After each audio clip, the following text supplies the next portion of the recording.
That's better. Good morning. Good morning.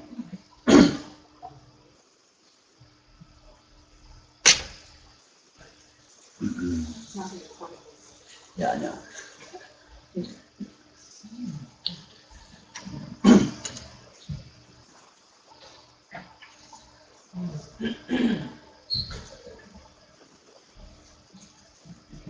This that's right here is what all the fuss is about. That's the end of my time. Like I say, we can leave. Bad for the latecomers. What it is completely obvious.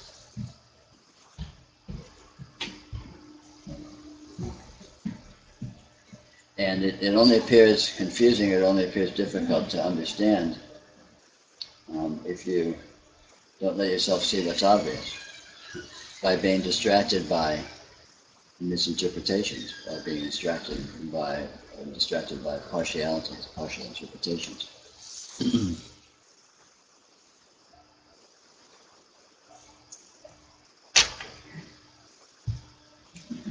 So what is here? Anybody? What's here? Radiant presence. What's here? This. Yeah, what is that? That's good. What is this? It's probably good to just leave it at that. Exactly. But can you leave it at that? Can you leave it at this and then let go of everything else? Or do you try to bring everything else along with it?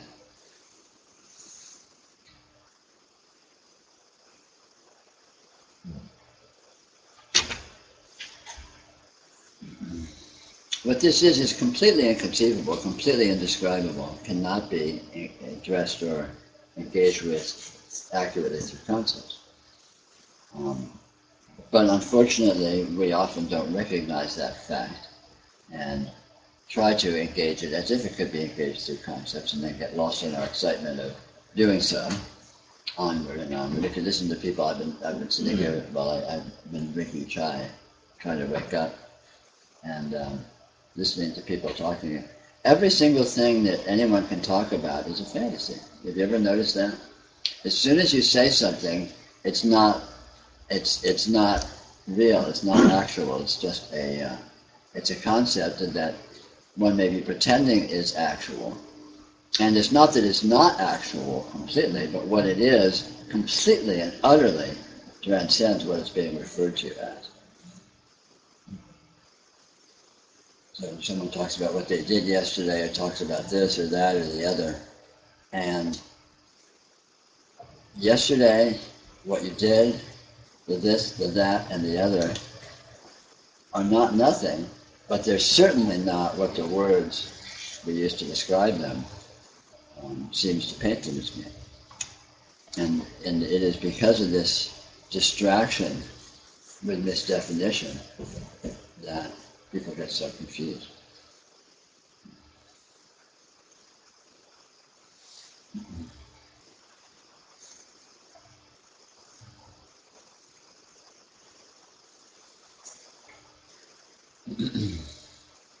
The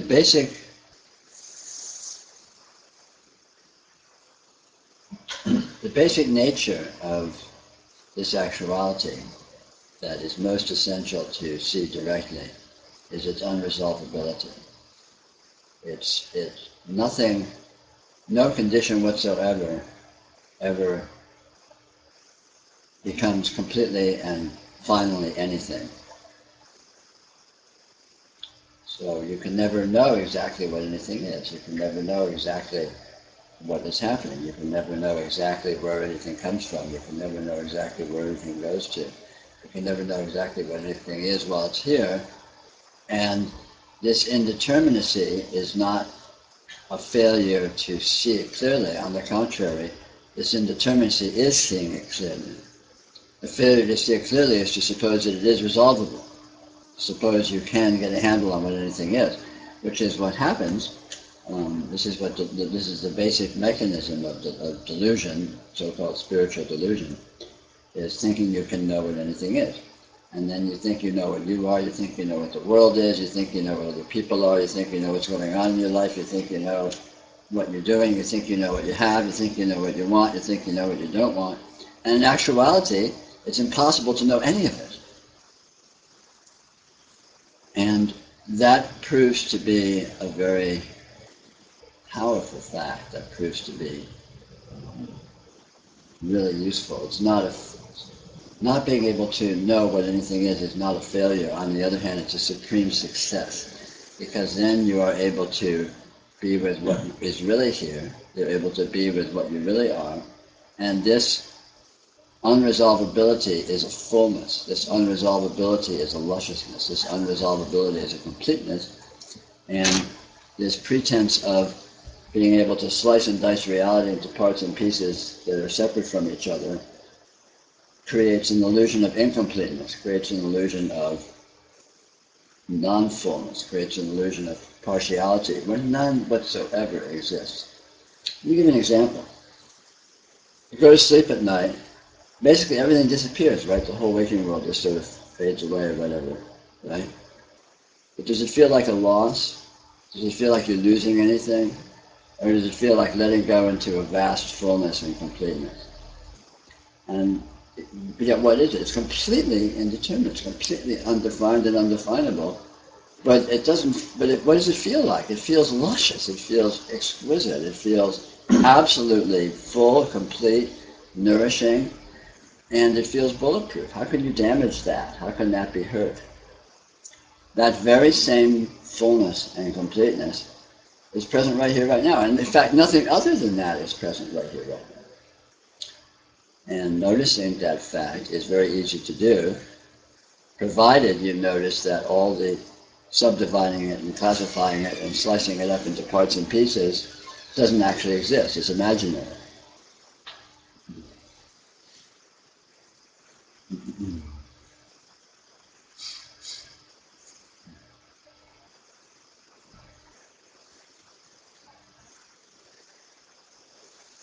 When you go to sleep, there's just a fullness, a completeness of indeterminacy and unresolvability.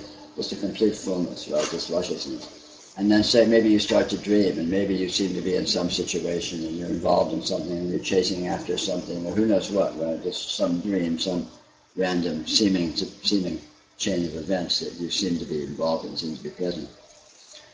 But when the dream's present, what's present? Nothing is actually present. It's a light show. It's an apparition. There's nothing actually there. There's no things there. There's no beings there. There's no situations. There's no problems, and there's no solutions. There's nothing whatsoever has been added to the indeterminate fullness of deep sleep, except a display of patterns. And the patterns are not actually anything, because if you look closely at the patterns, they don't actually resolve into anything. They seem to resolve if you don't look closely. This is the magic show. This is exactly the turning point between delusion and realization, is seeing that the apparitional patterns of experience don't resolve in their actuality, versus ignoring that fact and pretending you can resolve them, pretending you can know exactly what anything is.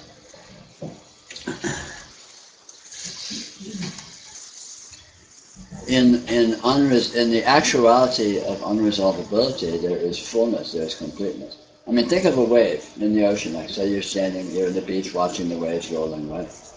Where does the wave begin? Where does it end? Where does it start? Where does it come from? Where does it go to? I mean, those ideas are absurd. You can't answer that question. A wave doesn't have a point where it doesn't exist and then it starts. The wave is the whole ocean. The whole ocean is the wave and shows up as the wave. The wave doesn't have a point where it begins, where it ends. The wave is a name for the ocean. It's not even a part of the ocean, because it's not a distinguishable part. It's not a separable part. It's not the wave versus the ocean that has a line, a dotted line where the boundary is, right? The wave is just a name for what the ocean looks like sometimes. But it never becomes, it's still just ocean when it's being a wave. And the wave has no beginning and no end as a wave, because it isn't a wave, it's ocean. And ocean is vast, ocean is timeless, ocean is continuous. And exactly the same way, experience is exactly like that. All of these apparitions and patterns that show up in your experience as the shapes, the content of what you seem to be experiencing, do they have a beginning? They're just like waves in the ocean, right? Nothing you see is separate from your experience. Like I see you sitting there, but I can't lift you out of my experience and put you over here and have my experience over here where it's separate. Like I can't do that with the wave in the ocean. I can't say, well, there's the ocean and there's the wave and there's the dividing line. So all patterning in experience is an artifact of experience itself and never becomes separate from experience. Experience shows up as the patterns and has with absolute instability, and has a dance of apparition within experience, never departing from experience. And when a particular pattern, as you may call it, seems to have disappeared, like when a particular wave disappears, nothing has been lost. The ocean is still there. Nothing is gained when a wave appears. Nothing changes when something appears in your experience. Nothing is gained when something appears in your experience, and nothing is lost when it disappears. Because nothing is there but the fullness of experience. The same fullness that you feel when you go to sleep, right? And there's basically virtually no patterning, or let's say very subtle degree of patterning. So this mental mechanism, this imaginary mechanism of being able to define and differentiate patterns as being separate, as being entities, as being individuated, bears a lot of attention, bears a lot of examination, because this is exactly the point at which delusion sets in, the point at which cutting oneself off from the fullness of transcendental being, the actuality of transcendental being, not just some, fancy hyperbole. This is where that occurs.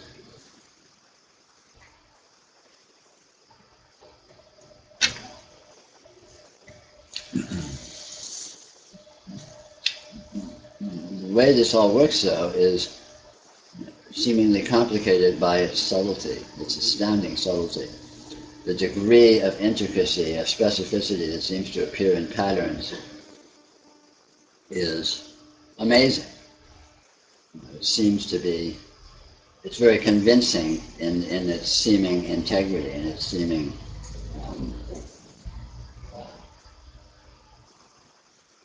coherence. So, this is always the paradox. Specificity and indeterminacy. It seems like they would be opposites. Logically, they're opposites.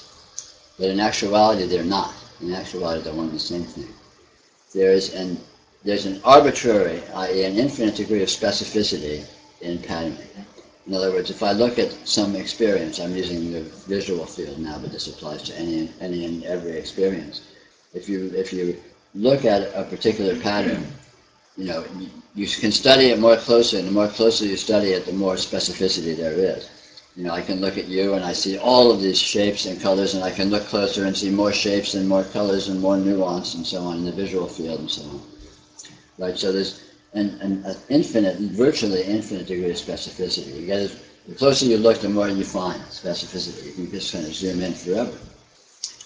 But every bit of that specificity is indeterminate. It's fuzzy, is not resolvable precisely as being a this or a that. Cannot be pinned down.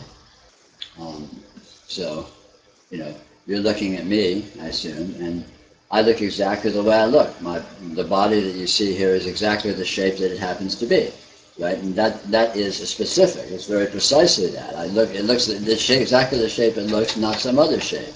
And yet, exactly what shape is it? Exactly what shape is my body? So we're confounded by the fact that it's continually moving. Everything is continually moving. Experiencing continually moves. Even supposing that things were somehow not moving, the experience of them is mobile, and the pattern exists as an experience, so there's an intrinsic dynamism in the experience of an experiential pattern, a pattern of qualities. And every single specific in a pattern, you can't pin it down exactly what it is, because it's infinite. This quality of infinity bears a lot of intention. Indeterminacy is another way of saying infinity, and vice versa. Infinity, as people who don't understand the concept, infinity does not mean big. Infinity does not mean large. Infinity means you cannot get to an end, without a boundary, without a point of finality. So, for example, mathematical terms, pi, which is the ratio of a diameter of a circle to its circumference in terms of the distance, is infinite. In other words, it cannot be specified exactly what it is numerically. It is exactly what it is, but it cannot be specified. It's precisely pi, and that precision is an infinity. Okay, but everything is an infinity. The color of this shirt is infinite. Well, first of all, you look at it, and it's in as many colors as you want to see. It's all sorts of shades of green as you see it. Some of them, one point is a little brighter, one point is a little darker,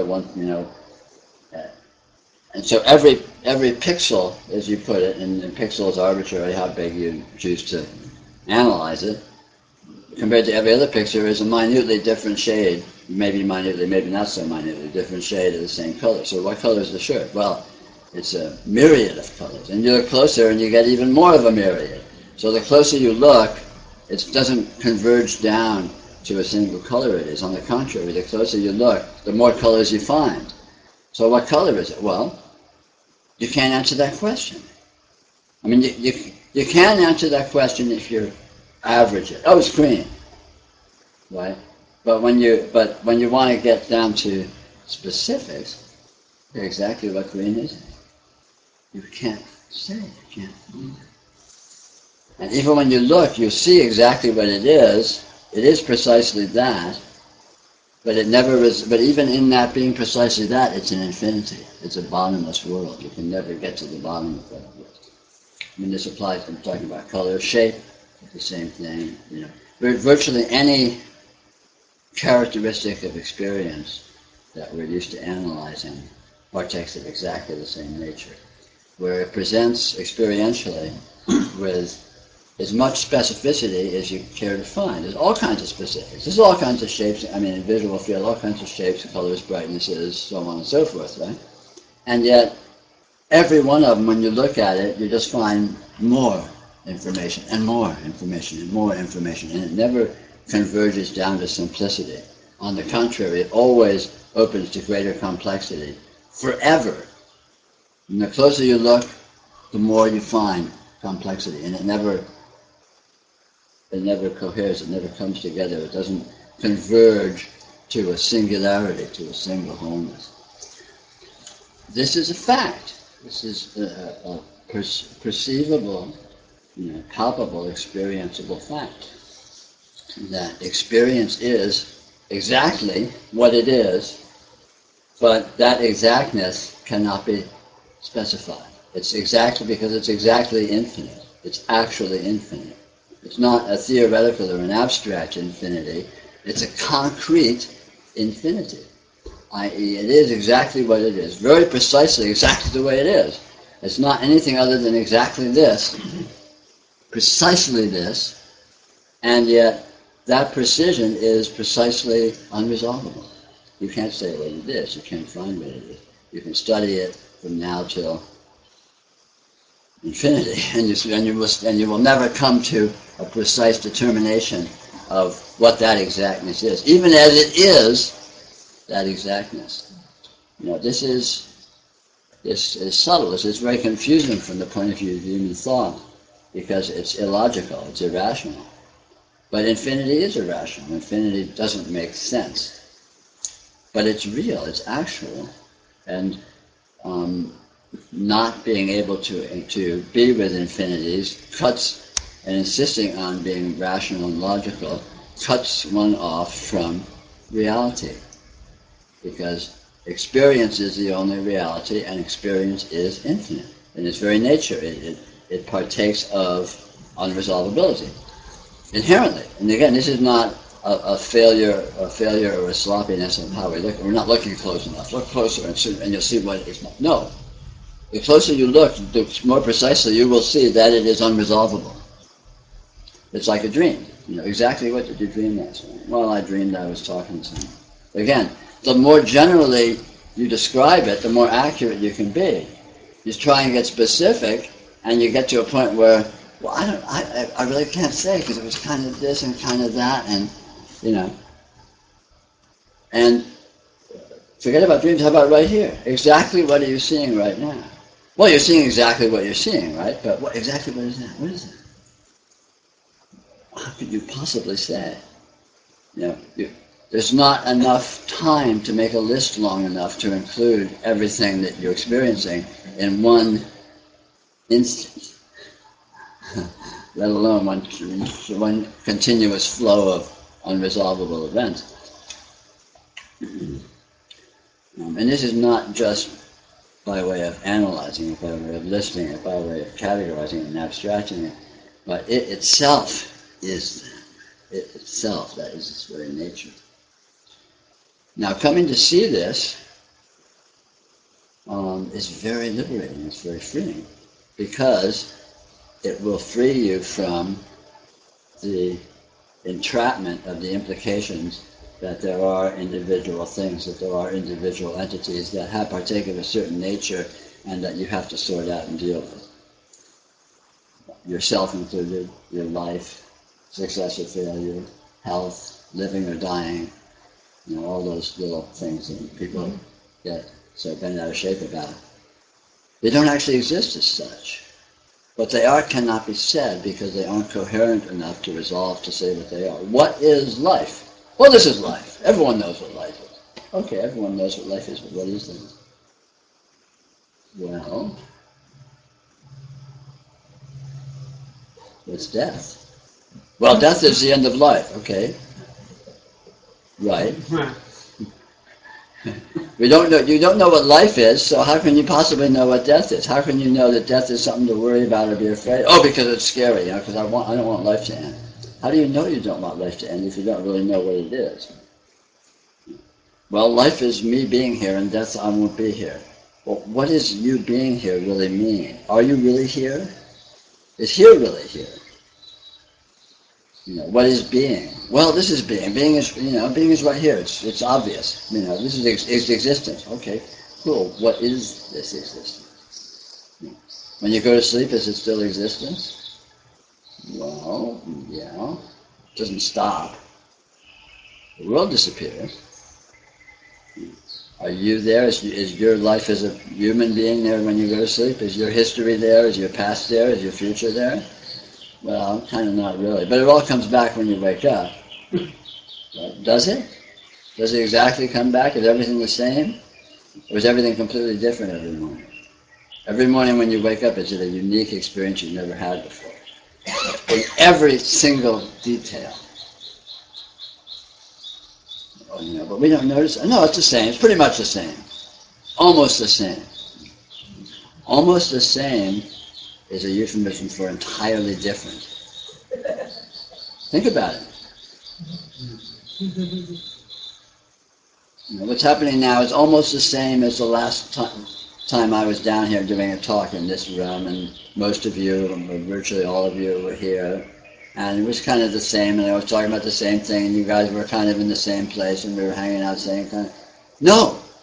Every single thing you're experiencing right now is entirely and completely different, and you've never experienced it before, even slightly.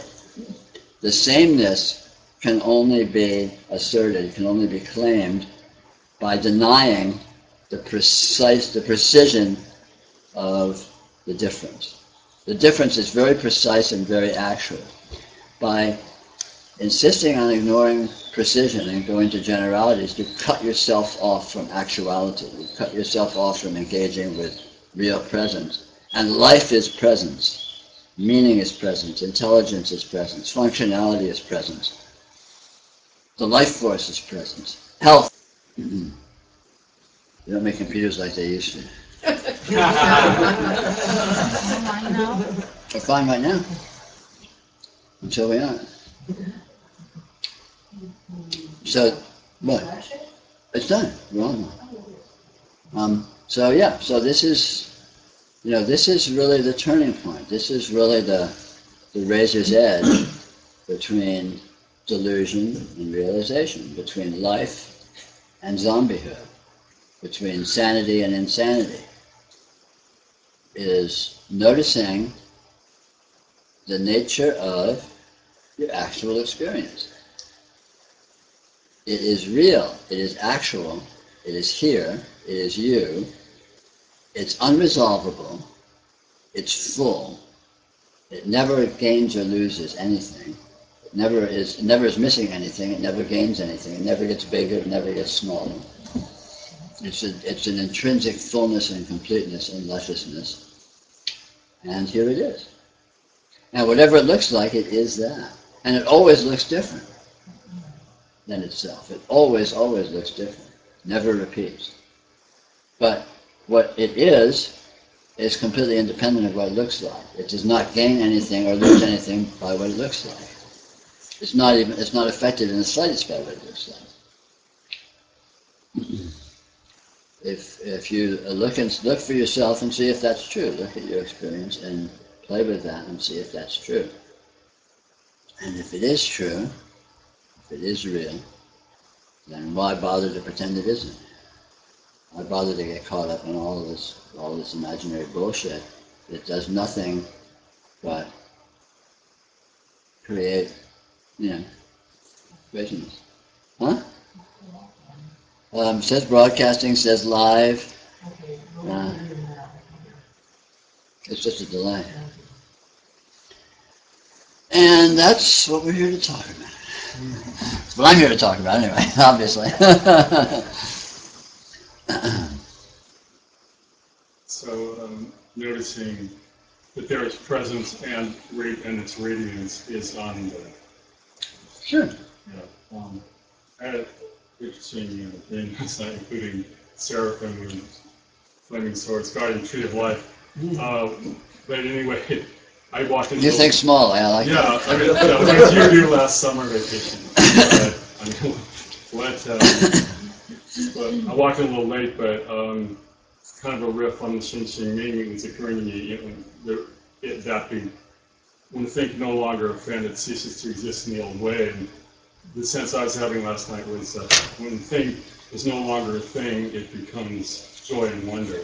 Yeah. Sure. So, it's kind of the question. It's not really a question. Is how does one disabuse oneself of the definitions? And it just happens by whatever means. I mean, you might suggest ways for that to happen, but that's what it's all about. Well, notice that the basis for the defining is inaccurate, and that basically robs the definitions of their claim to validity. When you see things do not actually conform to what we define them to be, then what's the point in defining them to be that since they aren't that? It's just what's the point of it? It's insanity. What do you gain? Yeah. What do you gain by pretending things are other than they are? When what they are happens to be really cool and fun and full and delicious and vital and nutritious and real and powerful, and what they aren't is just crazy making and annoying and ultimately a big pain in the ass.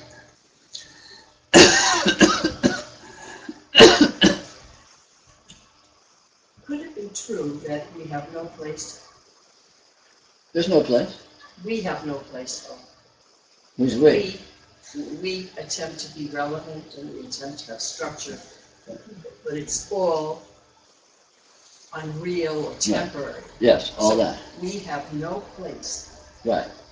But the you that has no place also has no actual existence. The place that has place is the real you.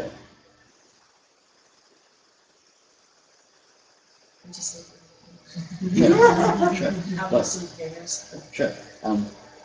This is here. There is here here. Yes. Even whatever that is, it may not actually be physical or something, but it's a here. When you go to sleep, there's a here. Even if it doesn't look like anything, it doesn't look like much of a here. Nonetheless, it's here, right? And you're always here. Here is always here. Let's say. And Yes. since here is always here, and your what experience is here, and you're always experiencing here, then you're always here. But you're here even when the waking world you isn't here. You're here even when you're deep sleep. Your body isn't there. Your history isn't there. You know. What I truly am is always here. Is that- Exactly. Oh, okay. But and that's the real you. Yes. But a you that you may think you are, that may be in the habit of claiming you are, or other people may seem to be claiming that they are, is a fiction. Yes. It doesn't actually exist. And this is exactly what we're talking about. Is seeing what is really here versus what we're used to defining to be here. And seeing the way that is seen. And it's plain to see, it's actually pretty obvious if you just look at, well, what is here? Well, the field of experience is here. Can I say anything more about it? Not a lot, not precisely. I mean, I can talk about it forever. That's all we do, but none of it really hits the nail on the head. It's all vague and innuendo, and it misses the mark. It is actual. It's as actual as it gets, whatever that means. But whatever actual means, this is it. This is actual. Presents as infinite qualities.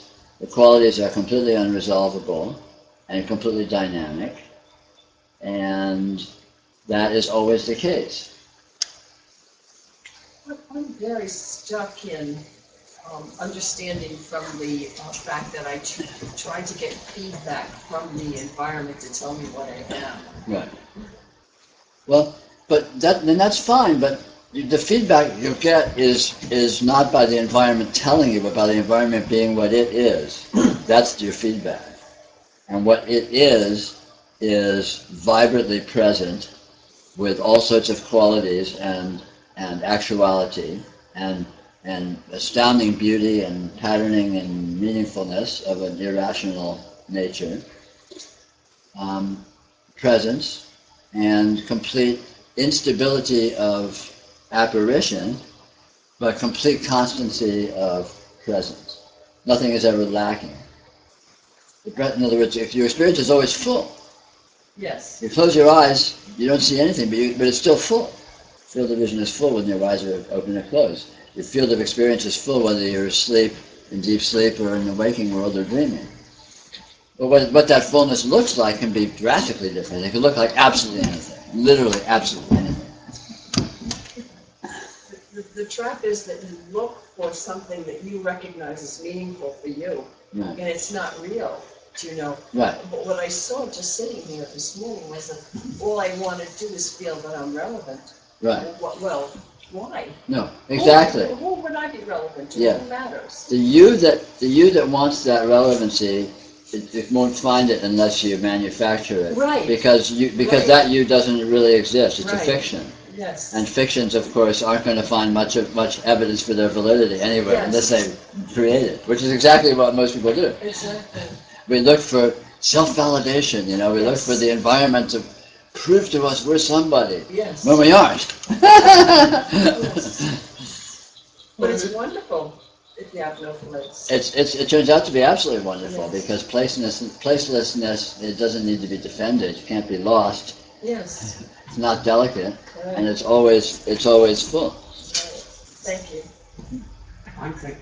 I'm thinking of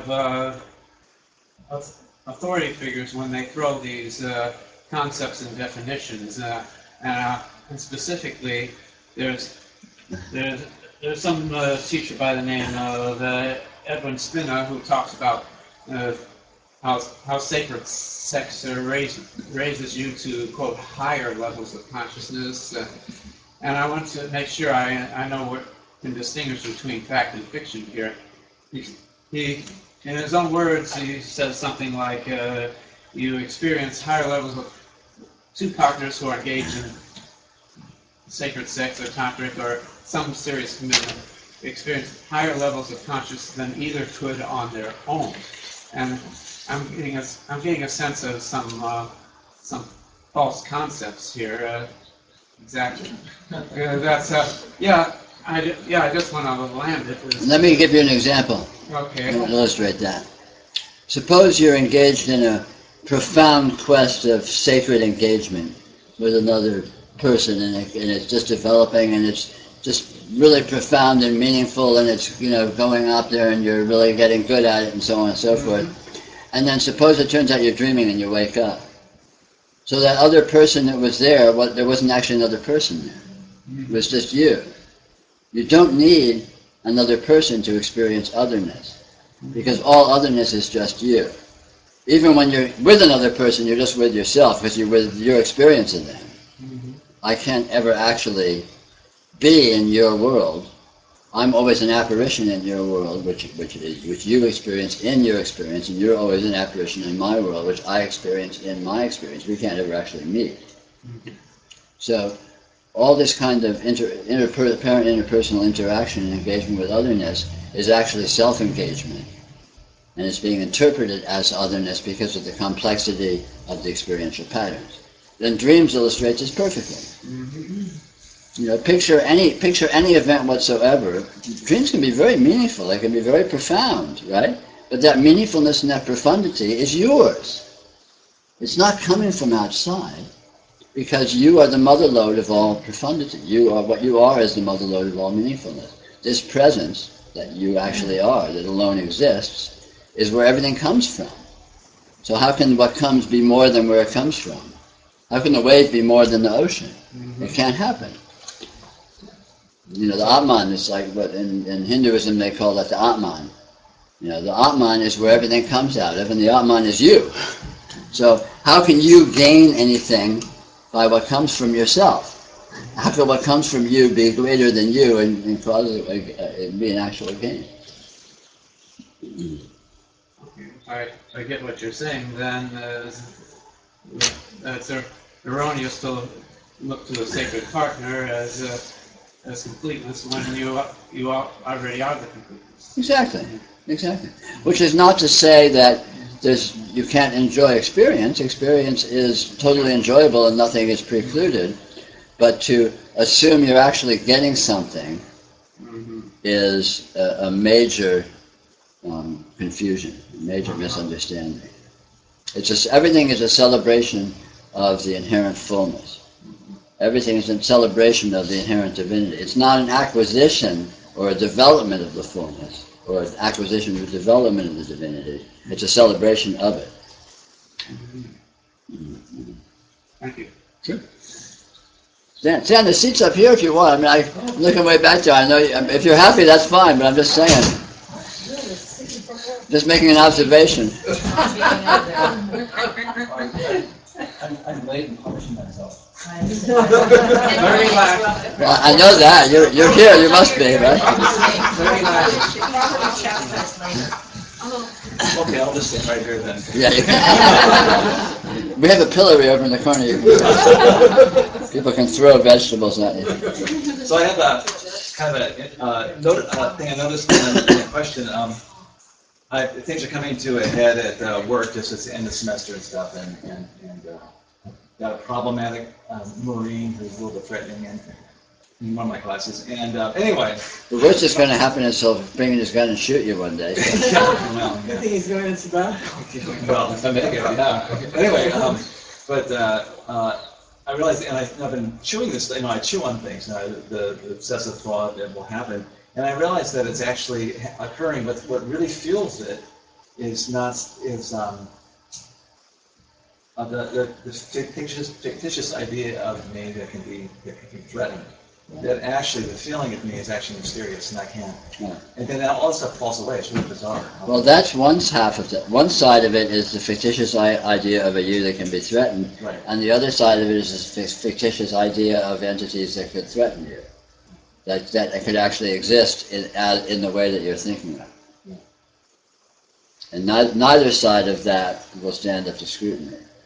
Neither side of that argument. Well, it's holds interesting. any weight. It's interesting to see which side of that is easier for me to see as a fiction. I'm fine with that one. Well, it's not important. The important point is to pull the plug on it. So wherever you find any holes in the scenario, that's your point of opportunity. It's not like you need to, deconstruct every piece of it. You just need to find the loose brick in the building and pull it out, and the whole thing will fall down. You don't need to pull out every single brick individually. Yeah. Okay. My question is about is a little bit about noticing, because you say that I remember running the retreat. You said that the problem is in generalities, and then today you talked about precision. Right. But at the same time, you've talked about noticing, and I've noticed this too, that there's a noticing that happens when you're just really loose, sort of like when you're falling asleep, and these things will just sort of walk in. Yes, but looseness is specific. Precision is a generality. Precision is a fantasy. The specifics of experience is very sloppy.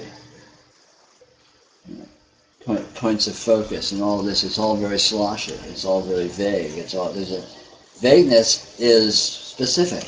Vagueness is precise. Well, Fuzziness is sharp. When you look sharply at your experience, you will find fuzziness. And so fuzziness is sharp. If you're not finding fuzziness, then you're not looking sharply. So if you're finding sharpness, that's fuzzy looking. Because what there is to find, no, hey man, that's how it is. I need to sit in the back. I think it's going to be any fuzzier back there, right? You carry your own fuzziness around with you. I got news for you. I need some chai. Yeah. No, I noticed, like, for instance, I look specifically at your shirt. Yeah. On my green, Yeah. actually, I see a lot of yellow in it, and it goes to red, and it's doing this sort of thing. That's, to me, is more specific looking, more precise, closer looking. Yeah. Whereas if I just, the whole field, it's a whole different, and I've relaxed into that, and the fullness of the entire field, it's a whole different kind of looking than the, maybe the focus is not, it has nothing to do with it. Maybe It's another looking, but what you find is another version of the same thing. In terms of focus, and we're talking visual field now, but this applies experientially across the board. When you sort of zoom in and go to sharpness and precision, what you find is ultimately precisely the same thing as when you zoom out and go to global awareness, which is the presence of indeterminate, of an infinite amount of indeterminate experiential characteristics, which are unresolvable as to exactly what their information is, unresolvable to exactly what they are, what they're made of. What is light? I mean, here's light. Light is, right now you're very specifically and precisely experiencing light, right? You can zoom right in on it. Check it out. This is light. Okay, cool. What is that? Well, it's very precisely what it is, and it's very recognizable what it is, but what is that? And, well, you can't answer that. It's precisely what it is, but it's not an it that is, that you can... Well, that's one of those questions, actually, that I'm actually emailed you about, because I go, that's one of those questions I can't get behind very well, in that when you ask what is light, it's like, it opens up as like, wow, for me, I go, what is light? It's like, I can't even question, it's like meaningless for me, it's not relevant for me to ask, because I can't, instead of opening up the miraculous, I kind of like, I blank out, or, so what? Well, but how do you blank out? That's miraculous. How does that happen? Mm-hmm. Let's go back to light. Do you know what I mean? I say, some questions are can openers that I don't know what this is. But again, in terms of pragmatics, like for noticing, so-called, you just need to find the loose brick. You don't worry about what doesn't make sense. Don't worry about it. Where you're getting some mileage, that's where you poke. Because what you'll find anywhere you look is ultimately the same. So it's not like, I'm not seeing, here's 10 places potentially to look, and 8 of them I'm not seeing anything there. So fuck them, forget about them. Go where you are seeing something, because what you find there is ultimately what you would find anywhere else. So it doesn't matter. Again, it's not like you have to there's a list of things, and you have to get each one of them right. Get any one of them right, and the game's game over. I mean, that's the delightful, wonderful, fortunate thing about the nature of this actuality is it's the same everywhere. There's only one thing to find. So it doesn't matter where you find. Anywhere you look, that's what you're going to find because there's nothing else actually there to find. So look where it's easy. There's a kind of a riddle in spirituality that goes around that most people get exactly the wrong way. You know, I think I first heard it in the context of a Sufi riddle with Mullah Nasruddin, who's a famous fuck up, a crazy person in the Sufi tradition. And one of the stories about him was one night his neighbor came out and found him on his hands and knees out on the sidewalk looking around. And his neighbor said, "What are you doing here?" And Nasruddin said, "Oh, I lost my keys." "Oh, you lost your keys out here?" He said, "No, I lost them in the house, but there's no light in the house, so I'm looking out here." And most people take that riddle as a way of indicating the stupidity that people have of looking in the wrong place for things. Right? You have to look where it is. But the deeper meaning, the essential meaning of that riddle is look where you can find, and what you find will be what you want. So the trick is, don't worry about, oh, I'm supposed to figure out what that is. Figure out what anything is, and you'll have found everything. So it makes it very easy. You only have to get one thing right. You only have to do it right once. And that, shooting the entire, across the board, you find reality anywhere, you found it everywhere, because there's only one reality. Yeah, it's confirming, because the things that I do see just seem like to wipe the slate from it. That's the point, yeah. And that's the truth, because literally what you find anywhere is what you would find anywhere else. Because there's only one thing to find. There's only one condition. There's one reality. There's one actuality. There's one you. There's one God. There's one whatever you want to call it. All these euphemisms are just referring to the same actuality. So just find that actuality, and you'll find the actuality, and that's it. It's the same actuality you would find anywhere else, and just because you didn't succeed in finding it anywhere else is irrelevant. Who gives a shit? Because we each have specialties. We each have talents and anti-talents, whatever that means. There's probably some nice word for that. Clumsinesses. Don't suck at. Yeah, things are. No matter who you are, there's something you're brilliant at, and a lot of things you suck at. Right? And so use the things you're brilliant at, and don't worry about the rest. It's not like you need to do everything right. You just need to do one thing right once.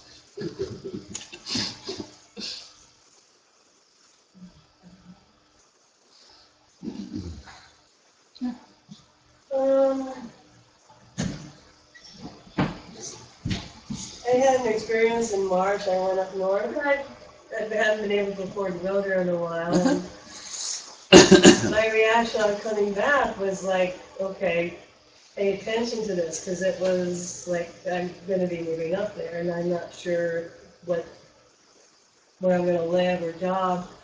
But I was in the forest, and I brought my Native American flutes, and I went to this cool little theater, and the acoustics were amazing. And some people were there, and I put it away, and I said, "What was that?" So when no more people were there, and the birds were singing, and I just lost. It's like I didn't know where I began or anything, and the birds were singing, and then I heard the knock knock, and I said, "Oh, a percussionist." There was a woodpecker, and like 40 minutes, and then I was like, to describe it takes away from it, because it was like amazing. Mm-hmm. And then I just started thinking, the miracle of even like whistling. How do any of us know to make that tune? Because you talk about basically we're just blips and hearing it. But the feeling I had was 4 hours of uncontrollable sobbing in the car, like I left my soul there. And it's like you said, all we have to do is write once, but knowing sometimes there are environments for certain physical, beings, neurological wirings, and just the pace of life up in the Russian River. Right. It's like, wow. But, And I made the decision. but a very important point is what you found there, you have right now. Yeah. What you found there, you had on the way back when you were sobbing in the car. Mm-hmm. And to think that you lost it, to think that what you found there is dependent upon the conditions, it was manifest in those conditions, but you didn't lose it when it stopped being manifest. Because all it was an expression of your own fullness. You are the being that manifested that music, that scene, right? And just because you're not doing it, it's like I'm a musician, right? Right now I'm not playing music, I'm just sitting here bullshitting. But I'm still, but even though I'm not playing music, what the musician that I am, and the wonderful grace of when I'm playing well, is what I am, and I don't lose that when I'm not doing it. So it's wonderful to do, but when I'm not doing it, it's equally wonderful. The wonderfulness hasn't gone anywhere. It doesn't need to be manifest. It doesn't. I mean, it's a joy to manifest, but it's not. It doesn't gain anything from manifesting. And most importantly, you don't lose anything when it's not being manifested, because it's just a display of my richness that shows up. But the richness is there even if it's not being displayed. See what I mean? And so, so that can happen is wonderful, and those conditions are there that you can interact with is wonderful. But you haven't lost anything by leaving them, because where that came from is what you are, is what you have right here, right now, even though it's not showing up that way. Mm-hmm. Yeah, I can feel that because, just being in the yard, feeling that connection everywhere. Yeah, and sometimes it comes more to the fore, sometimes it's manifest, sometimes it's not.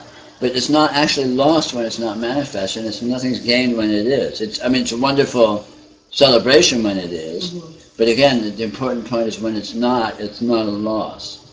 It's not a lack. You're not lacking anything. So I would say it's not showing up that way, but it's showing up this way. Exactly. And the value is not in the way that it's showing up. Precisely. It's in the showing up. Precisely. Precisely.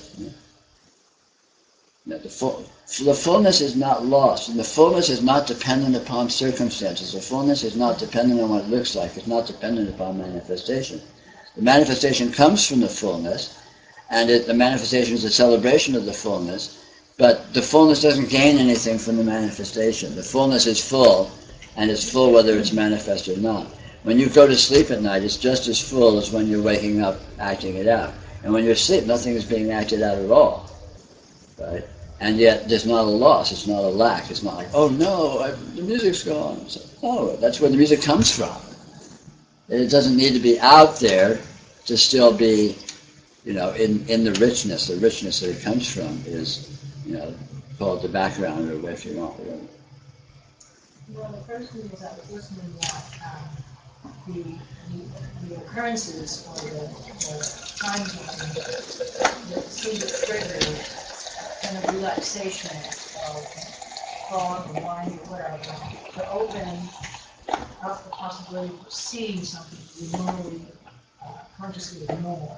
Mm-hmm. What she was describing strikes me that sometimes there are instances, experiencing instances, where everything is dropped for whatever apparent or describable reasons, which is irrelevant. But it's an instance when the opening is such that noticing is a little more acute, a little more evident. Sure.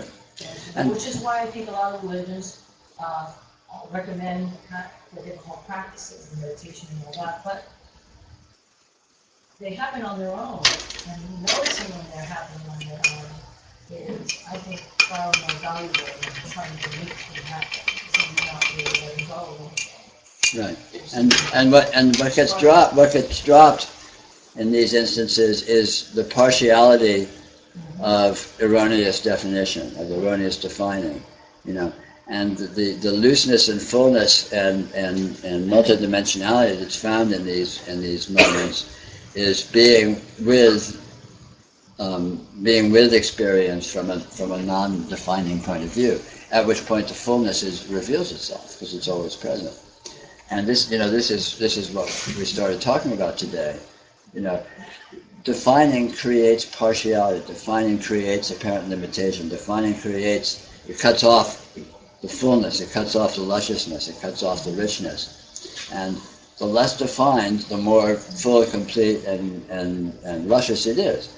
Which again, is obvious on going to sleep at night. You go to sleep and it's not a loss. The world disappears, but it's not like anything is missing. On the contrary, it's just this luscious completeness. And this is not dependent upon showing up by going to sleep, because it's right here, right now, too. That's all this is. And the only thing that can block or impede or complicate noticing that and appreciating that fact is thinking of it as not being that through this defining property, which happens in imagination.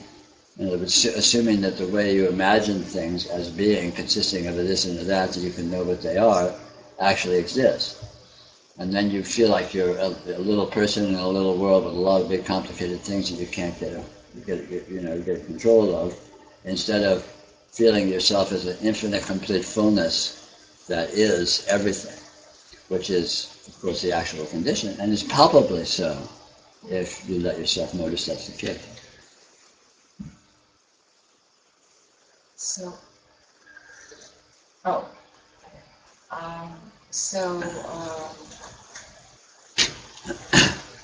I don't know how to get you to talk about this, so I just blurt some stuff in. So the noticing also stops. There is no separation between the noticer and the noticing and all of that, and that's not there anymore. Yeah, noticing is just a trick. Right. So,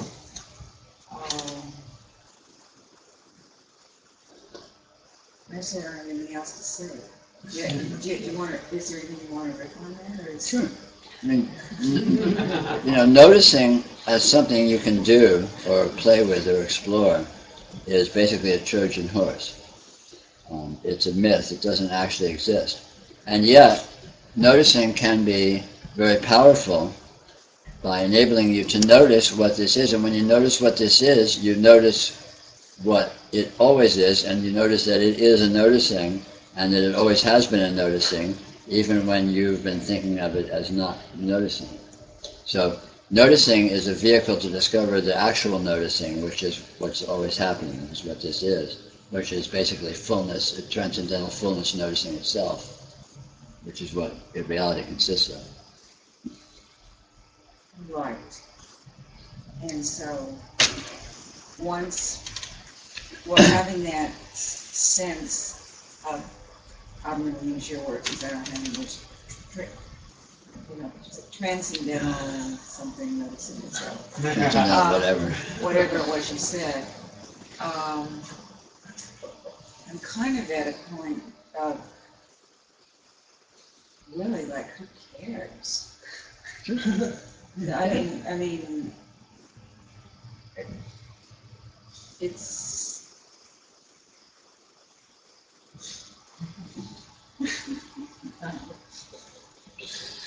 It is what it is. But I mean, it just collapses. Mm-hmm. Well, it collapses, but there's nothing to collapse. Because here it is. Because here it is. Yeah. But I mean, all the mumbo jumbo. Yeah, mumbo jumbo collapses, but it was never really there. So even when it collapses, nothing happens. It's yeah. So I guess, I mean, in truth, I wasn't real. I mean, I always look forward to coming and to hearing, but there's another part of me that was going, why bother? That's what I say.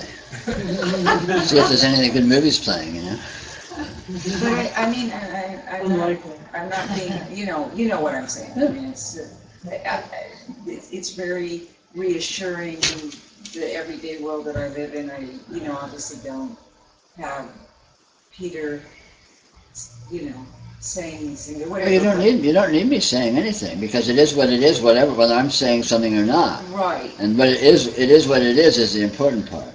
right. I got that. I was just trying to be. I was going into default respectfulness. Please. Yeah, really. And laughing at that. Good. Yeah, Isn't that laugh. Isn't laughing that is the good. cutest thing you've ever seen? Default respectfulness. I don't respect anyone or anything, so. You didn't get that from me. That is why I show up, sir. I say, fuck them all.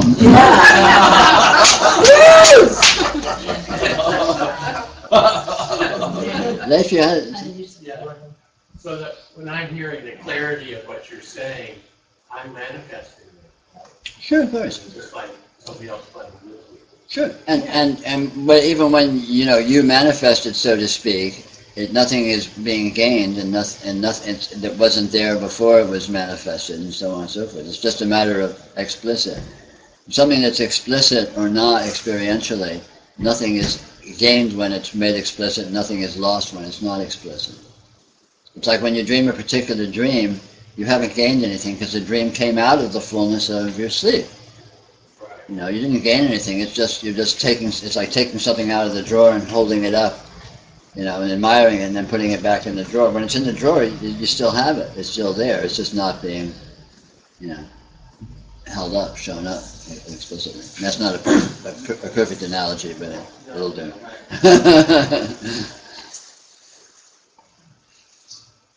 A subject that keeps showing up for me is this idea that mystery is it. There's no absolutely. definition, no distinction. There's no things in one.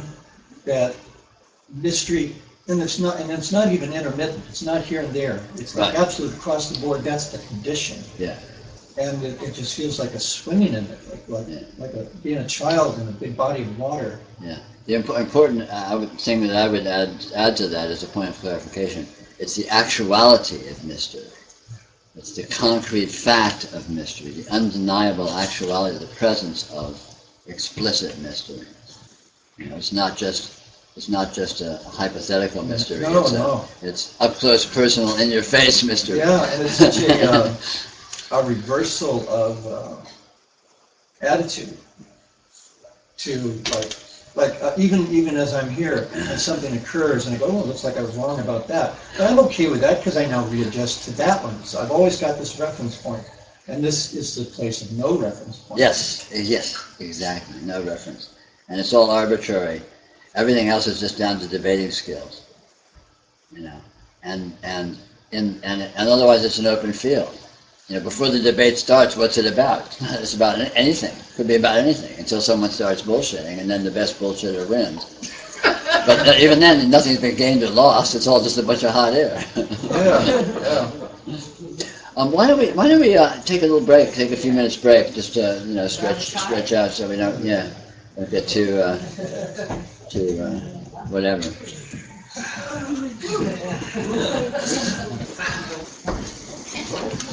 This group is amped. It's a chai. It's a chai talk. That's what I thought of that. Good to hear. There's a corner over there, you could stand and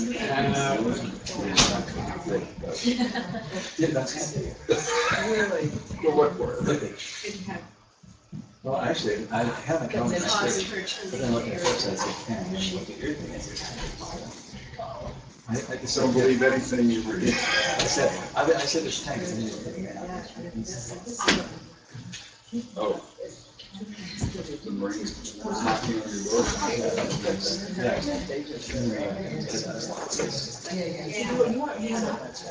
It's on a court martial. There's too many things going on. That's why I thought I was. Because I was Oh, wow. Yeah. He's doing that. Not adding a couple zeros. So it can't-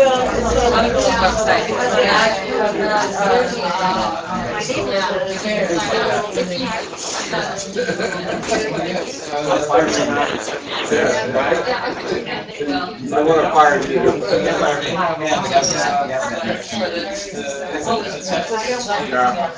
Well, it's with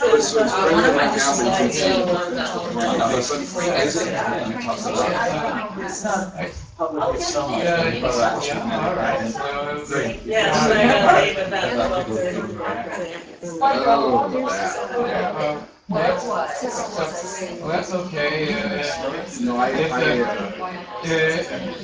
If you got it now, that was one of the things. Oh, you didn't hear me say that.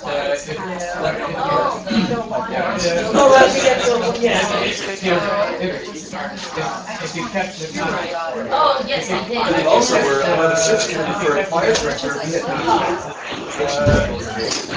Yes, I did get that, yes. Fire directors out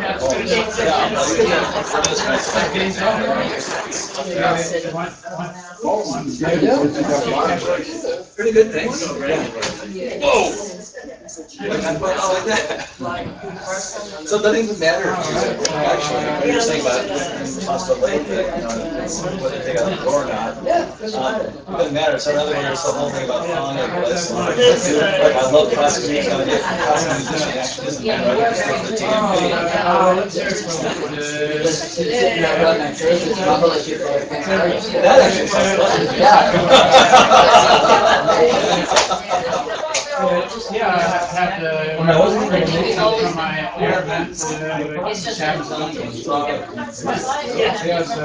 remember, I don't know if you remember Buckley.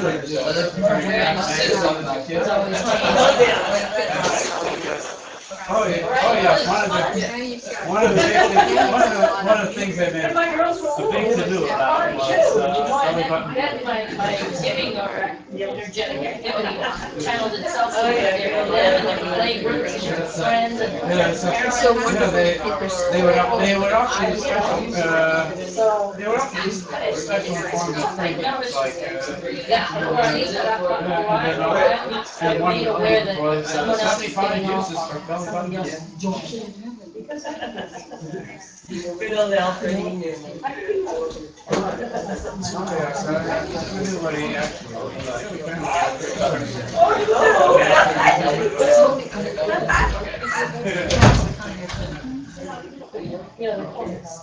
What are you seeing? Yeah, I actually. So.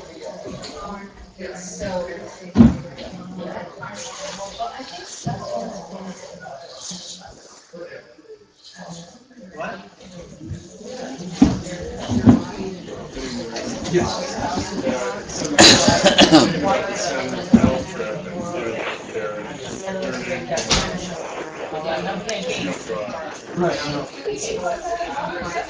Really boring. I wouldn't want to be you guys.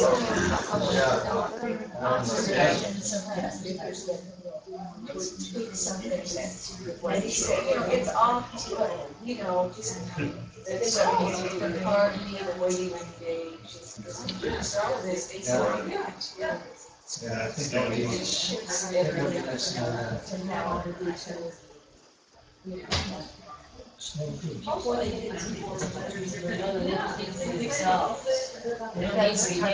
That's what I'm saying. Yeah, right, It's like, you know, it's all, comes through, it comes across as you. it's all, I've heard this before, the medium is the message. Exactly. That's, Yeah, it's it's really like, talk. it's, you know, you're saying, or An action movie. Out there in the movie making land, right? How's the family? Good, good. Chris is, It's true though. Is that a whole year now? Yes. yeah, First year. almost, yeah. He's going to, he's got to study in Vienna this summer. Oh, what fun. His voice teacher has and his wife has a school outside of Vienna about an hour. And, So he's really on the fast track then. oh yeah. Too much. Look at him. Yeah, it's really great to be able to go. It's about 10 minutes from here to UCLA, and I can so we could go and see him also. I'm really glad we can go. Yeah. What more?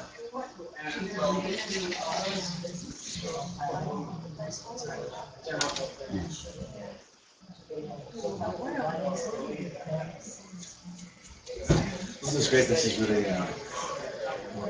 You say wiping the slate clean being here. I wasn't expecting that. So I guess I can't expect any of this. No, you never know what it's going to look like. You always know what it's going to be. You never know what it's going to look like.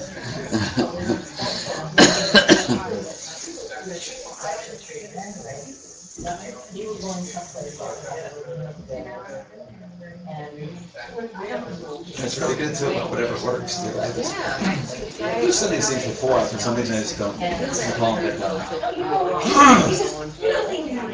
Yeah, no, it's lovely. It's like that. You don't have to be dutiful, you know.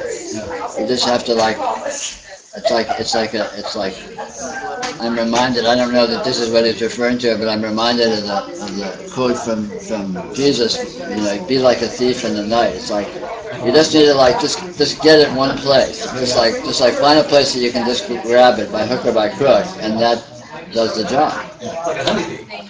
Yes, you're not building a complex edifice. You're just knocking it down. And so all you need to do is find one weak straw and pull on it, and that it's a done deal. Yeah. That also takes away a lot of the erroneous evaluation of how one is doing. Exactly. Any moment of revelation is the full Monty. You know, one slight insight is actually full realization, whether or not it's appreciated. But it's not like it gets any truer or better than that. It just gets more and more appreciated. But no, you can approach this from so many different directions. At one point, was it just for one sort of thing opened it up? And all of a sudden, over time, you're able to. Well, I don't know. It itself is open-ended. So it's just, you know, in terms of how you put it, it's just a matter of the artfulness but there's no intrinsic constraint in terms of it needing to be this way or that way or the other way. It's like you're in a wide open field. It's like, well, where should we go? Well, wherever you want, you know. There's no path, so.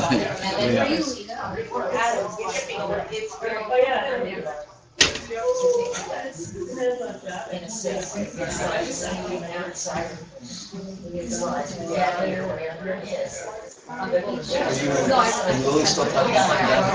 I forgot you were going to come down. Only a couple days early from the. Definitely that, yeah. I don't have plans on that yet, but we're going to look into that. Maybe we can coordinate, because you'll be on sabbatical at that point, right? Or maybe you'll have a little downtime where you can hang a bit. No, I'm sorry. It's not like that at all.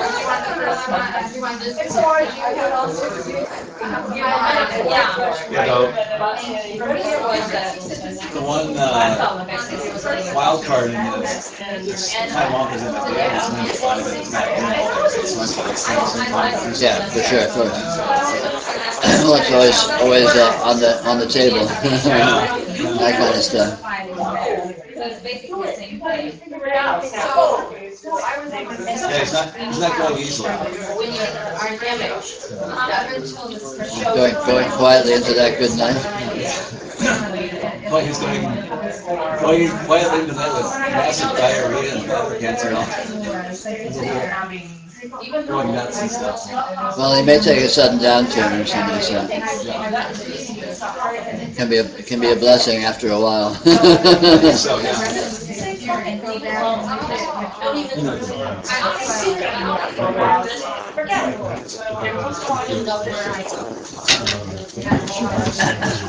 Right away.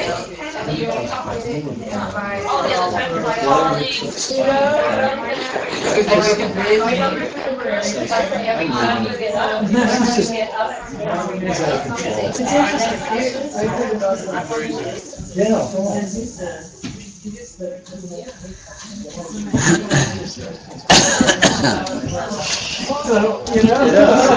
there you go, right? Yeah. Exactly that same model. Yeah. Yeah. That's the balance of the world. Yeah.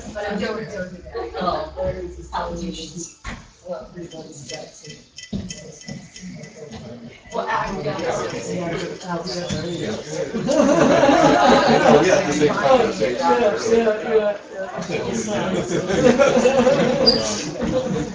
love it. And there is nothing, I mean, I use surgical signal, you name it, this is over surgical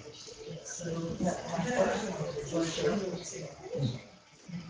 I think we're back. I think we are back. We'll be back when everyone's back. We were never not yet.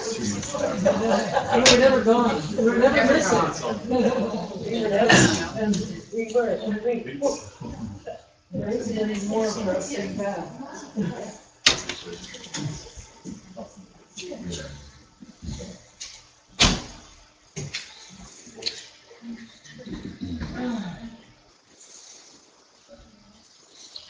Welcome back.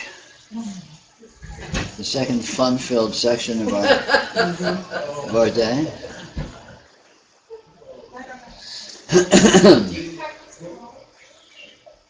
Nancy.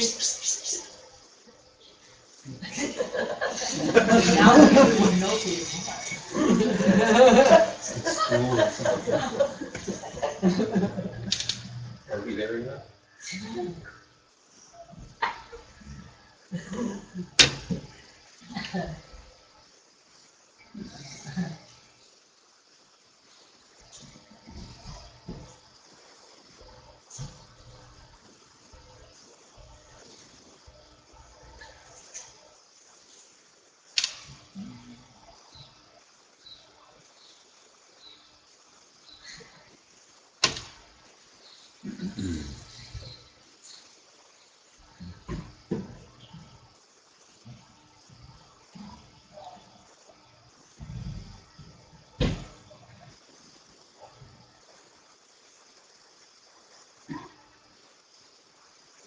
You know how easy it is when you're just sort of sitting and you don't really know what's going on, nothing particular is in focus. It's just so nice and loose and off the hook.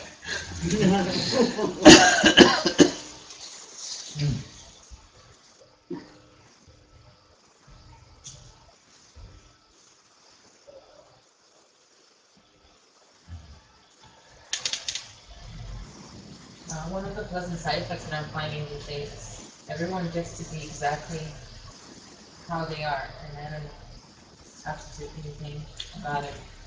And if I choose to go left, I can go left. If I choose to go right, sure. If I want to be in their face, I can. And if I choose to be out of their face, I can. It's like everybody gets to be like precisely as narcissistic as they want to be, as I am. So. Yeah, absolutely. No, it's so nice, just to let things be what they are. How easy, right? Because before it was like, well, if justice has to be served, they have to pay for what they did. Or I was like, wait a minute. It's like they get to do their dance over there, and I can dance with them if I want to. Yeah. But I can dance over here if I want to too. It's like, and everybody gets to do their own artistic dance. Yeah, absolutely.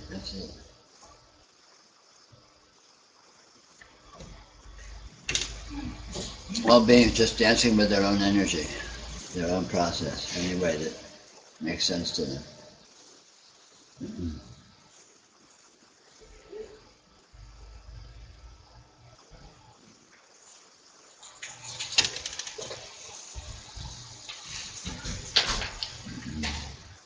Along those same lines, I'm feeling more inclusive of people. At my work, there's an entire group, one group, and then there's our little other group. We have different jobs. And I like to try to avoid these other folks because every time I listen to them, they're just talking trivia, right? And I go, why waste all this energy and words just going out of the mouth you know, and listening to stuff that has no meaning. It's like, what the hell, why not? Yeah.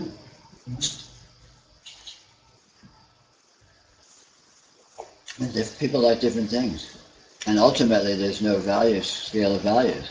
It's all just manifestations of transcendental energy, you call it. And nothing is gained by it being one way, and nothing is lost by it being another way. So it just doesn't matter. Yeah. You know, and if you have the wherewithal and the interest to look and see what it is, you can. But if you do that, you don't actually gain anything. And if you don't do that, you don't actually lose anything, because it is what it is, whether you know it or not. And you know, so there's nothing to be gained, there's nothing to be lost. It's all good.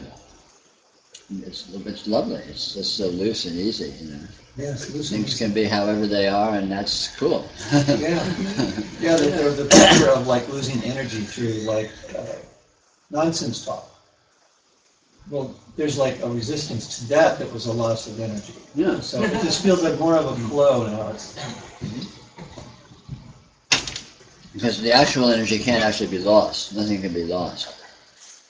You know, you can have a dream of extreme exertion and violence, and you know, when the dream is over, nothing has been exerted and nothing has been harmed.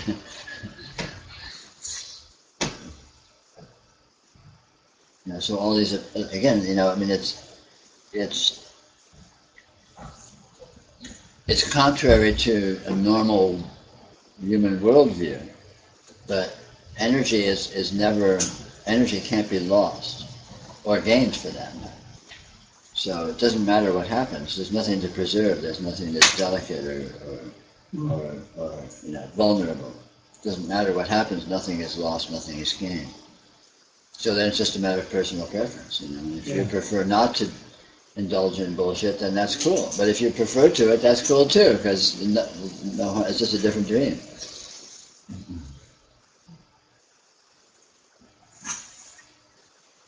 I would say likewise when I get all these calls and letters about different opportunities that are supposed to somehow better my life. Well, it's just a question of how do you want to dance. The opportunities always try to make you buy into a story that somehow you're not complete, you know, unless you have this. So, but we are complete. It's just where you choose what's the word, where you choose to dance. Absolutely. And it's just a matter of your own enjoyment or your own personal sense of value. And of course, you know, the people that are pushing that they're hoping to improve their bank balance, but more power to them, right? Sure.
When people look inside and they can't find, let's say, a definable person, could that be the source of all the mischief? In one sense, sure, because most people are under the misapprehension that that's a failure, and that it's important to find a person, it's important to be somebody, and then the fear that you aren't and you have to fake it as a major stressor. I mean, I think a lot of the Weltschmerz and just sort of the general anxiety of living that people feel is from the exertion of needing to fake it, because everyone knows for themselves that they're hollow inside. They know they're not really anyone, but it seems to be very important to be able to seem to be someone, and everyone else seems to be someone. And because you don't have the inside access to their own doubt, to the fact that they don't know who they are, and they're just faking it too. But so they seem to be someone, and you know you're not someone, so you feel like, oh my God, I better cobble something together. yeah, and it's a major sense of anxiety and urgency and sort of tension because of the dread of being caught, the dread of being caught with your pants down, that you're totally no one and none together, and you're supposed to be someone and together. You know, you're supposed to have status and functionality and success and God knows what, right? Whatever your particular shtick is that you're fixated on. But it's all a sham, because no one is anyone. And it just doesn't, so it's just a non-issue, it just doesn't matter. But thinking that it does matter raises the stakes, and all of a sudden there's all of this urgency and tension and so on and so forth.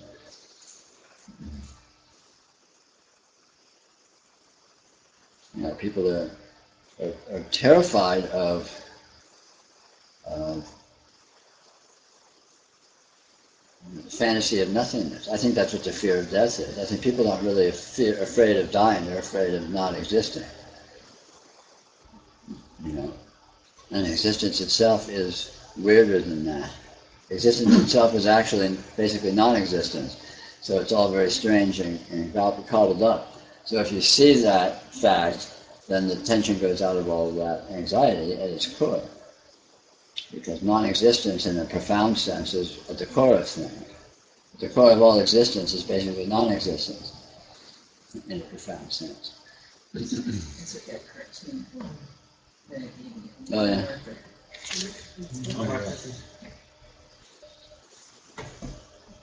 What's this one? Cute.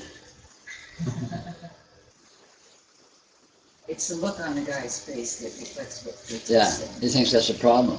Yeah, exactly.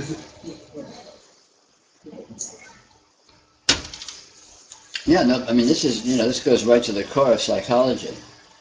And that's another reason why it's so profoundly liberating to discover indeterminacy, to discover unresolvability of experience, because then you discover that nothing is actually anything in particular. It's not nothing in a simple sense, but it's not anything. And so if you look at yourself, you don't find anything, but it's not nothing. Obviously, you're not nothing, but at the same time you can't find anything. You can't resolve it as anything. So it's a very strange condition. But that condition becomes, not explained, but completely, clearly obvious when you discover that that's actually the ubiquitous condition of all existence across the board. The very nature of experience is unresolvability, indeterminacy. And so of course the fact that you exist in that mode too, makes perfect sense. I mean, how could it be different? How could it be otherwise? And then this indeterminacy is discovered to be a condition of fundamental fullness, a condition of fundamental vitality, a condition of fundamental invulnerability. And hey, what could be nicer? Well, in relation to that, though, there's the whole analogy that I can taste food, but I can't taste my tongue. Right. And where it seems like I can see other people and their identities and stuff like that, I'm more of a mystery. I mean, when I look at this way, there's not a whole lot there or it's, right. But it seems like I can put my finger on everything else except this. Right. Just like I can't. It's the same with the tongue. Right, but that seeming is subtle because it seems like you can put your finger on everything else, but when you look closely, you discover it's not really like that. Things are more subtle than that. I mean, unresolvability is discoverable. In fact, nothing other than unresolvability is ultimately discoverable. You think you know precisely, you think anything whatsoever is findable, look closer, look again. And it's not nothing, but you won't be able to say what it is. And the closer you look, the less you'll be able to say. I mean, look at people. You get to know a person. The less you know, the less well you know them, the more certain you are who they are. You get to know someone, and you may know them really well, but but you can't say possibly who they are. They're just this amazing ocean of whatever, right? Of all sorts of qualities. And everything is like that.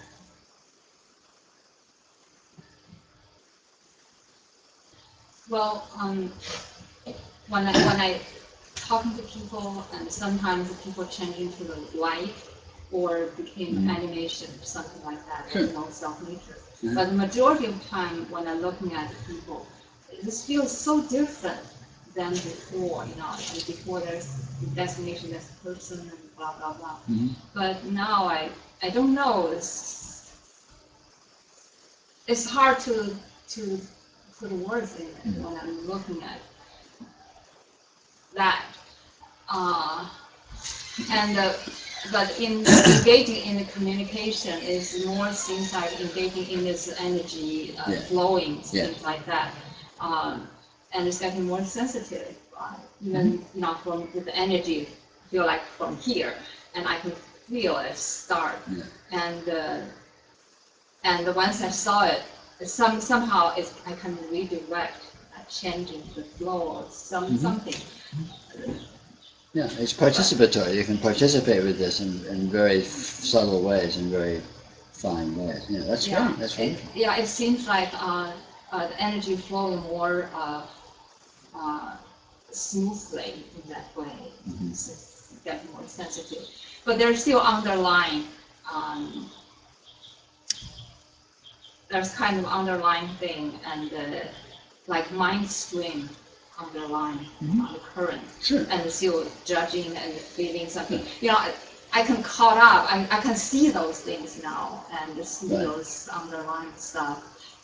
But still, it's still there, and sometimes can be very strong, and sometimes can be less. Yeah, that doesn't need to stop, and it probably won't stop completely, but it just becomes less and less relevant because it's like a scar. If you cut yourself when you're young, you have a scar all your life. So likewise, the personality is kind of an energy pattern, and as it gets developed over the pattern of your life, that it has a sort of a nature, a flavor, or a way that it moves, that it has a tendency to continue moving in that way. And that's not a problem at all. So, the personality can be neurotic or unbalanced or a little obsessive about things or whatever. And that's not an issue. But as you are more and more with this actuality as it is, that just becomes less and less relevant. It doesn't necessarily cease altogether. But it typically, again, becomes, this urgency tends to drain out of that, and the relevance tends to drain out of it, and it just becomes something that comes up as a kind of in India they have a picturesque story that once a rope has been burned, it still looks the same, looks like a rope, but it won't hold any weight. So it's like the personality structures may persist, but they don't have any integrity, like they used to really be something, and then it's just sort of a ghost of a pattern that doesn't really do anything. Sometimes it feels so interesting when you see the energy pattern. Never mind. Enough said. You had something? I don't know. We can wait. Well, let's see. Well, the vulnerability. Yes. The intense intimacy of this. Crossed my mind when I raised my hand. Anyway, the intense intimacy of this is as vulnerable as you can ever be. Yeah, and it's invulnerable. and it's invulnerable, but there are still times, for me, when it's like, oh God, it's just so, it's like, I don't have words for it. And little tweaks of terror, I would say, just little tweaks of terror. In other words, I don't want to over-dramatize this. And it has to do with that intense vulnerability. Mm-hmm. And then, of course, then it goes away. Yeah, there can be a contrast between the way we're historically used to being with things, and then this astounding condition, and there's a big contrast there. There can be a big contrast. There can be they're very different, and so that can present moments or conditions of sort of startlement or where you're, whoa, hold the phone kind of stuff. Well said. But again, the tendency is for these historical patterns and these historical ways of sitting in your own energy to sort of dissipate by degrees and to become just less relevant by degrees. And again, they may or may not vanish, but they just sort of lose their, where something that at one point would have been just totally nuts making, like you see something that just, drives your world, sends your world for a loop. And then you get to another point where it's there, but doesn't have the same impact. Yeah, and I'm kind of, that's why I said tweaks of terror as to where I said, because there have been times when they've been bigger than tweaks. And now so thank you. Again, all this stuff tends to dissipate.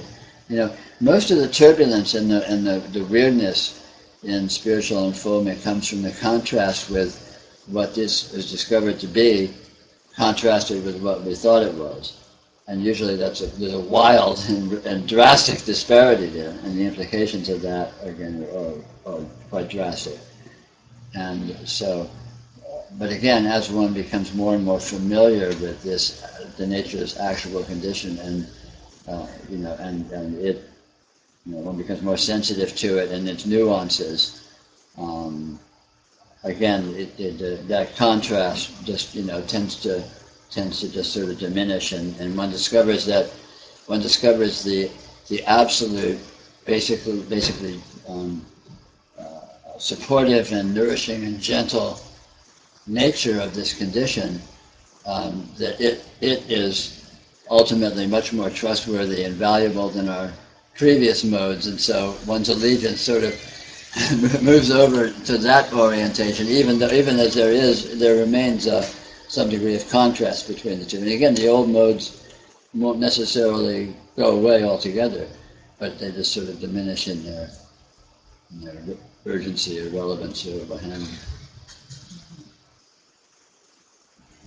It's funny, spiritual unfoldment's a funny thing because, the sort of naive fantasy is you sort of move from one thing into something else, but it's not really like that. It's more like what you were sticks around. You're still that, but you're something else completely different at the same time, and the two kind of coexist in a strange way. So it's a more complex and subtle situation than one might naively have anticipated.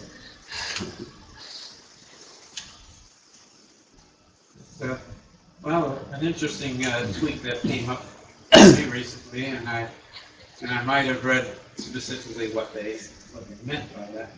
That cutting any hair on your body can somehow affect your health. I mean, there are some mystics that never cut their hair. And one, I suppose the best thing I can do is what they meant by that, but also the idea that it's not really relevant. I'm wondering if you've heard anything about that approach to health or spirituality. Yeah, well, there's myriad and infinite different ways of relating to energy. The interesting fact is that everything impacts everything else whatsoever. So it's all true. Feng shui is true. How you have your furniture arranged affects everything, your health and your prosperity and everything else. What you do with your hair affects everything. How you move affects everything. How you speak affects everything. Everything affects everything else. With no proportionality. So you can get in the habit of holding your little finger one way or another way, and it completely changed the entire universe, literally. And there's no end of dancing with that way of being with things. Or you can just say screw it and do whatever you do and let the cards fall where they may. And it's all good. It's all down to individual approach again. But it's certainly true that there is an inconceivable and irrational interaction between all factors with all other factors. I mean, look at homeopathy. Look at anything.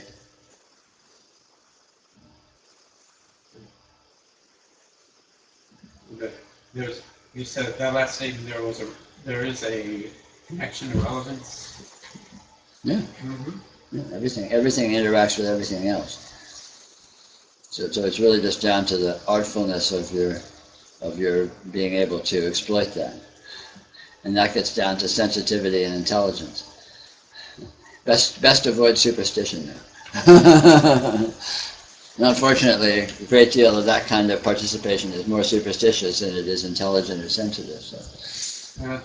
A great deal of what? A great deal of letting your hair grow. Sure, or feng shui or homeopathy or any system where you're basically doing magic by manipulating certain phenomena in the hopes of them having an impact on other phenomena. And as I'm saying, that's absolutely viable, and there's no basis for discrediting that. But again, one would be wise to do it with artfulness and intelligence rather than superstition. But that applies to everything. So.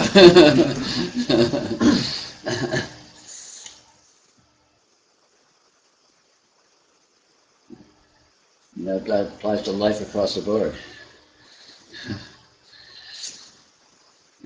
Art and intelligence will take you a lot farther than superstition or blind acceptance.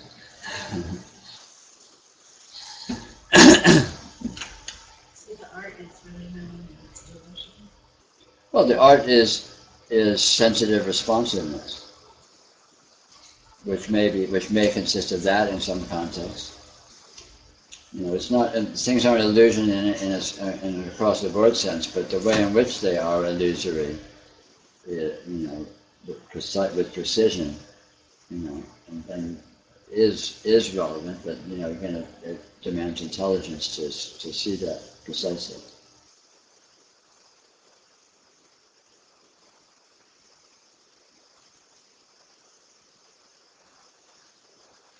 This can be confusing because there's a tendency in trying to be artful to do it in a subtle way to try to resolve their unresolvability. Right, exactly so. On that path. Exactly so. And that's the endless seduction. Is delusion keeps trying to reinforce itself. You call it ego or orienting to reality as in terms of an interpretive framework or a worldview, it has built-in defense mechanisms and keeps trying to steer you, keeps trying to pull you into it. This is always the challenge in spiritual unfoldment, is to stay with the real thing and not get swept up into basically superstitious engagement, which is masquerading as that, but is actually just more bullshit. Just to concentrate on noticing. Yeah. I mean, my basic practical approach is keep it simple. Keep it simple, stupid. It's like, well, look at what's here. What could be simpler? This is here. Look at it. What is here? And sort of pulls everything down to the lowest common denominator and undercuts all of the more pretentious sort of abstractions that we get so caught up in.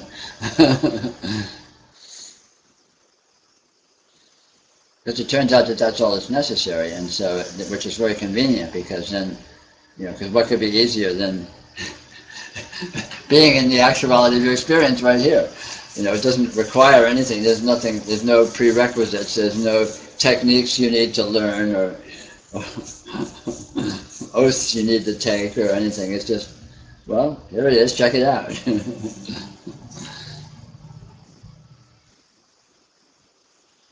And that turns out to be, not just useful and powerful, but the most sublime and powerful and direct spiritual approach there is. It's the shortest of the short paths.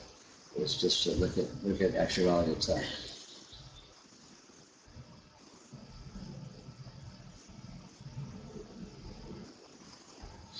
Look at the presence of your own experience. That's all. And of course, since you're already doing it, that makes it easy.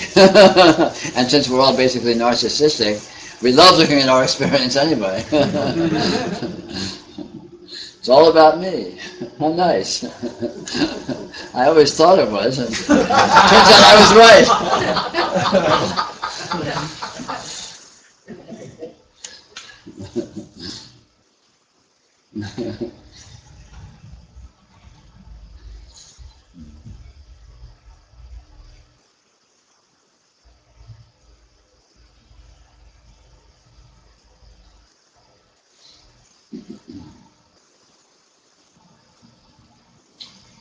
I've been noticing, I think of things that, object constancy. I look at the wall, and the wall's a wall, compass on the table. And, but what's really bizarre is that, if I look at it, my eyes are doing this all the time. And things are, it's funny, I'll attribute it to my eyes moving, but really, there's no objective thing like my eyes are moving, so that makes the cups and the wall move. Right. There's nothing like that. That's the only thing going on. Is everything's like shifting. And I remember when as a kid, I would look at like towels, on the shelf, maybe doing this kind of thing, and things are doing that now. They're starting to move around, and it's like it's really kind of it's interesting not to dismiss it as noise in the machine. Yeah. Well, the only actual object is experience. Objects are an abstraction that are superimposed upon the actuality of experience. So experience is the actual object, and the experience itself is very slippery and dynamic and unresolvable and all that, as obviously seen and as we've been talking about all day. And when you notice that fact, then the whole idea of this objective world that's sitting there inert and stable and not really changing except for the fact that it's always changing. It just gets absurd. It's like, God, that's so complicated. Occam's razor, it's like, go with a simple explanation. How about, the only thing I can find is experience, so how about that's all there is? I mean, wouldn't that be simpler? That's much simpler,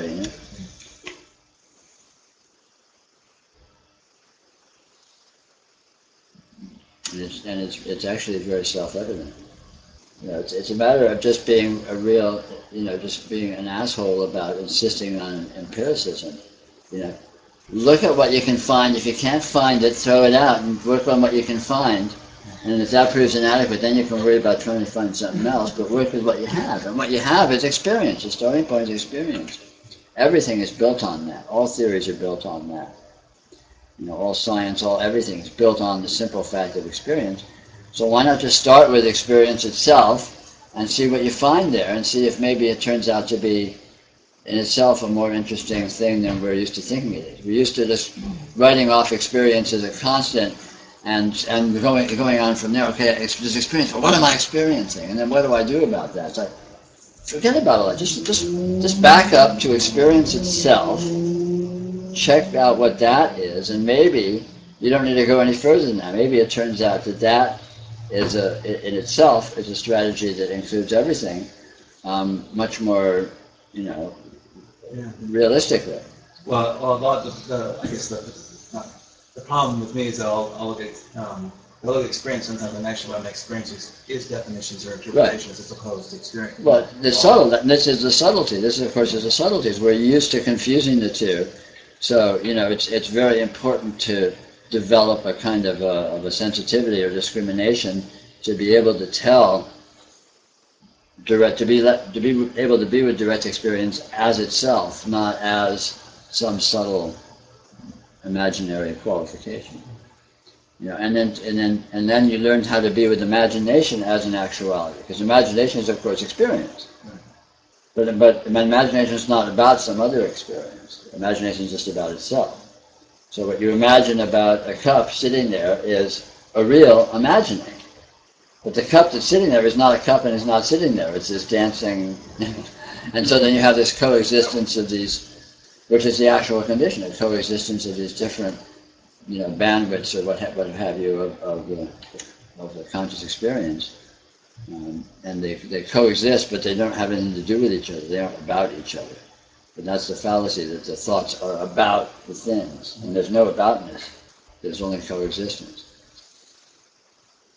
It's also interesting that I considered, you know, like seeing a cup move or how that thing just shifting around. I always thought of that as some sort of special altered state, and it's actually not. That's absolute noise. Yeah. I mean, it is noise in the machine in a sense, but the noise is experience. Experience is a noise. And there's nothing apart from it. Yeah.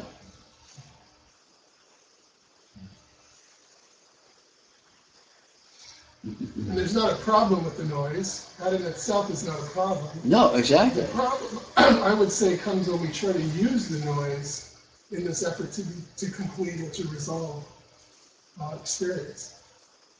I'm not sure. I don't follow you. We try to use it to control our experience. We try to use our perception of difference of different objects and beliefs, what we believe about this.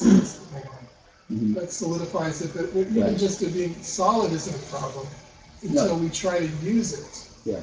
That's what I. But yeah. You know, it's not exactly along the lines of the way you were approaching it, but you know, I would say with normal human thinking, a normal human approach to experience, it separates relevancy from irrelevancy, and a great deal of experiential information is considered irrelevant and noise, basically. So, you know, typically a person walks into a situation and they assess what's relevant, what's important to the situation, and all the rest of it is just kind of written off.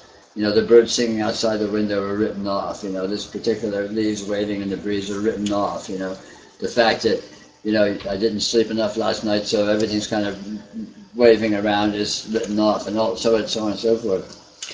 And that's a big mistake, because then you cut yourself off from anything that's experienced is actual, and all actuality is relevant, is important in itself. And so by censoring experience in terms of signal versus noise, in terms of what's important versus what's unimportant, we cut ourselves off from a vast perspective, a vast context of what's actually going on. Yeah, except that our body and our mind just naturally does function by separating and making judgments and determinations about relevance. That's kind of a natural thing. Absolutely. So I'm saying that in itself is not a problem. No, but that happens. But that's a partial mechanism that happens in a context that's other than it, which is also relevant. Right. And the normal human stance is to just be with that partializing and write the rest of it off. Just basically censor it or deny it even its relevance, and just basically hypnotize oneself. But what I'm trying to get at is that there's an agenda behind that partializing, which is to try to control your experience. Yeah. Which implies that you're believing that it's resolvable. Right. You haven't seen unresolvability. Right. Yeah. And so noticing to the point where you really understand that there is no resolvability kind of cures you of that relationship. Right. So you're not. I mean, that's the whole mechanism of what's called delusion in spirituality, is exactly that. You know, having an agenda, partializing and steering, trying to keep control, trying to keep a worldview and keep it control and censor it and edit it and so on and so forth, versus just letting things be what they are, as they are. So it seems that the noticing process, the yoga of noticing, involves on the one hand noticing to the unresolvability. That's kind of the culprit in all of this. Is not seeing the lie of resolvability. So one part is to really notice that until you're clear. Right. And then the other part is to notice your own tendency to want to resolve. Sure. If there's something in you that's... Oh, yeah. So those are kind of the two aspects. Sure. Yeah. Yeah. I mean, the functioning of a personality and personal mechanism and personal orientation is all fine and natural, but it exists in a context that is more than itself. But again, in confusion, typically, sort of a more normal human worldview, only the one is seen and the other is not seen. The context isn't seen, and so the context adds a vast, perspective on what's really going on. Yeah, and that's like the Nasruddin story of looking for the trees under the light. Yeah. It's looking, focusing on what that's. Good. You could start a whole path and religion and whatever, just on the noise and the machine, just turn attention to that. It's been done. Not a yoga.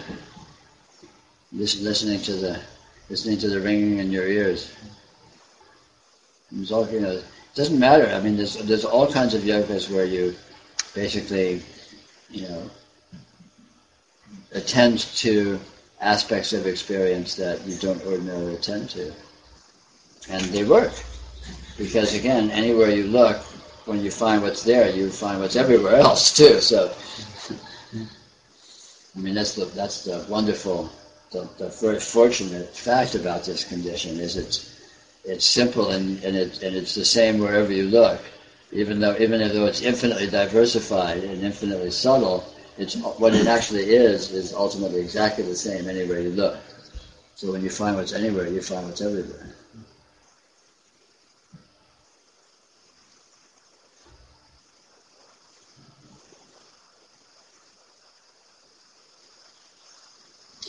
Why don't we break? It'll be lunch in a little while, and we can, stretch our legs and chat and get some drink. And enough of this chatter.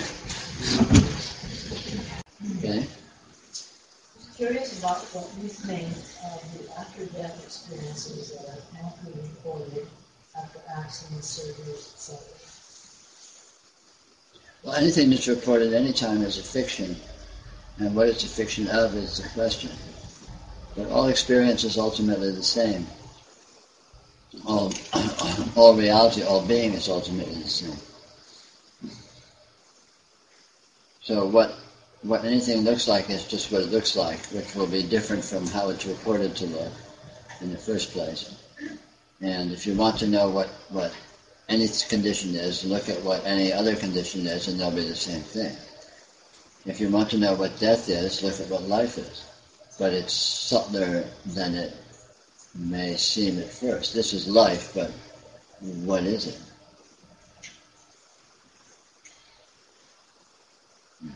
What it is astoundingly subtle and strange.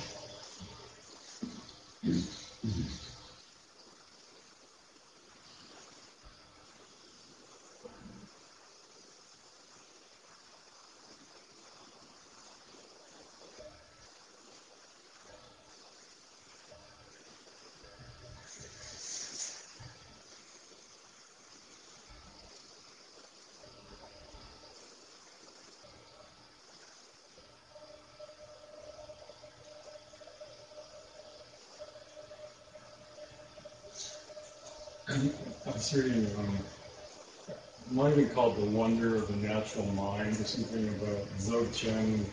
In a way, it was the beginning book, but it went into a lot of detail. And I feel like, but anyway, my point is that here was this real convincing kind of system of what happens in the Bardo state, etc. And yet other things I've read are just completely different. And so I'm asking myself, well, how can they both be true? That the Tibetan Buddhists are talking about this whole elaborate system of events, and then others are talking about something altogether different. Just excuse me. Yes, any comments on that? Well, it's the same thing I just said, which is that the description is not the thing described. So the fact that descriptions are different doesn't mean that the thing described is actually different. If you want to know what the bardo is, this is the bardo right here. This is a condition of absolute transcendental clear light, which has the nature to appear as apparent apparitions, which are entirely insubstantial and consisting of nothing other than the absolutely transcendent clear light. And so there's the potential for discrimination for seeing the clear light, or for missing it entirely and getting sucked up into the apparitions and reifying them and identifying with them as being actually happening, which is the essence of the Tibetan after-death bardo, but it's the same condition that's true in every bardo. The Tibetans classify all experience as bardos. So that after death there's a particular bardo, but there's 6 bardos, one of which is the waking state. And they all partake of essentially exactly the same nature. And from the Tibetan point of view, Dzogchen is how to deal with that. And deal with any bardo. And the same formula applies across the board, which is see what it actually is, don't get seduced into jumping to conclusions based on interpretations of appearances.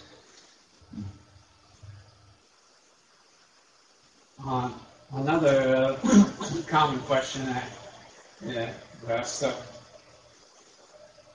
am I doing what I came here to do on the planet? In other words, why am I here? When there's a big push for people to fully express themselves, and somehow there's a reason why they were born. Well, what's your take on that? You can't not do what you're meant to do. Everything that you do is what you're meant to do.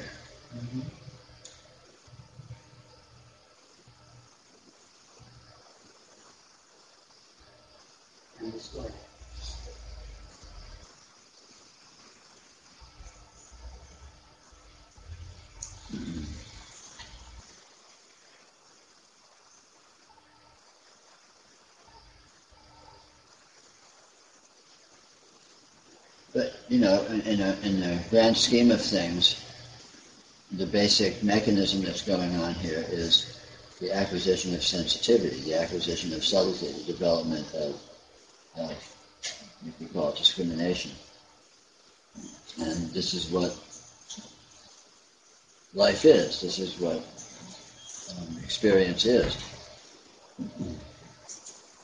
And you can most efficiently engage in that to the degree you deliberately move into sensitivity, and you can least efficiently engage in that to the degree that you let yourself get distracted by getting caught up in all sorts of coarse identifications and such.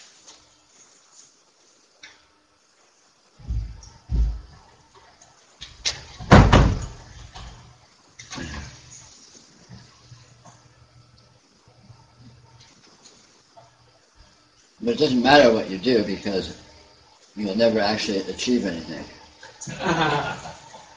This is the final condition right here. And yet you can appreciate that fact and reap the benefits of that appreciation or not. There are the various degrees perhaps. So in that case the ball's in your court. Maybe.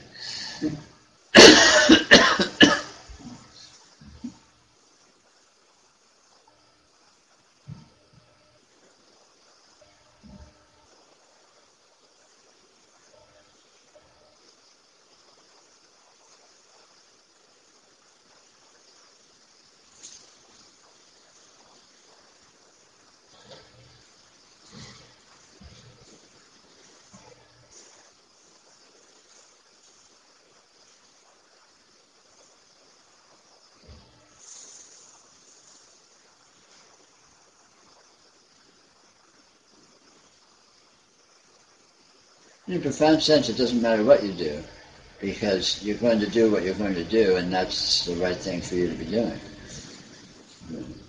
So.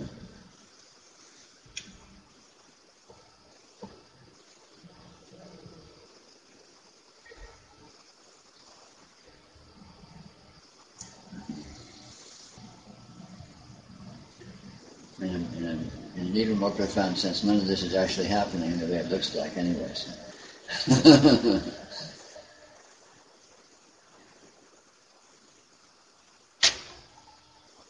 Just like in a dream, nothing is actually happening even though it seems to be.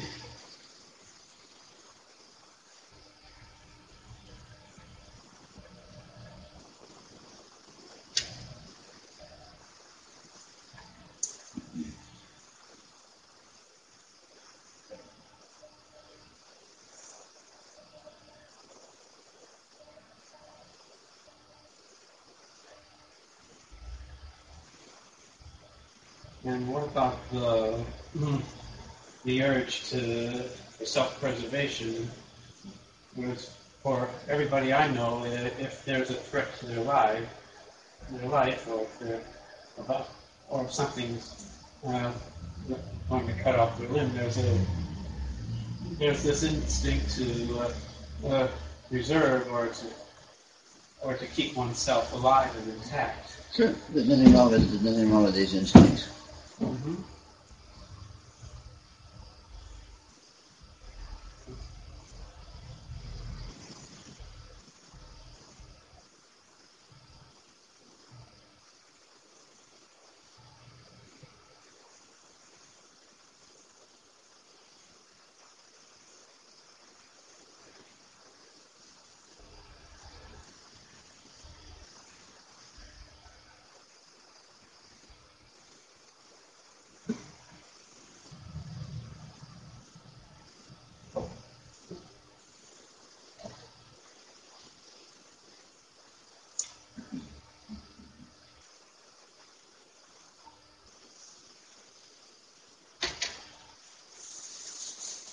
Nap time, maybe we should have milk and cookies.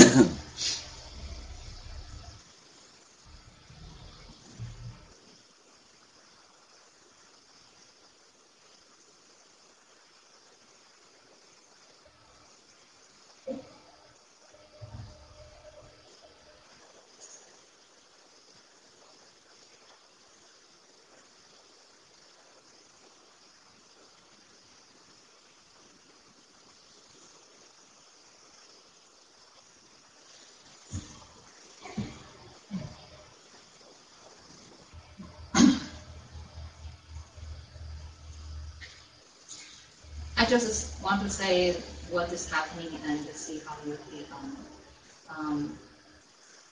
As I mentioned before, there are two kind of happenings. One is looking into the illusion of thought, looking into the illusion of concept. Everything came up from the thinking mind. Another thing is directly engaging with whatever this is. Well, by looking into the thinking, the believing of the thinking, it starts from the very coarse one and see through it, see it is not that, it is not, and get into more secular, and I can constantly seeing this underlying mind thinking streams going on, and once I'm looking into it and I see it dissipate, and know it is just illusion. It is basically a mirage and building story. It has no base whatsoever. So the most gross one is so easy for me to see through now. Only the more secular one is only once I notice, and it will be see through. On the other hand, it's just direct engaging with the present energy. Like the whole field is vibrating. Yes. And if I focus on something, zooming in, and it's just it keeps moving and this dynamics, whatever. Right. But somehow I feel like there are underlying stuff going on, subtle beliefs still holding, but I can't see it. Right. See, that's why I feel, even though I see everything vibrate, and I see, when I look at the mirror, every time I look at the mirror, it's just like, whoa, it's like the entire field. It's not just looking at me, there's no me there, just the entire field, and everything vibrates. Yes. Yeah, flashes. Even with that, I'm still kind of holding into the individual thing. I feel like maybe I can see that subtle level of whatever the thinking mind going on. Right. So that's right. Well, what's your take on it? The whole nature of this process is the development of subtlety, the development of sensitivity, and it happens spontaneously through direct engagement. In other words, through being with this presence, being with this phenomena sensitively, leads to greater sensitivity. So both modes of engagement you're talking about, being with thought or being with the direct experiential energy, will both spontaneously tend to move into ever more fineness, ever more subtlety. Because you learn it, you learn how to do it, and by being with it is how you learn it. And the more you're with it, the more skillful you become at being able to be with it more sensitively, more subtly. And as this proceeds, what it seems to be and the way it seems to be will continue to unfold and seemingly develop as you come to new perspectives, more subtle perspectives of it. But you never get you get to bottom. There's no bottom. But it's a never-ending, moving into subtlety. And again, it's not important for these things to cease. It's not important for conceptual thought to cease, or the nature of the mind to interpret things or have beliefs about things to cease. Because whether it happens or not doesn't really matter. The important thing is to see it, and to see that is a small thing that happens in a much bigger context that has nothing to do with it. And so it's not a matter of changing what happens, but of seeing what happens with ever increasing subtlety and ever increasing engagement. Sometimes I feel like I'm making that. If I don't think about just the seeds, everything is vibrating.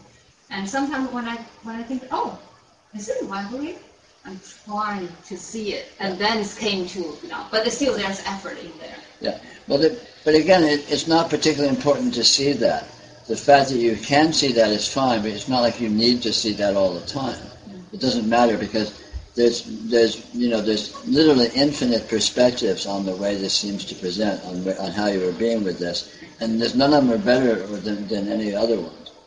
The advantage of seeing that mode of things where everything is moving is as an antidote to assuming that things are solid and stable and fixed and coherent.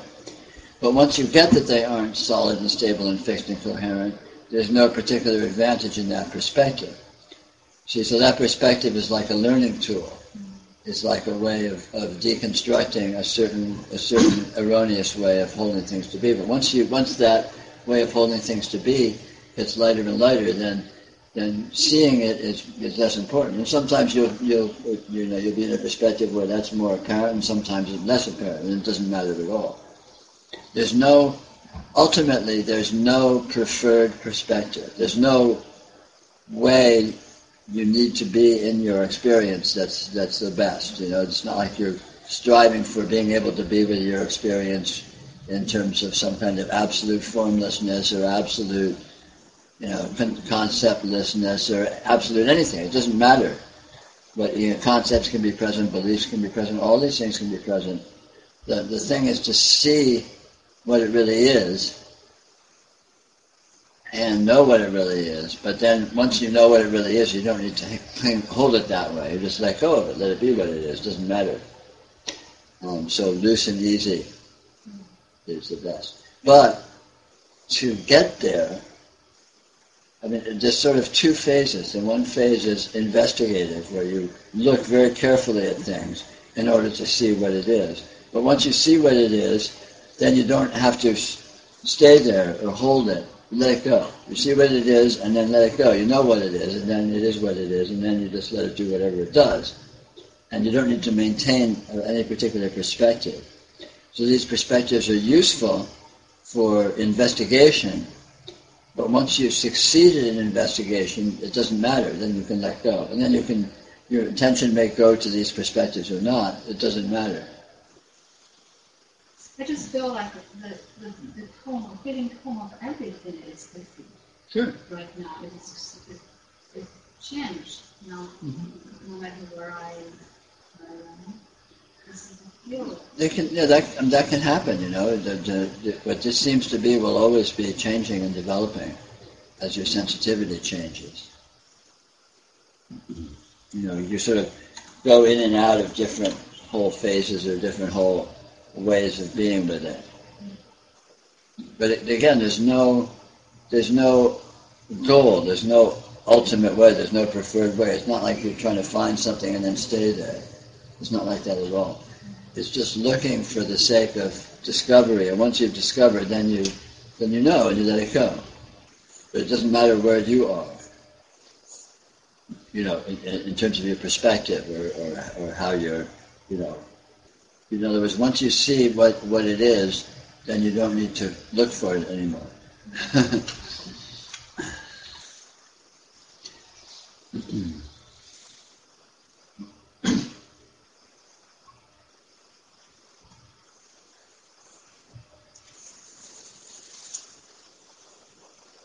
So, sort of piggybacking on that, I've been pleasantly surprised as to how, and other people have commented, how this is translating into my life. Yeah. In my relationships. And so when there's a level of presence in a relationship that I've never noticed before, I can notice that. Mm-hmm. And then I can get inflated. And then I notice the inflation, and I get critical of the inflation. Uh-huh. So what I'm getting today, and I don't want to go on and on, it's obsessive, but what I'm getting today is, so what? Yeah. So I get inflated. Sure. There's all these personality modes, and we're used to being very self-critical of them, but ultimately they don't matter. You know, we are who we are. We are who we happen to be, which is just an accident of, you know, how we have come to be who we are. Right. And all of that is just energy patterns that have a sort of a tendency to move in certain ways. Right. I mean, that's all our personalities basically are, is kind of habit patterns, or you know, kind of like a path that the horse always, you know, knows to walk on to go to the stable, kind of thing. And these phenomena don't matter in themselves; they have no importance in themselves. If you feel caught in them, so that you're obsessed with that, and you feel a smallness or a stuckness or a restriction, then in that context, you can, you know, do what we talk about. Look at your experience, notice you know, basically deconstruct the importance that these things seem to have. But again, they don't need to cease. You know, the personal or individual motivations and investments they're not actually a problem. They're just conditioned. They don't need to cease. They don't need to be different than they are. And they aren't intrinsically actually a problem. So if they seem to be a problem, that's when you sort of apply the antidotes, so to speak, of looking at, you know, seeing that they're not a problem. And once they're not a problem, then they're not a problem, so it doesn't matter whether or not they occur. Bingo. So, yeah, I got it. So getting into, oh my God, I've gotten inflated, and then spinning it back. Somewhere at that point, there's nothing, the inflation is whatever word I'm using. But it's at that point that you just go into the larger, Sure. whatever. Well, it's the nature of the personality, and you look at the personality of the portions that are doing these things are relatively small. They're subsystems. So there's a part of the personality that's self-assessing. There's a part of the personality that's self-critical. There's a part of the personality that's self-aggrandizing. But these parts are all like little subsystems. They aren't particularly big, and they're like little things, little energy patterns happening in a much, much bigger context. So they aren't particularly important. And the trick is to see that they're not important. If they become important, if you're sort of obsessing about them or zooming in on it, then that shows that it's possible to look at that and discover that they are important, and then they aren't important. But their unimportance doesn't mean they need to stop. Their unimportance is just happens to be the case, happens to be the fact, and since it is the fact, it's discoverable. And once you discover it, then they aren't important, and you're free of them as being an issue, whether they happen or not. That's the difference. Thank you. Yeah, I mean, it's not that what happens; it's whether or not it's an issue. That's the point. Well, the word being, I don't know. You just said something. Unimportance. Yeah. Yeah, nothing. Everything is like a little subsystem, like a little vortex, like a little dust devil or something. And dust devils happen in the big, wide open sky, right? And so they aren't particularly important. They're just a little energy event. And all personality structures and personality functionings are like that. They're little tiny subsystems. They're little whirlwinds. But these whirlwinds are just little, and they're happening in this vast context, most of which is not that. So they just don't matter. They aren't important on the scale of things. They're there, but so what? Who cares? Right. Yeah, this is helpful. I think I was at this sense that I mean, now it's bullshit to even say this out loud, but I know.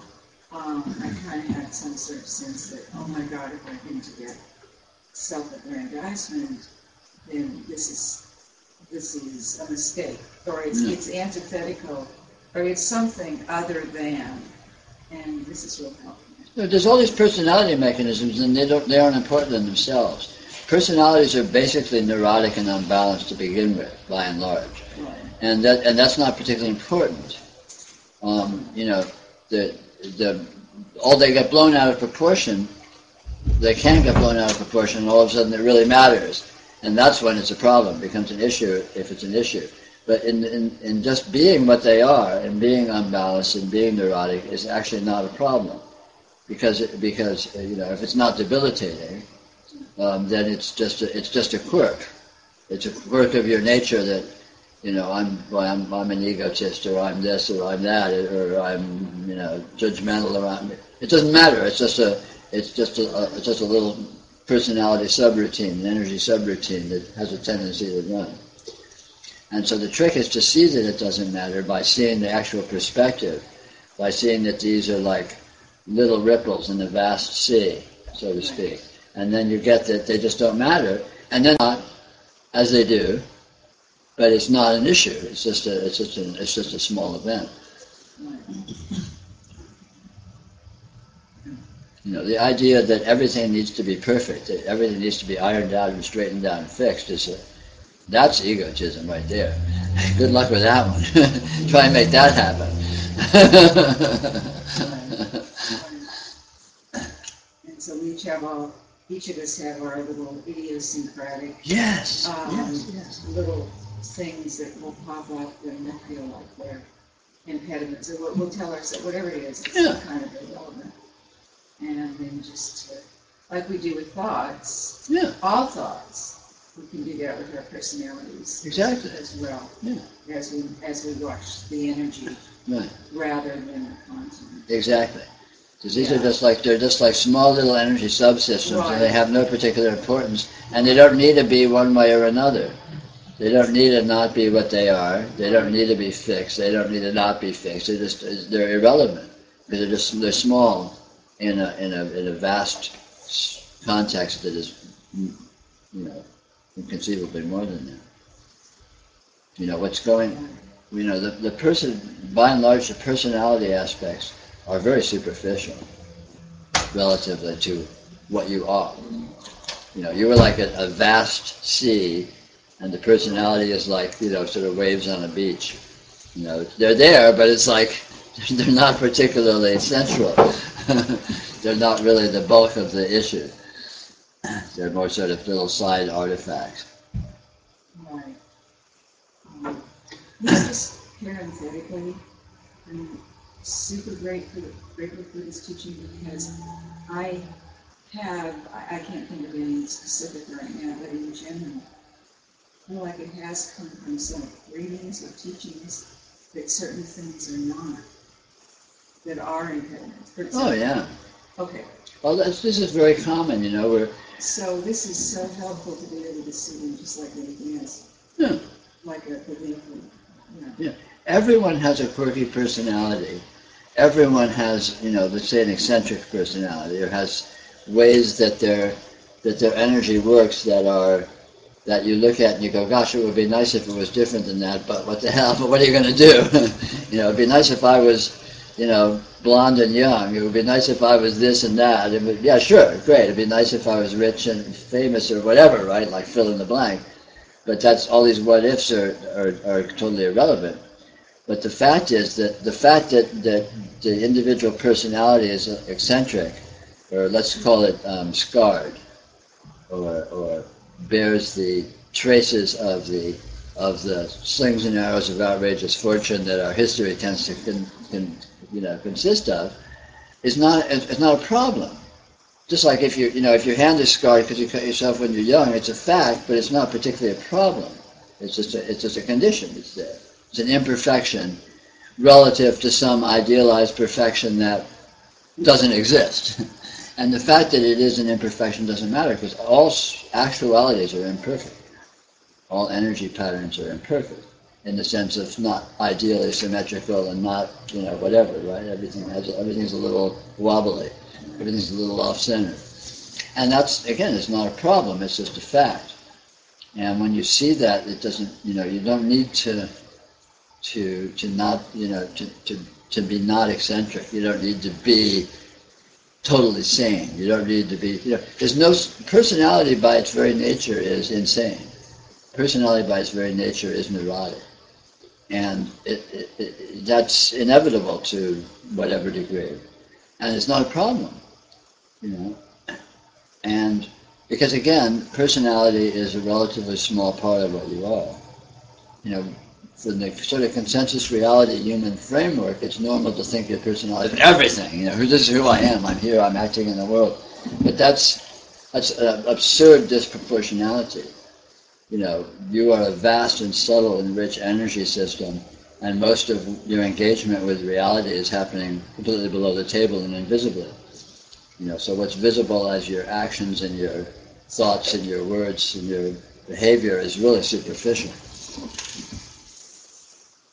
And it's possible to see that and know that clearly, and then it assumes its proper perspective, and you see that, that stuff's there, but it's just small subsystems, and they're not really a problem. And if they are a problem, you can do a therapy or something and fine tune it a little bit, but by and large you don't really need to, unless it is, really, if you're tripping over it.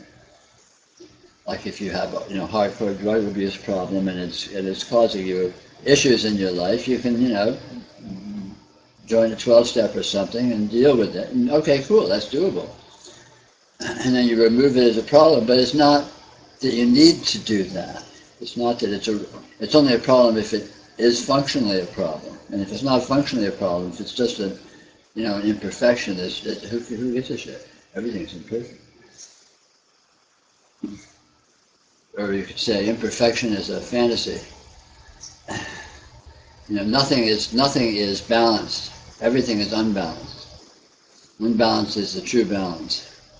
So the fact that our personalities are a little out of whack, it just means that they're real.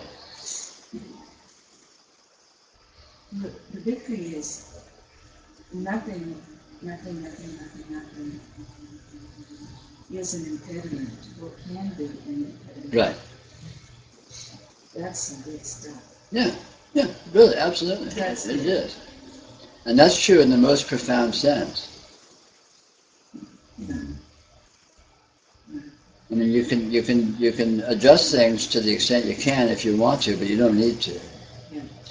I mean, you can be a hardened sociopath and, torturing children in your spare time, and that's your business. Right? It doesn't have anything to do with your spiritual realization.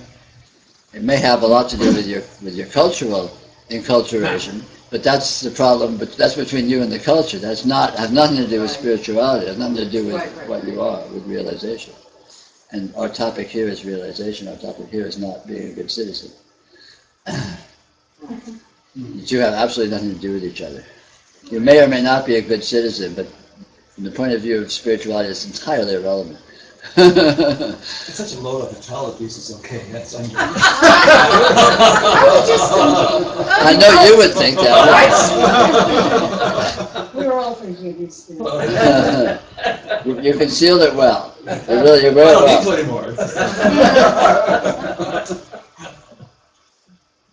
Is there a grade school lunch here?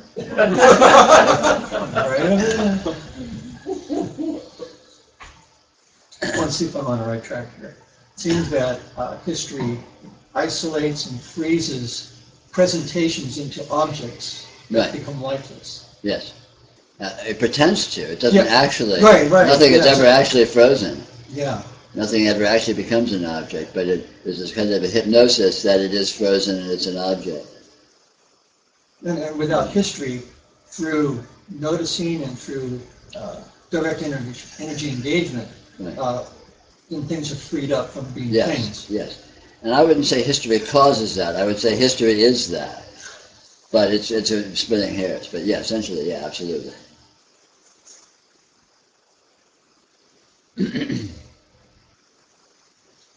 Are noticing and direct energy engagement the same thing, or the different Exactly. colors for it? Same. Okay. Same. And it's kind of a trick.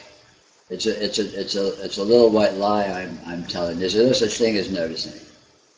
And there's nothing but direct energy engagement. So noticing is noticing that is the case. So and that direct energy engagement is what noticing really is. So in a profound sense, noticing is noticing that noticing is noticing. And that there's nothing but.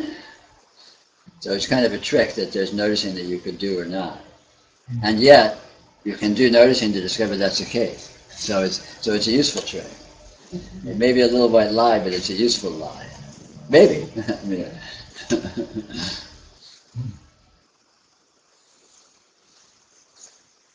I mean, it's very, it's subtly paradoxical because what is the case already is the case. And spirituality is all about coming to notice that is the case. And it's very slippery because in a profound sense, everyone already is noticing that is the case, but they don't notice that they're noticing it. They think they're not noticing it, even as they're noticing it. So all of that paradox and everything is what all these tricks are about. So you're using, so in doing noticing, you're using a trick to counter a trick, which is why it can work. And in that case, you let yourself drop into that which you were already in, so to speak. But you're just noticing it. At that point, it's appreciating what's already the case, which is why it's appropriate to call it noticing. Because noticing is not doing anything new. It's just noticing what is happening. So it's, again, it's very slippery to try to pin any of that down. But it's slippery to pin anything down whatsoever, so it's quite appropriate.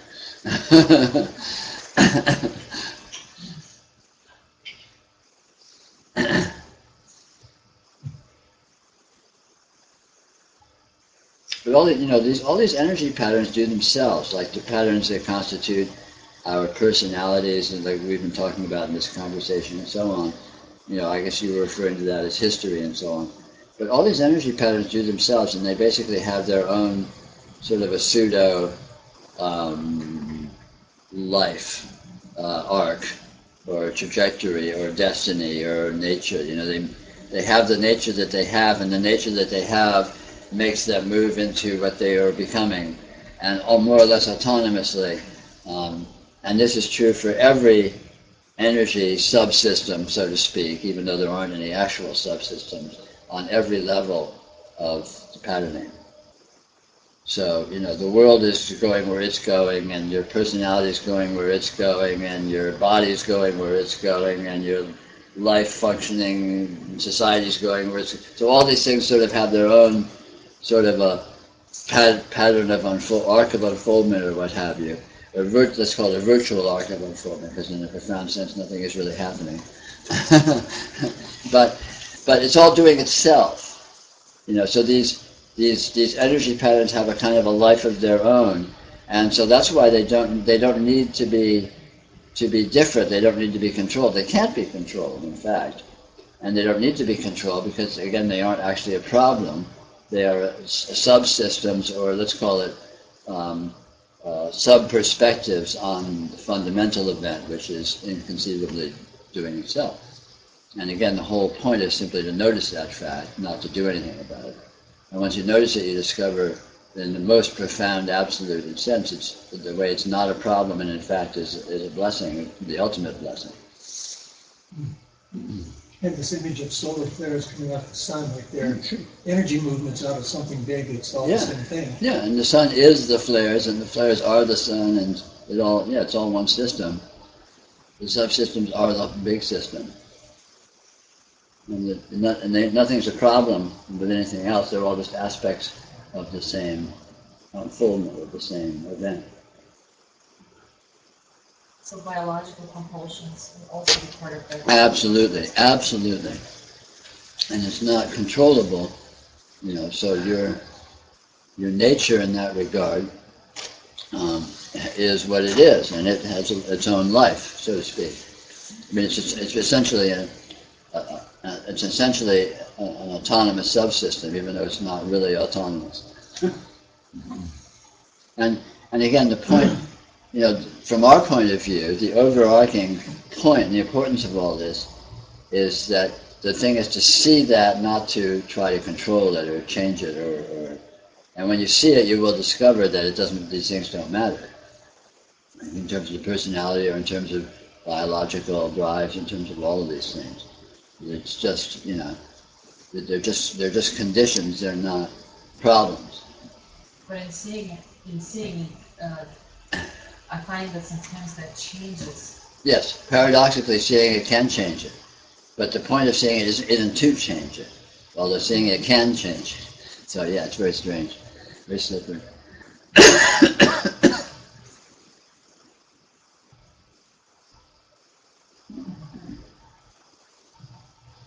Yeah, seeing is not to fix anything, and yet paradoxically seeing may tend to fix something, or not. And again, it doesn't matter whether or not it does, because the seeing is the point. But again, strangely enough, it's like that. I don't want to back this up into a model making thing, but I noticed you don't talk a whole lot about like non-duality and that sort of thing. But it seems that to increase sensitivity, you run into it anyway. I mean, that's the truth of what things are. There's nothing going on, and it seems that I would sort of trip into it when it's a gradients. And sure. But the seeing is a radiance, and the seeing is a radiance, and the presence is,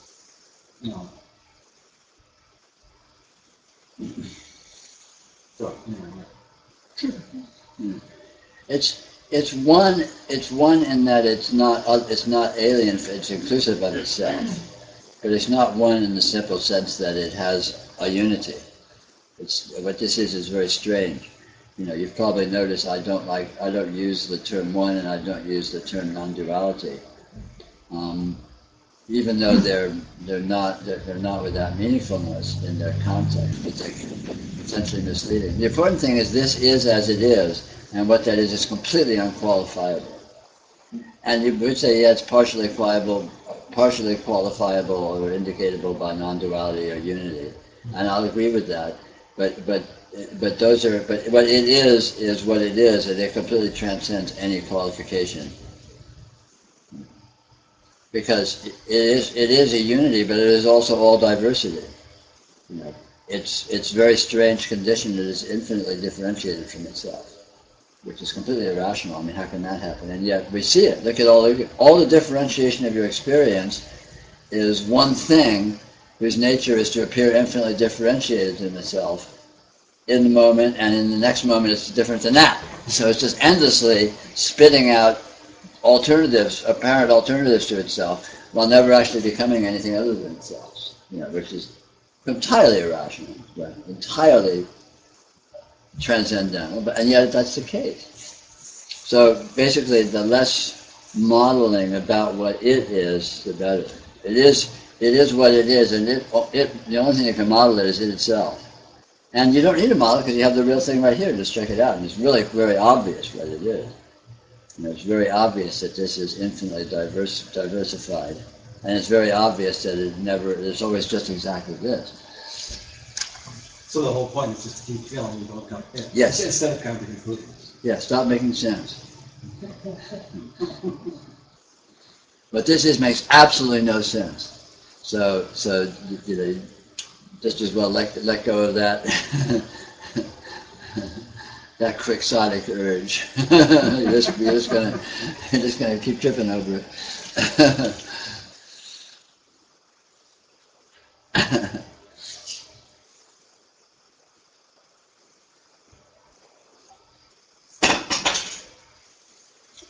What is it? 1:15? 1:30. Should we have a little break? Yeah. Sure. Just 5 minutes, not a huge thing. Refresh the perspective.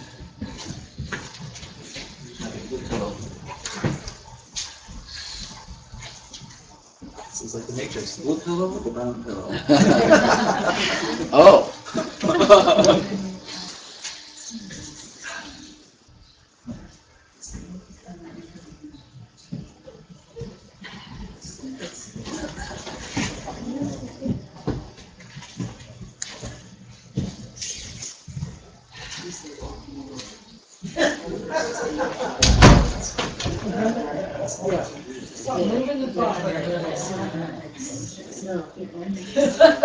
Right? I think so too. Especially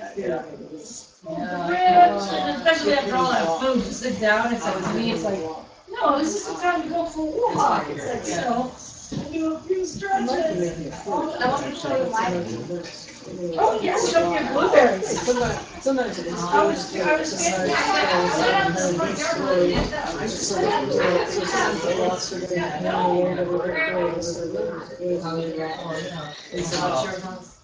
and sometimes it's just pound.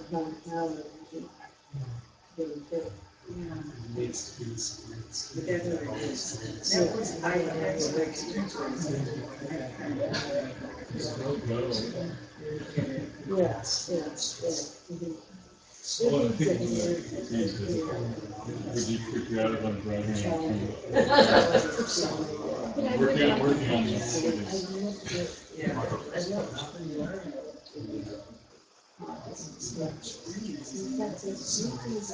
Yes. I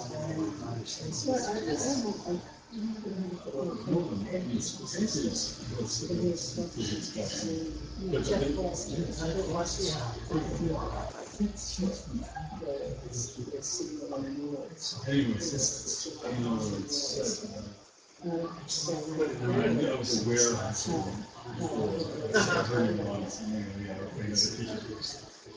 of by people, whatever they're from, I got You can look it up, my conversation is clear, and useful, it's, that's useful.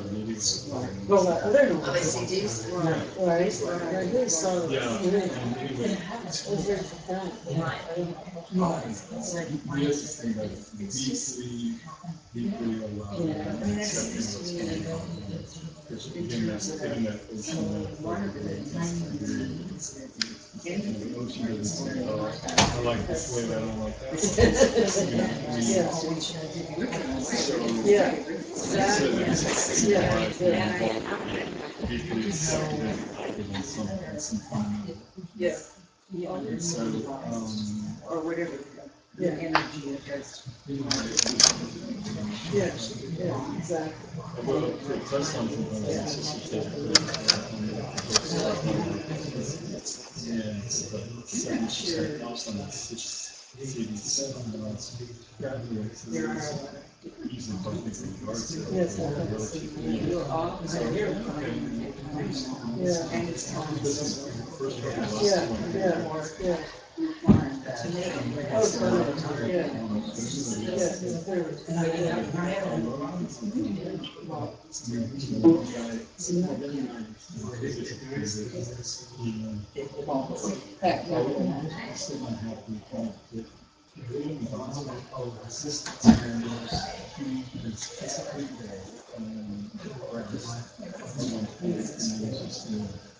really nice child, they look at a chair, ordinary, very, very ordinary chair, and saw the beginning of the new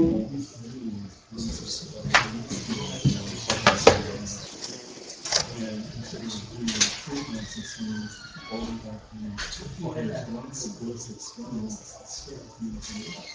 which was confused by this, and came to see again like that ocean, and said, it's deep, it's like tea. I might have said, I just walk outside and have some money, and I'm lying on the side, oh, this is chocolate and English. Yes, it's strawberry. It is. It's just. It's like nothing take it myself out saying wisdom tells me nothing, love and compassion tells me everything, and to close my life. I was showing so it's something that I actually experienced a couple days ago. I was kind of tasting the best of that and kind of moving into this awareness. And I would see then God was like, someday when the kids go to school or there's an thing you want to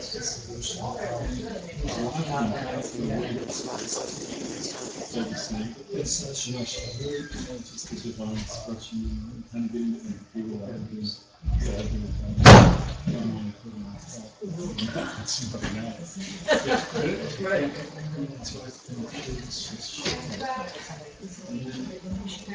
I'm sitting on the table 32 agents. No, he didn't turn the camera around. No, it must be a short break. Yeah, I thought, that's what I remember. Short was key.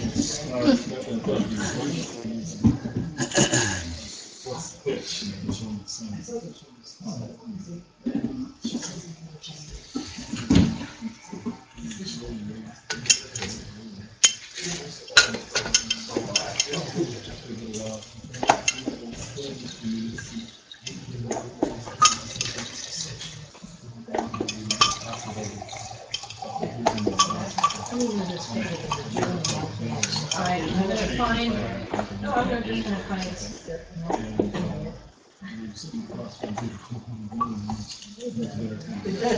And somebody read it, and so that's a little bit. Ah, here we go. Yeah.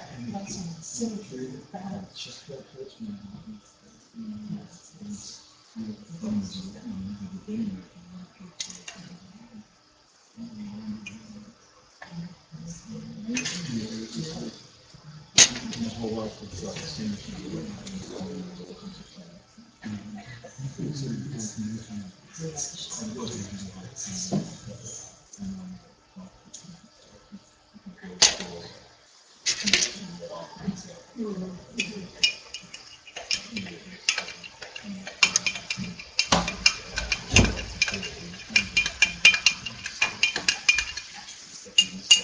Interesting.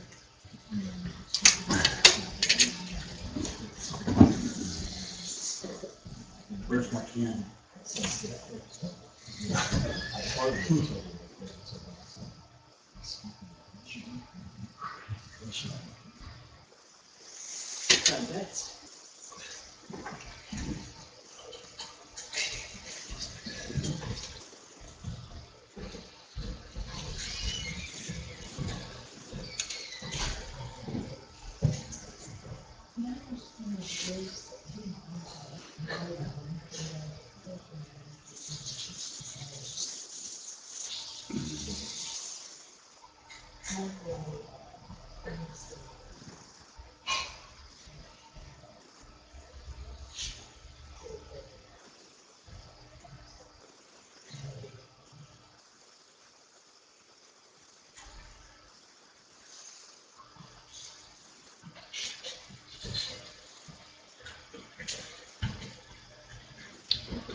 Shall we start back in again? Sure. So like we were talking about this last little bit, the whole point is to see, not to change or to fix. You don't need to adjust your orientation to anything, simply see what it is. And then in a broader sense, the acid test for anything that needs seeing is anything that seems to be any particular way is a sign that you're holding it erroneously. Because actuality is completely indeterminate. You can't tell what it is. It is open and unstuck and undefined while still being very contentful, very juicy and very pithy and having a lot of intelligence and meaningfulness. But you can't pin it down, you can't say what it is. And so anything that seems to be a certain way, that's an invitation to look more closely and discover that it's not that way. And also, anything whatsoever that seems to be a problem, it seems to be a problem because you think that you're holding it as being a certain way, subliminally at least, if not obviously. And so, anything that seems to be a problem, look and you'll find something that seems to be a certain way, which is an invitation to look and discover what's actually there, and you will discover that it is beyond what you're used to holding it as being, which of course removes it as being the problem that you were interpreting it as, because that interpretation was wrong.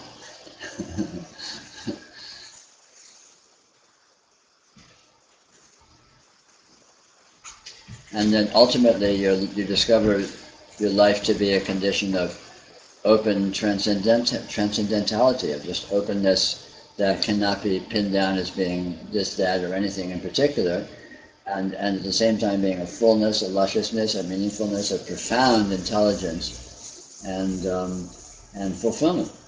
And hey, what could be nicer? And it already is that, so the whole trick is obviously just simply to notice that that's the case, to discover that through seeing. You don't need to make it into that, it happens to be that, because it couldn't be anything other than that, because that's what it's made of. Fortunately. How lucky. Hallelujah, there's nothing to fix, nothing to alter. Yeah, really.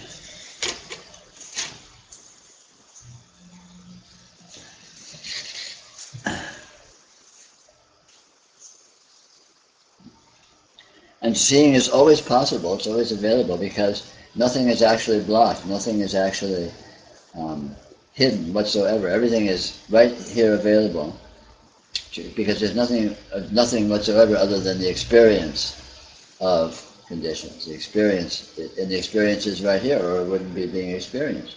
So since it's available, it can be seen, it can be looked into, and through looking into it, you will discover ultimately what it is, which is, you will discover this open indeterminacy, this open fullness that it actually consists of, it's actually made of. Substantially, it's made of that. It's made of infinity. And you can't use building blocks of infinity and make a finiteness out of it. Can't be done.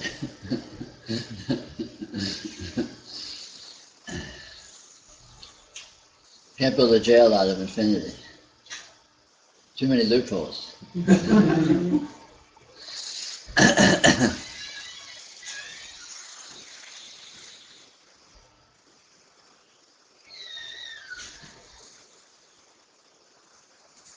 that's the only building block there is. That's what this is. Nothing other than infinity can be found. Anything and everything that exists, if looked at, will be discovered to be an open infinity. Literally. I mean, it's not infinity in some abstract theoretical sense, but a concrete infinity. That's what there is.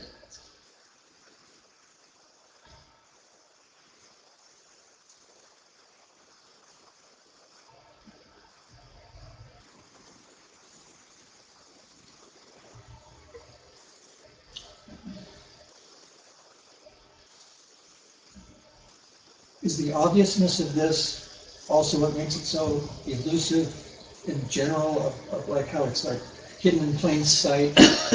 Or is it like just our conditioning from being raised up with worldviews? Perhaps. I think the real impediment is the conditioning. And the fact that the conditioning isn't obviously wrong. If you don't look too closely, the conditioning seems to be perfectly plausible. Everything we've been told could be kind of more or less, might be the case if you don't look too closely. But it's always predicated on not looking too closely. Because if you look closely, you discover very directly for yourself that it's just not like that. Anything that seems to be a certain way, that you've been told is a certain way, or that anyone else is holding to be a certain way, if you look, you will discover ways in which any actuality transcends the ways in which it's being put. And since it transcends it, it's not that. It's something other than that. Even if it may also be that to some extent, it's more than that, and the moreness is sufficient to completely counter whatever you're interpreting it as being.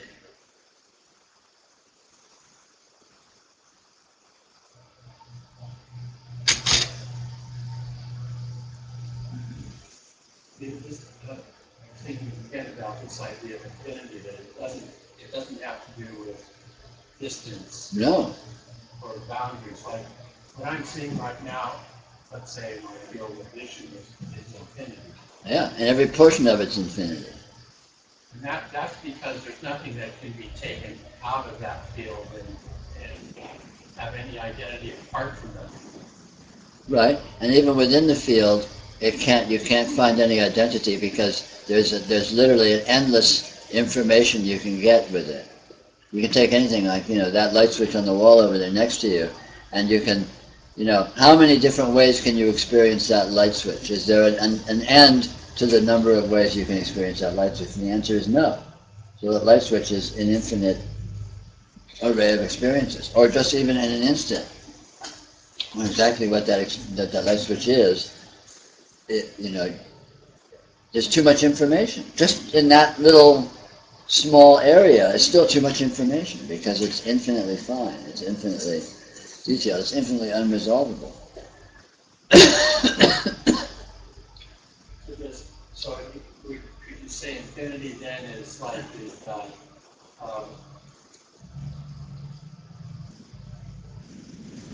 non-stop information? Yes. Yes. Probably the very simplest way to understand infinity is fuzziness. All information is fuzzy. No information is precise.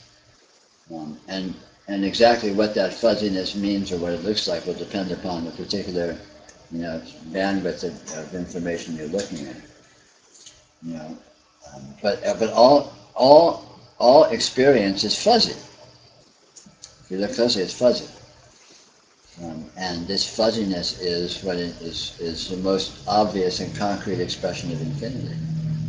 You can't find, you try and find where the edges of something are visually, and you look where the edge is, and you look at the edge very closely, and well, it's right there, but it's kind of fuzzy right at the edge. And you look closer, and it's still fuzzy. And you look closer, and it's still fuzzy. And then you look at what the colors are, and then, well, it's kind of this color, kind of that color, but not really. It's kind of fuzzy, And so the fuzziness is an artifact of not being able to pin it down as this or that, and it's always this kind of, it's indeterminate. Or, physicists come up against this with quantum indeterminacy. You can't measure the exact values of any actual quantum event because there's an inherent indeterminacy. The more closely you measure one aspect of it, the less you know about another aspect. And this turns out not to be an artifact of their measuring techniques. It's actually, the events are actually like that. It's like the event knows you're looking at one portion of it, and the other portion of it gets more and more vague as a result of that. Like, how does that happen? And yet they see this continually. It's a given. It's been proven. It's a fact. Physics is kind of esoteric for people that don't follow it, but it happens to be the case that's what's going on now. That's very obviously so. But you don't even need to go there because it goes on a macro level. Look around. Everything is fuzzy. It's specific and it's sharp to the degree it is, but you look at that sharpness closer and you ultimately get to fuzziness. Right? The sharpness itself is fuzzy.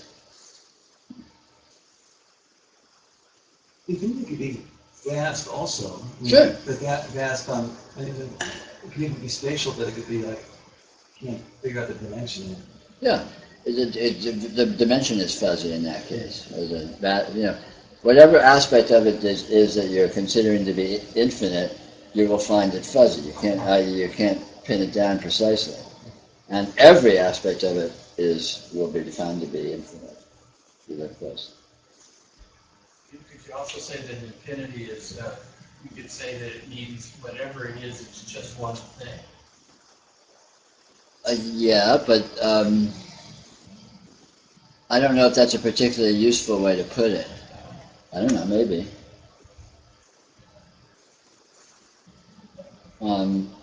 Since it's infinite, you can't even be sure whether or not it's just one thing.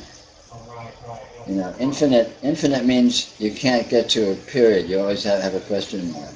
You never get to the end of your investigation. There's always more to check out. It's not like, okay, now I've got it all, and period. It's all done. Now I know exactly what it is. That ain't never going to happen.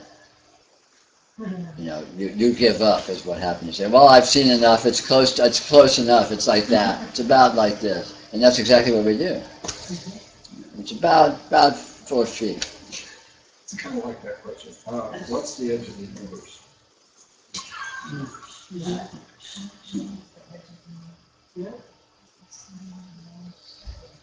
You find the edge of the solar system.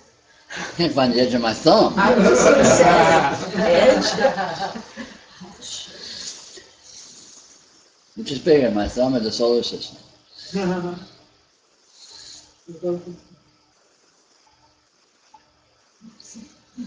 Could you talk about the clear light? See, Sure. This is why I'm asking in the Dzogchen teaching, there's sometimes they will say everything's just clear light, right? And I can see the thought if I see it, it's definitely clear light. It just, Right. constantly moving and pure clear light. But this Yeah. is understand. more like energy, light, whatever. Okay, clear light is a metaphor for the ultimate extreme of irresolvability. If you look at anything, and again I don't mean look visually necessarily, but just if you experientially engage with any phenomena whatsoever, it will seem to be a certain way. And you look closer and you discover it's not really that way, it's more subtle and complex. And you look closer at that and you discover it's not really that way, it's more subtle and complex yet. This goes on forever. And so basically, the experience deconstructs itself as you go into it. It becomes less and less certain what it is. The ultimate extreme of that is that it's not anything at all. It's not anything in particular. And this is the clear light. So the clear light is the extreme of irresolvability. Does that imply that there's no color, just like when I saw the fog, Yes. it's just a completely pure, clear light? It's clear in the sense that color doesn't resolve to color. Color transcends even being color when you look into it, and you eventually end up beyond color. Everything transcends what it is, and the transcendence of transcendence eventually will end up as something that can be symbolized as clarity. Is that imply when the It's like it's emptiness. It's fog completely drop, and then you still see this dynamism of this? Well, the dynamism is there, but even the dynamism can't be resolved as dynamism. It seems to be dynamism at first, but when you go into the dynamism, you can't resolve that the dynamism is actually dynamism, because it's subtler than that. And then you go into that, and that's even subtler and subtler, and again you don't get to nothing, but it may as well be nothing because it's not anything. And this is, the Buddhists call that emptiness, or it can be called clear light. Clear light and emptiness are the same thing. Emptiness is not nothingness. Emptiness is not canceling out actuality, but it refers to the fact that actuality can't be found as anything. Anything that seems to be something, if you're with the experience very intimately, you discover it's not that, it's more than that, or other than that. And then you go into that and you find even more and more another. And you go into that and you find even more and more another. And if you take that to the logical extreme, you haven't found anything. There's nothing there. And this is they symbolize this as emptiness. In other words, it's empty of essence. It's empty of individual nature. It's empty of self-nature, as they call it. And that means there's nothing there. There's everything there that's there, but you can't find anything. Because when you look into it, it's not that. It's something else. And then you look into something else, and it's not that, and so on forever.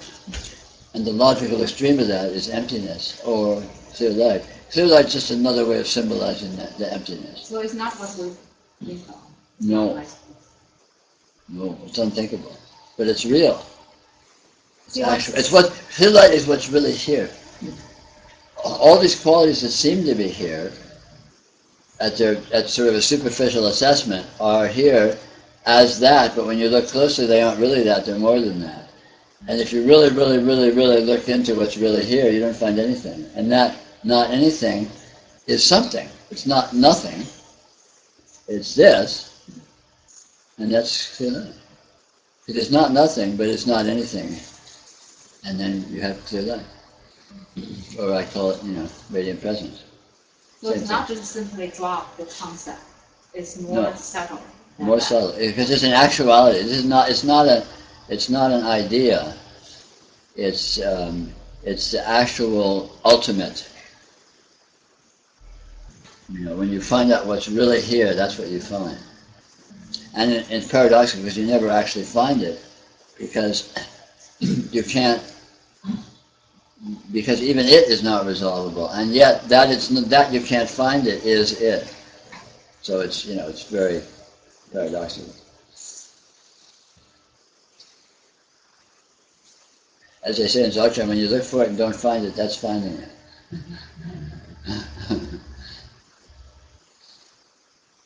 But the important thing is it's an actuality. It's not a philosophical abstraction. On the contrary, the idea that things are things, that's the philosophical abstraction. The idea that this is a computer is philosophical abstraction. If I look at what's really here, ultimately I find radiant presence or clear light. That happens to look like what we call a computer. Well, I was just going to say, it feels sort of, I had that experience where I looked at something and realized that it's not true. Mm-hmm. You know, a belief that I've held. And then I go to something subtler. Right. And I go, oh no, this isn't true. Okay, so this is what the truth, and then immediately realize that that's not true either. Exactly. You'll always find something subtler, and what you find, well, they'll always find something subtler than that. That's what we're talking about. Yeah, and it's just, it's almost like Endless. peeling off layers Yeah. or something. Peeling an onion, yeah. Yeah. And as we all know about peeling onions, you never get to a center. No. I'm crying involved. Yeah. Maybe getting a little too literal, but well, that's cool. It works. I went through this. They were talking earlier. I'll just mention this, and I don't know if I should, but I will. Because of what Helen and what's her name? Judith were talking. I'm so sorry. My brain hurt. My brain hurts. Yes. Anyway, what they were talking about earlier, you know, is the I went through this really, you know, recently, a couple of weeks of just real hell, you know, like this personality goes into self-condemnation, right, sure, and self-criticism, and very common. Yeah, a lot of us do that. And it was this depression was just immense, and yet underneath that there was this knowing, you know, this knowing, and then in there somewhere, we were 2 weeks ago, a friend and his wife and her dog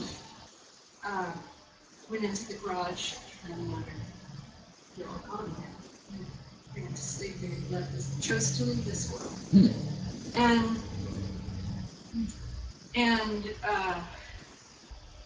And I realized, you know, well, the thing that hurt me about that was how much pain that, you know, that they were in.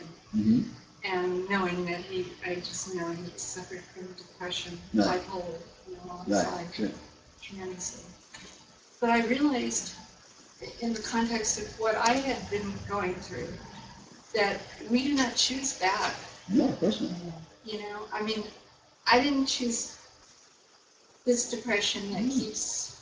Of course not. You know. Well, why would you choose that? and he didn't choose his either, and that was his way of dealing with the pain. Was ultimately, you know, and I had a funny vision that he was in this park with these trees, he and his wife and their dog. I didn't even know his wife and their dog, you know. But I had this sudden knowing that they were there, and they were happy, and they were no longer in pain. And I don't know whether that was just a concept, who knows. But it was amazing to hear Judith and Helen talking about, you know, that very sort of thing in their own way. None of us choose to be who we are. None of us choose our personalities. They're just accidents that come along, you know, luck of the draw, or accidents of accumulation of circumstance, right? Yeah. And that's just how it is. So that's just like the cards we're each dealt, and then it's up to us to play those cards as best we can. And none of these conditions matter in themselves. The trick is to use them as a vehicle for seeing. See what they are. When you see what they are, ultimately you transcend them. And it becomes irrelevant what your personality happens to be. It's been very painful, and yet it's just like, bring it on, because that's what's opening it up. Exactly. In a way, people who are unlucky in their personality elements are very fortunate spiritually because they have a lot of motivation to do something about it. You know, people that have it easy in a way, or like I always say in spirituality, spirituality is for losers, because people who are winners are spiritual losers because they have no motivation. Why would they rock that boat? That's right. Yeah. Here I am, rich and successful and happy. Why should I question anything, right? So from the point of view of spirituality, they're the losers. They're really unlucky. Whereas people who are tormented, or people who are just like climbing the walls because like, God, I got to do something. This is intolerable. They're really fortunate. That's a really good place to be. Not because it's fun, but because it's spiritually productive. It motivates engagement. And, when you talk about pulling up Rick, and, I actually did a little writing, and it was like this house of cards, this house of cards. That's what happens. That's what it's like. Pull one out and the whole thing collapses. Yeah. That's exactly what it's like. That's what all our jails, our prison, our stuckness is a house of cards. And all you got to do is find the right card and pull it, and it all falls apart. And yet despair can keep you in that prison. Yeah. Like if you're Sure. stuck in It can become a kind of a wallowing. It can become almost an addiction. Yeah. Because it can feed back on itself. Yeah. So it's a fine line. But everything's the same fine line ultimately. Anything can be a vehicle for a diving board to jump off of, or it can be a seduction to just go deeper into it. And it's all just down to your fortune or your artfulness or your cussedness as to what you make of it.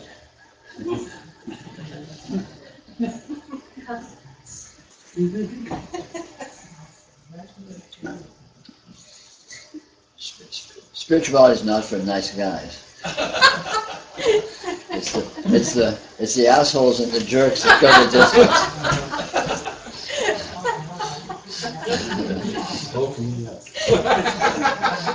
Oh, you're a nice guy. It's okay, maybe next life. Something to aspire to, right? It's certainly not for pansies, that's for sure.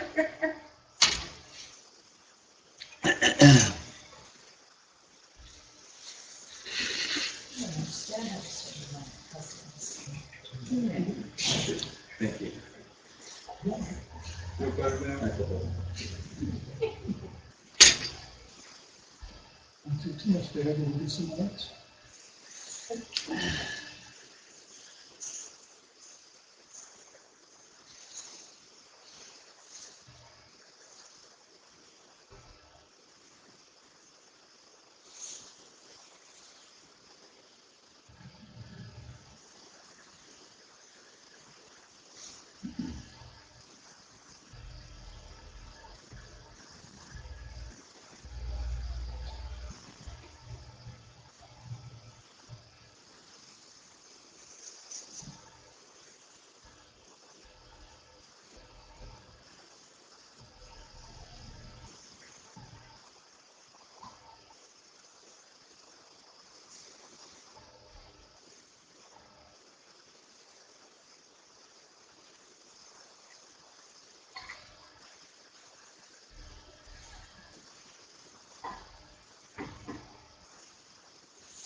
Experience is so subtle because it's always a knife edge. It's always a razor edge of an opportunity to see through it, or a seduction into identifying it and trying to turn it into a soap opera. You're always on that razor's edge forever. It's always right there.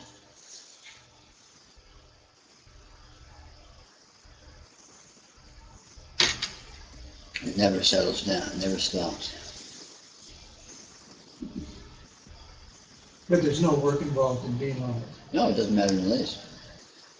Ever.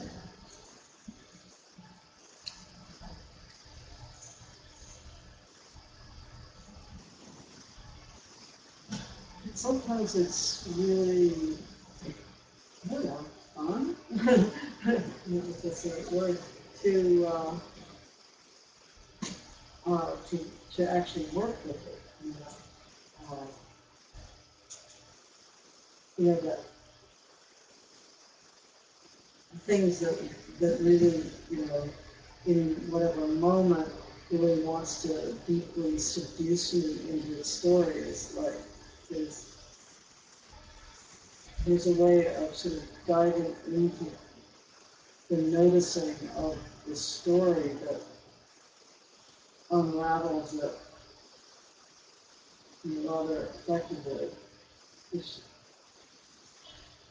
Sure. It's kind of the same thing, but opposite of putting one's attention somewhere else and just transcending, but it's they're going into it and they're transcending by seeing through it. Yeah, sure. Yeah, and that's the paradox of the razor's edge. You're always right on it. So even if you lose yourself in the seduction of experience, you're still right on that razor's edge, and noticing is always right there.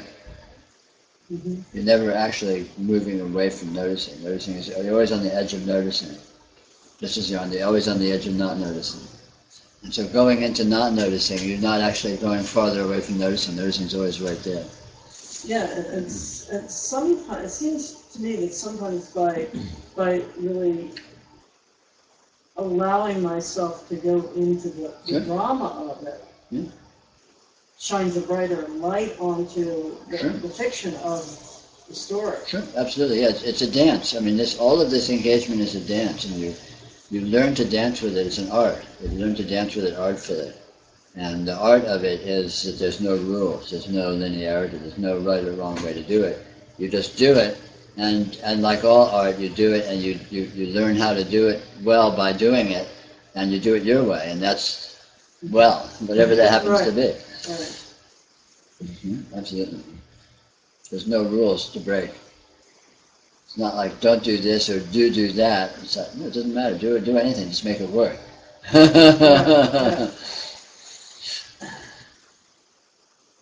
Only results that count, not process. Yeah, you can use any process whatsoever, just get the results. Get to the seeing, and it doesn't matter how you get there. Yeah, for quite a while I was doing rather trying to avoid fantasy. So most recently it's like allowing myself to totally go into fantasy. Sure. And that's right now. That's very. You had something late for? Oh yeah, I was going to say I highly recommend failure. Yeah, failure's a biggie. Failure is very good. Very good. And since even if you're succeeding, you secretly suspect you're failing. That's always available. Even failure is available in any context, even success. Fortunately. Failure is my definition of infinity. Yeah. Yeah. Take that. Success gurus I know of, they'll agree, embrace your failure. Love it.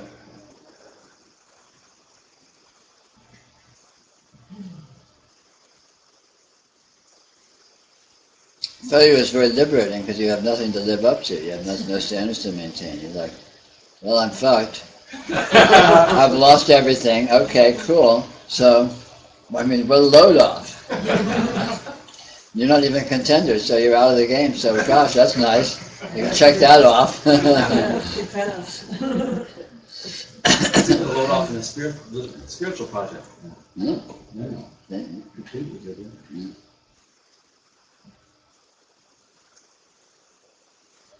Yes. And you can use your spiritual loserness as a springboard into profound spiritual insight. paradoxical. And no limits, no rules. Lie, cheat, and steal.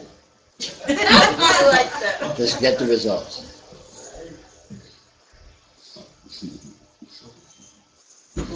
That'd be Or a- not. that'd be- I like what Stan said.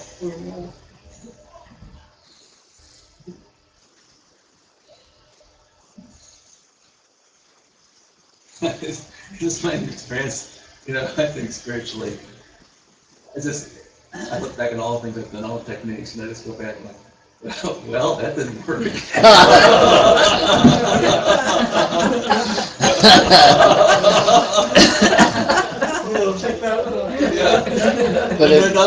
But they all brought you here. That's true.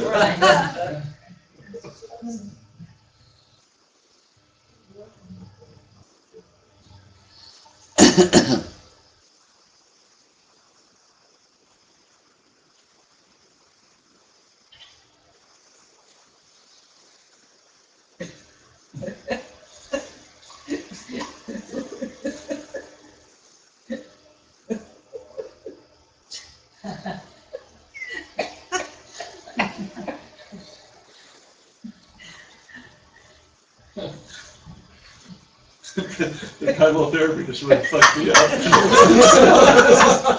The future group just fucked me up. That Buddhism just sucked. I have nothing to show for it. Quit bragging.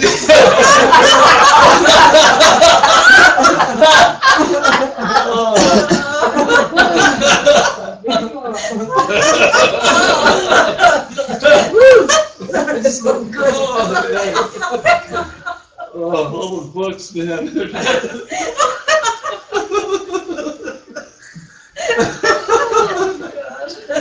True Confessions of a Spiritual Loser. Go back and drink. Go the distance, right? Oh boy.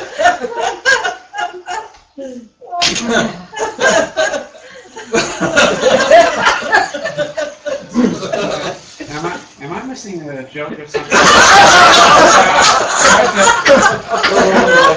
No, it's no joke. That's the joke.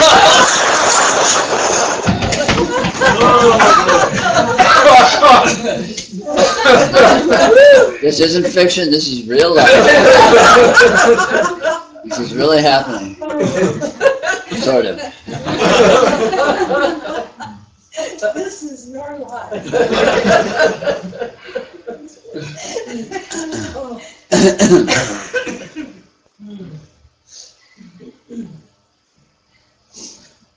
Man, I avoided all that stuff. I must be a real loser.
The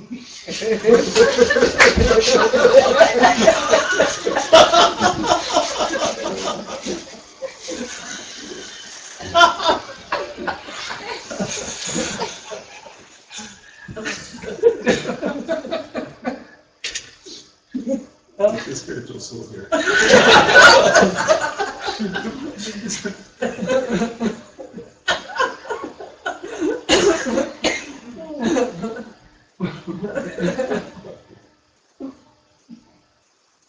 The yoga of getting the joke, forget this radiant presence. The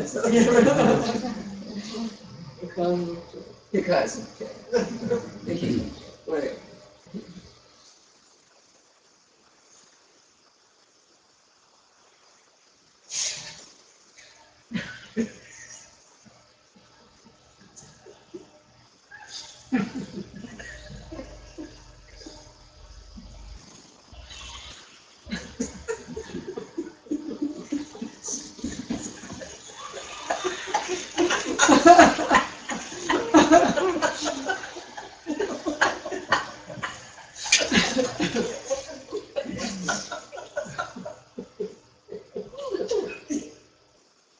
Thank you.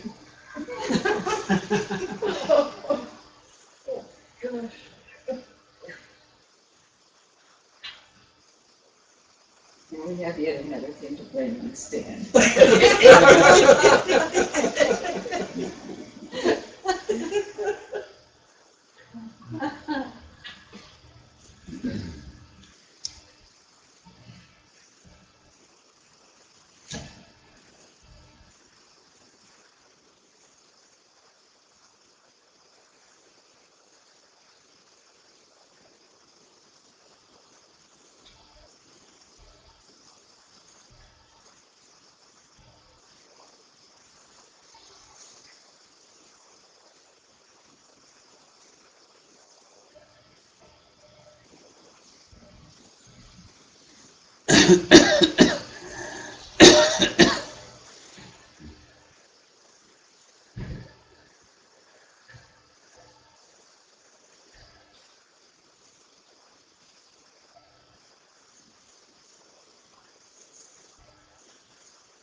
In the absence of strategy, it's really good at walking in.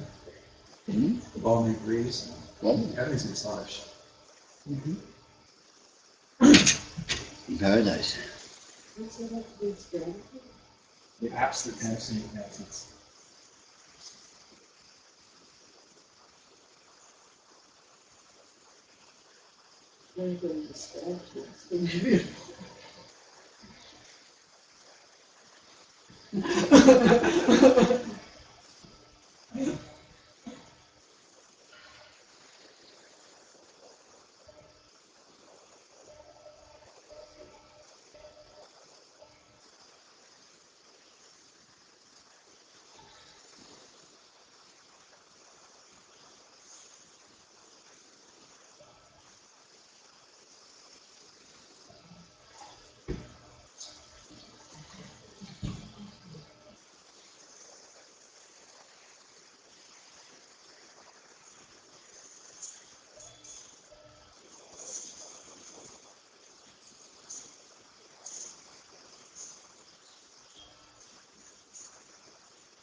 Yeah.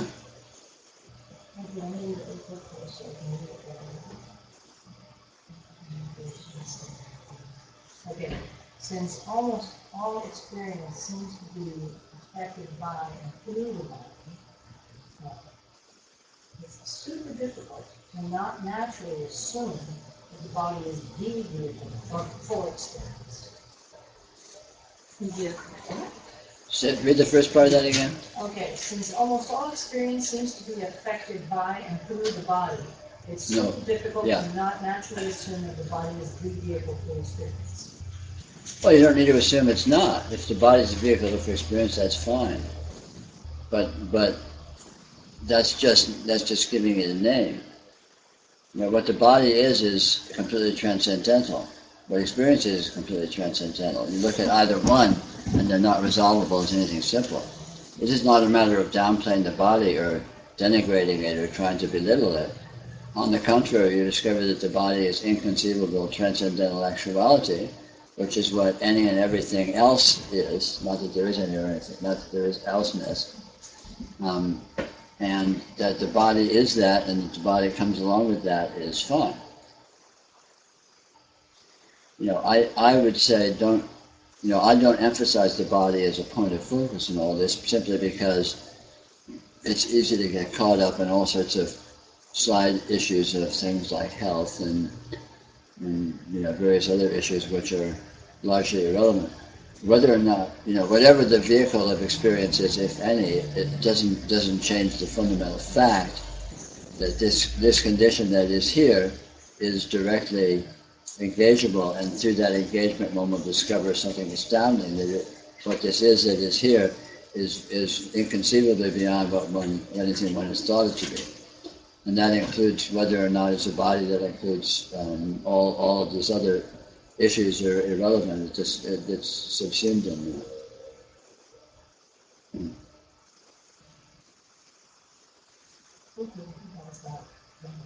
And even if it is based in the body, since the body is transcendental, then it's based in transcendence, which is the whole point.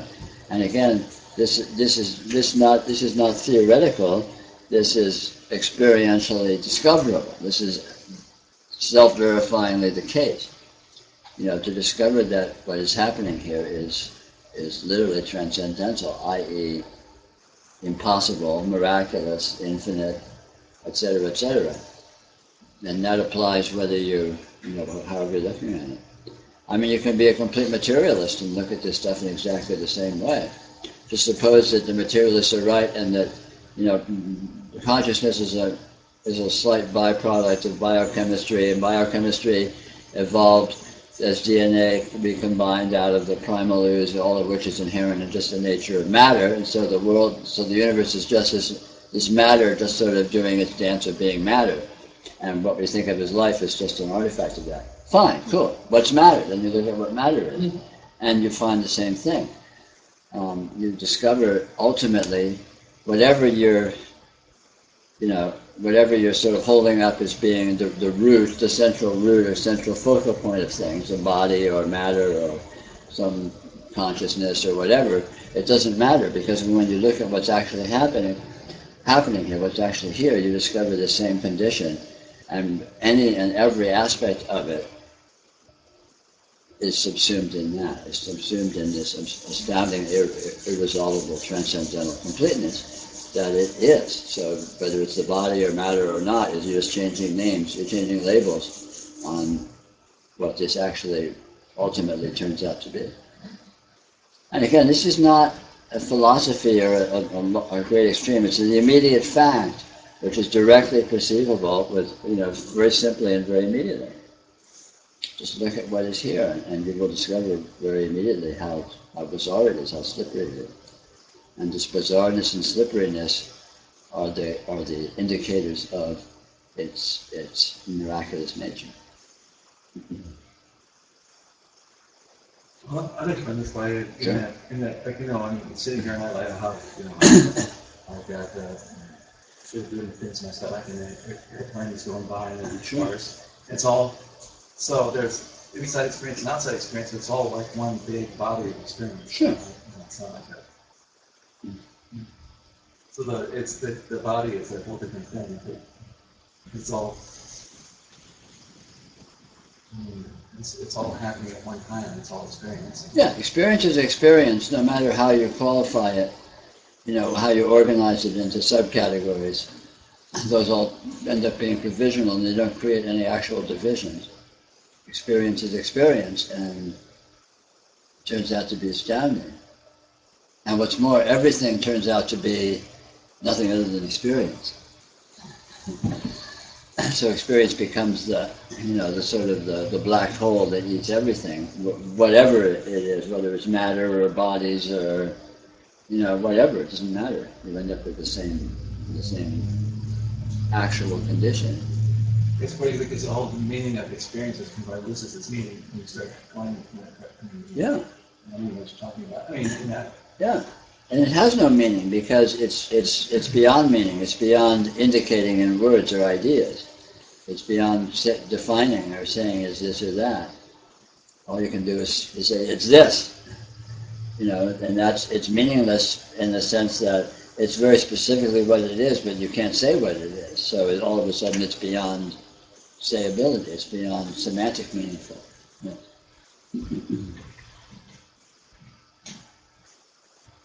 Yes.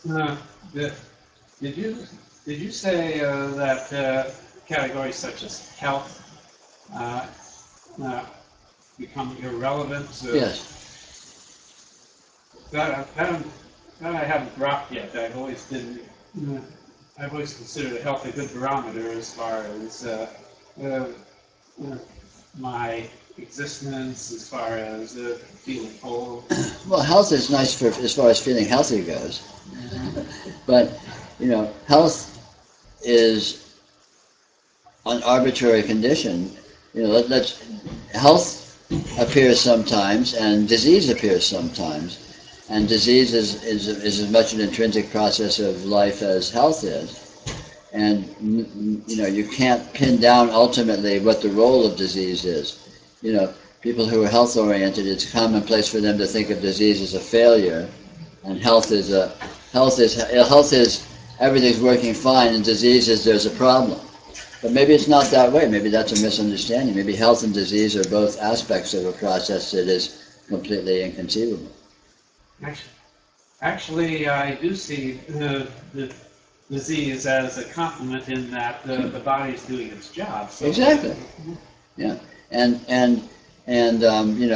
death. In modern culture, we're sort of death phobic, and it's sort of you don't want to think or talk about death, let alone consider it.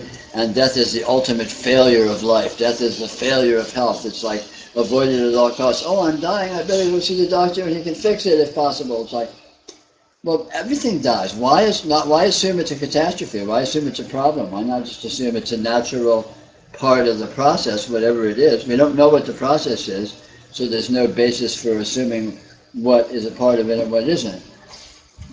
And all energy patterns essentially dissipate.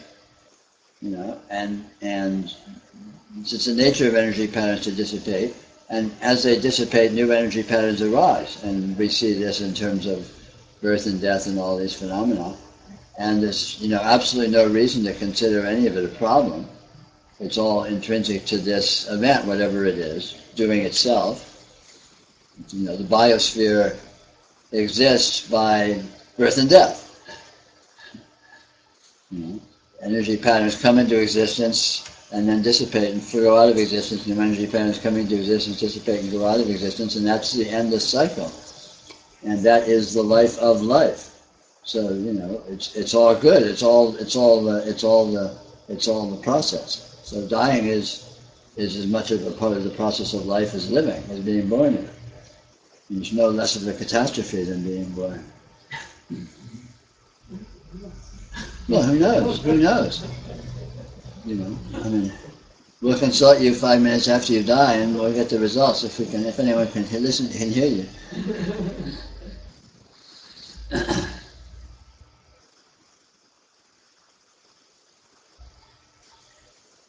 But this is just another symptom of we're thinking we know what things are. And nothing, it's impossible to know what anything is. It's impossible to know precisely what anything is. And that proves to be a really powerful fact. Just that fact alone is really powerful to see. It's useful. It's empowering. This pretense, because this pretense of pretending you know what you are, what things are, what anything is, cuts you off from reality, cuts one off from reality, and basically puts you into insanity, into fantasy land. And empowerment is in reality, is in life, is in actuality, is in what things really are. That's what's forceful, that's what's powerful, that's what's vital. And indeterminacy, indefinability, is part and parcel of actuality.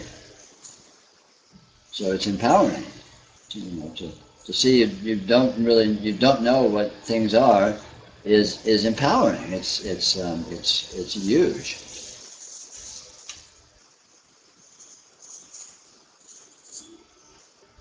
Because everything gets unstuck, everything gets unpinned down, and all of a sudden it's like being on a roadway where there's only one road, there's only one way to go, and then all of a sudden discovering you can fly. You can go anywhere. You don't have to be on the road. You can be anywhere because you're not constrained by the road. And thinking you know what things are is like a roadway. Things are locked into being just that. But when you don't know what they are, they can be anything. And so all of a sudden there's all this openness, there's all sorts of possibility and unstuckness. And ability to improvise and be spontaneous and engage in irrational ways. There's got to be so much zero tension. Yeah, it's a huge release of tension too, because all of this pretending to define things in the face of their actual and subconsciously realized undefinability is an enormous strain. I mean, what a pain in the ass. You've got to keep everything together in the face of the fact that you know that you're faking it. I mean, good God, what an agony. And just to let all that go, just to say, fuck it, Phew, what a load off. There's a power in defining too, which I can't... That's okay. Yeah. Does rebirth quote have any relevance to all this? Is it worth accepting as a distinct possibility or even a probability? Sure, there's nothing but rebirth. Every instant is rebirth, and every life is rebirth, every day is rebirth, every night is rebirth for that matter. Every entry into a new state is a rebirth into that state. Every time you go to sleep, you're reborn into the sleeping condition. Every time you wake up, you're reborn into the waking world. When you die, you're reborn into the death world. When you reincarnate, you're reborn into the live world. It's all a continual shifting of apparitional framework. I'm sorry, what was that, Stan? Oh, I was just saying that because we all have the habit of defining, and that's the problem with birthplace, but huge power of, you've said before, that being able to define things is actually a city. Well, certainly it is. It's a city, but it's potentially entrapping, like all cities. Be careful of your magic powers, because it's a two-edged sword and you might cut yourself. Defining is powerful for manipulation. Defining is politicians' stock and trade, for example. And religion. Huh? And religion. Religion, all brainwashing, all. It's just a human disease. Yeah. It takes over here. Yeah, because it's propagandizing, which is a way of trying to manipulate people. And since humans are fundamentally tribal creatures, and we're organized by propaganda, essentially, propaganda is a primary meme of societal organization. So it's used commercially in terms of the commercial organizations, and society is largely commercial enterprise these days, and also used politically as political organization, as an adjunct to the commercial organization, which of course is the driving force these days. Follow the money.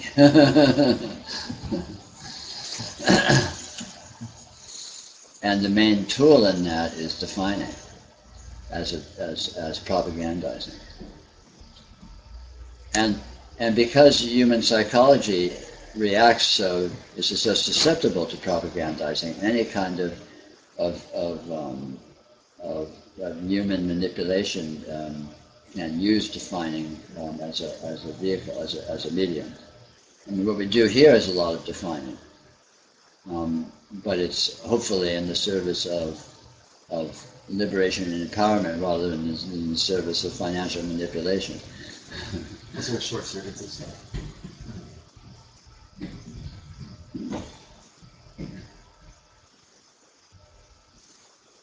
I mean, to speak is to define. You know, to speak is to create a reality, to create a pseudo-reality, and that is potentially seductive subliminally to the listener. Because even if the listener doesn't agree or follow what you're saying, to some degree it's impactful. You know, any word you hear, your mind pictures it to some degree, and that picturing is a subliminal and a very immediate engagement with it. So, and that's this whole defining thing is a profoundly manipulative. Whoever's doing the talking is manipulating whoever's doing the listening. You know, and then it's down to how artfully they're doing it, and so on and so forth.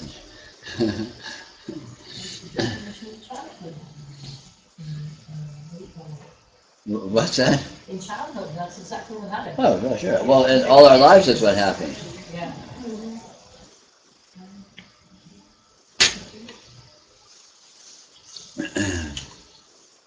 And mostly that's what this is about, is discovering the non-semantic modes of being with reality, since we're so powerfully and long-lastingly, lifelong, immersed in the seduction of the semantic orientation towards experience, to recognize afresh that there's an alternative, and that experience actually isn't organized according to semantic organizational structures as the semantics claim would imply.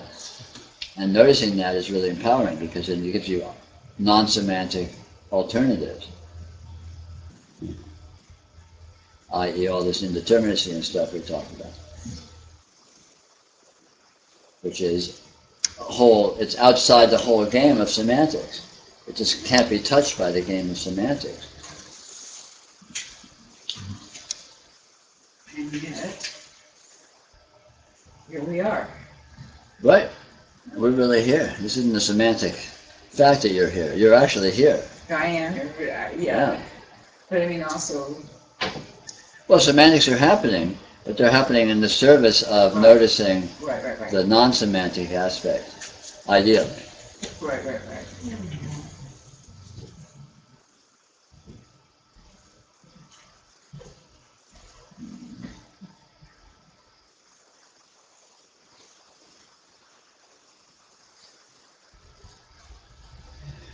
It's about 2:45. Why don't we take a 10-minute break? We can go to about 3:30 today, I think. So take about a 10-minute break. We can get into the last half hour for a few kicks. Kick the dead dog a few more times. Poke the jellyfish. Poke the jellyfish a few more times. Just so you know, the irony of writing down non-semantic ways of being with reality is not lost on me. Good. You especially. But then we have a little time to have coffee and something's. Oh, yeah, if you don't wake up tonight, you have to send them out at the airport. Otherwise, right. I am an early riser, but not that early. Not that early. I like that little machine. You know what? I'm gonna start sending you. Okay. Here's another one. Oh, I saw that one sitting down there. There's shoes in it. And you rock back and forth. I would fix this. Yeah, I would do this more every day. It was so helpful. Take off a little bit. But that's what you have to do. Well, I'm gonna have to do the library. Go down, go down, go down, go down. Go down. Yeah, like that.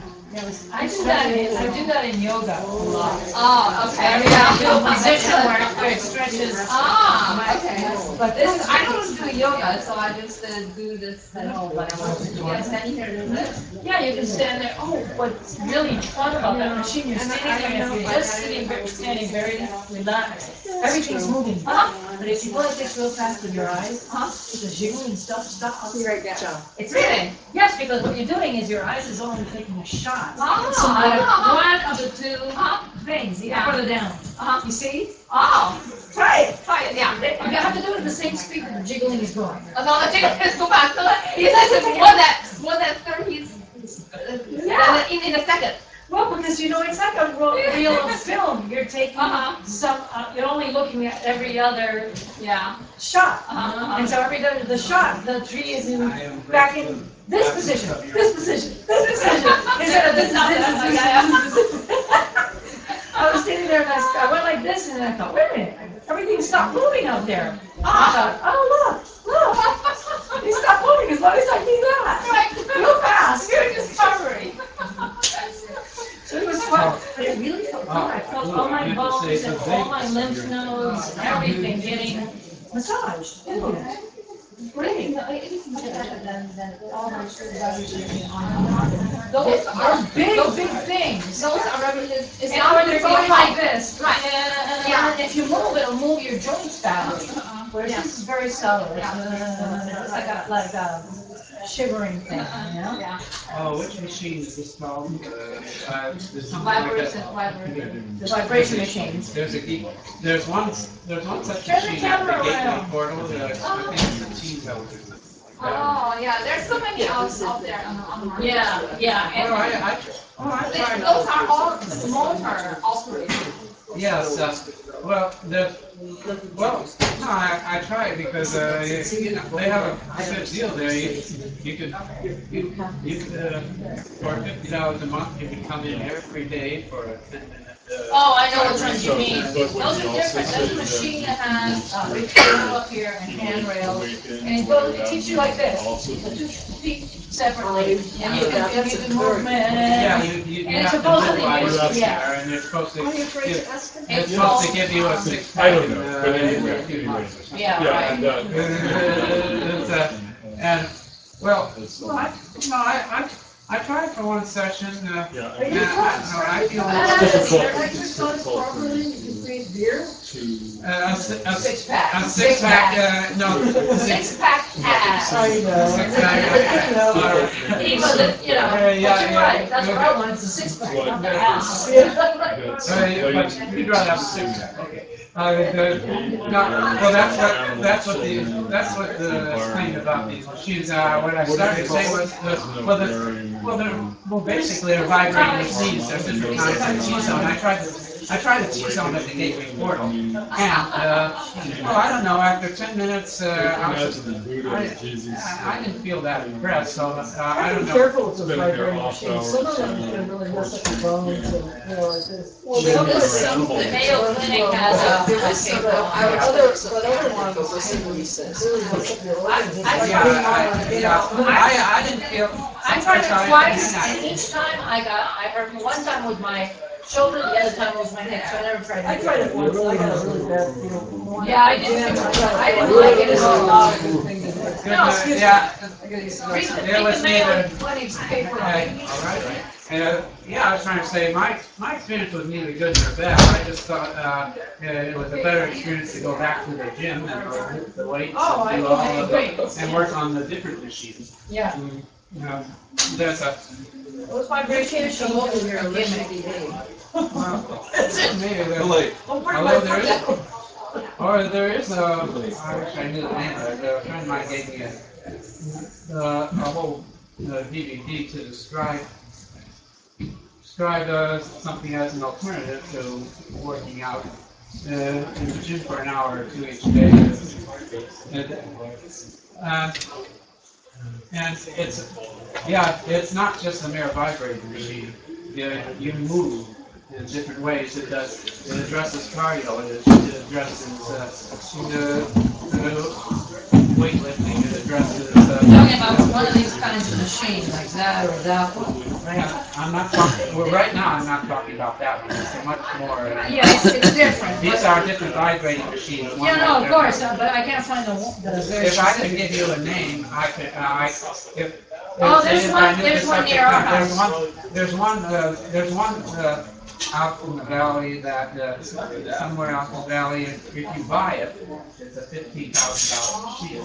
Yeah, no, And, we have one near our house, and I got in and tried it. 4 minutes? In other words, you're on and off of it in 4 minutes. Yeah. Oh, then you may not already know about it, I just don't have a name to give you. Yeah, no, I'm looking for it here, because It's a vast machine. Yeah, it is, it's a big one. Oh, Oh, well, it doesn't matter, because I wouldn't buy one if. Well, I that would be, wouldn't- yeah, well, I was trying to think of it. It's pricey. B, it sounds too good to be true, right? And C, it's not that, and because it sounds too good to be true, it's not that marketable. Mm-hmm. Now, I'm not saying it doesn't work. Right. I'm saying, I know what you're saying. Because, That it's not marketable doesn't make it not work. there you go. Because a friend of mine, he was thinking buy one. He gave me some free DVDs to explain How to use it? how, in other words, to hear its side of the story. Yeah. Remember Catherine saying that? No, I'm not an easy sell. She finds the junk. Not anymore. I once was an easy seller for a while. Yeah, really? Yeah, me too, I think, not anymore. If it pretends to be easy to do, it's not true. Remember that specifically. Well, I Sounds like something. I don't think that 4 minutes was an easy 4 minutes. No way. No, it wasn't. But they made it sound like it will be. Hey, Here's our that's chance. marketing. Yeah, right, exactly. Well, the idea is that you, Well, it's to encourage you. selling is all about, selling is never about the machine that you're selling, it's about the results you get. Right. That's, This is no yeah, joke. A friend of mine wants me to ask you if you ever just say if a sales, person is awake, it's something, could they it's then something, be, could they then be a you want child to of achieve, nature not and be awake? not about adding the item. Yeah, This is. It depends on your definition of child abuse, I guess. yeah. Well, there's, What? What I mean is an awake person could behave in a way towards the children that someone else might interpret as child abuse. But that wouldn't necessarily make it that. Oh. Because exactly what child abuse is not a fixed and objective thing. It's a matter of interpretation. Different times, different cultures. So, I like that. In other words, all the memory of the times I was hit by my parents, doesn't necessarily constitute child abuse. No, it depends. It depends on how you define it. Mm-hmm. There's different fashions, and philosophical frameworks of interpreting these things, and they don't necessarily agree with each other. So it depends on what your framework of interpretation is. Well, I like to think the body doesn't lie. It remembers, hey, that hurt, and those words hurt. Sure. Yeah. Yeah, absolutely. I'm not saying that, and yet what the ultimate implications of that pain is, the effect of the pain, it may be beneficial. The body experiences pain, it's conditions. It's a conditioning effect. Mm-hmm. And if the conditioning effect is a useful conditioning, then it's arguably beneficial. But I'm not saying that's the case. I'm just saying it's possible to see it that way. But that the outcome might seem beneficial doesn't make it not child abuse. Well, it doesn't make it one way or the other. It depends on how you define into existence. Yeah, that's what we're talking about. Okay. Anyway, it's another mechanism for getting past the story of what your childhood was like.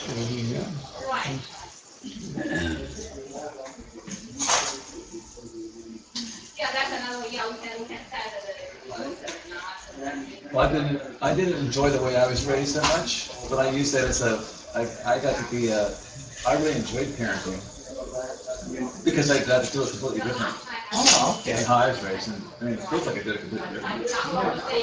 Yeah, we did the same way. I think child rearing is frequently like a kind of a backlash thing, you know.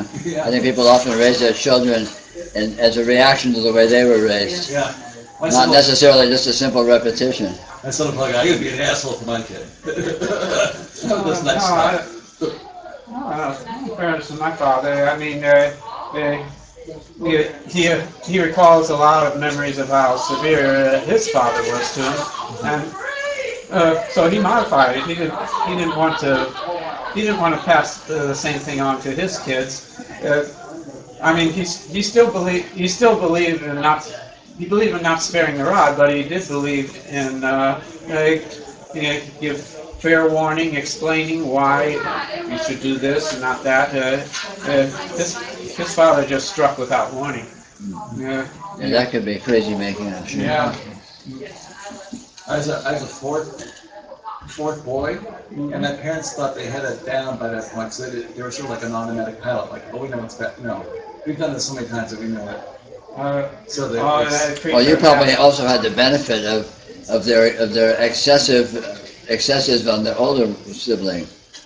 Usually, the younger children get the benefit of lessons they learned firsthand on the older children. I'm not sure about that. Well, I'm not sure either. I mean, but they were just pretty cocksure about everything. Let them try it out.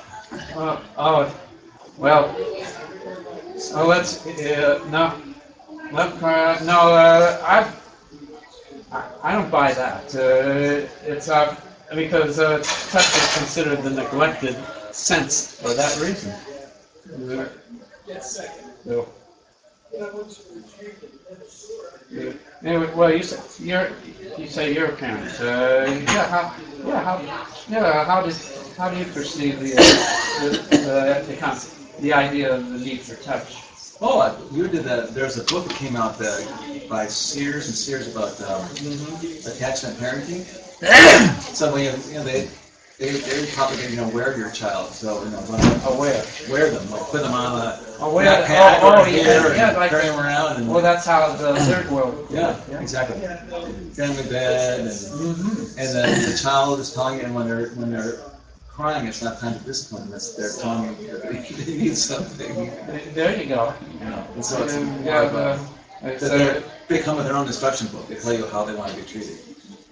Yeah, I like that. Yeah. So the whole thing was like, wow, this is such a different atmosphere than how it's like that, Sure.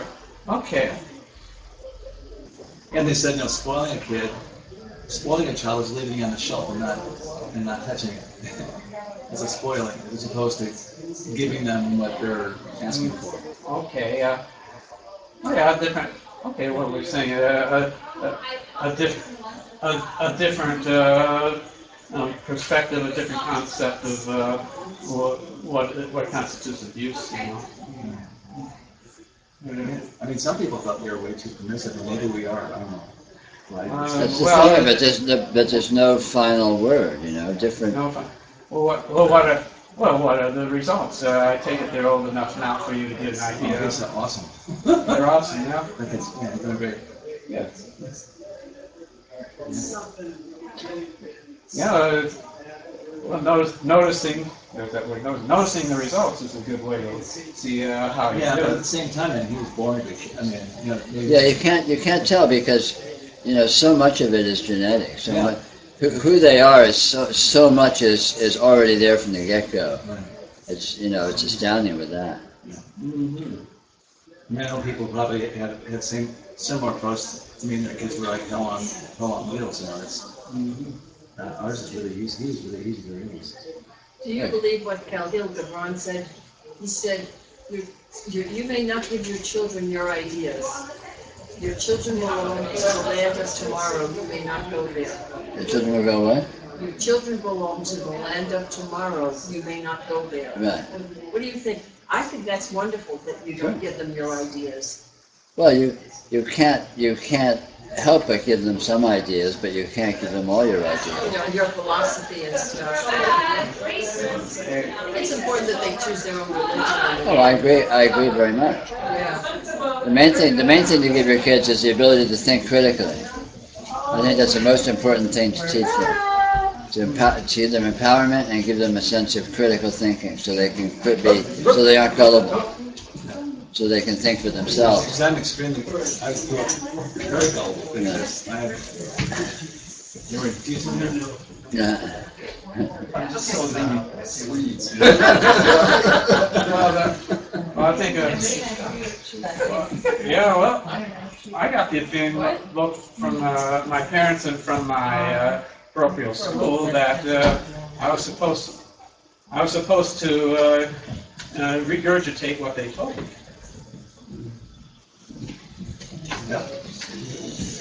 So we're back. Well, I guess we're back. We have another half hour of fun. Oh. And then you get to move on to the next party.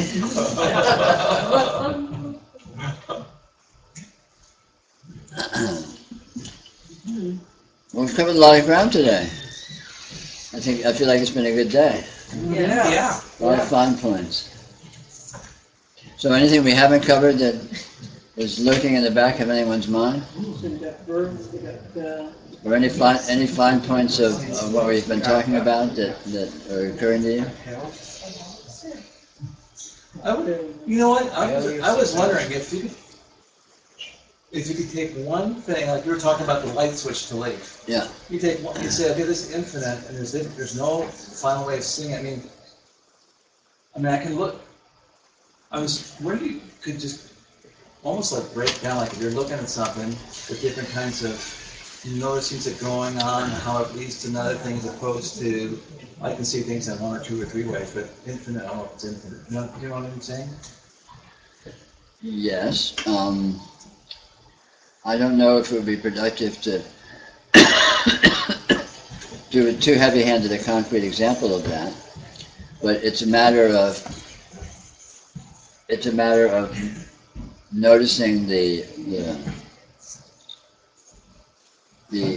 gross and obvious infinite amount of detail in any experience, and also the subtle dynamism of the experiencing of the experience as part and parcel of the experience.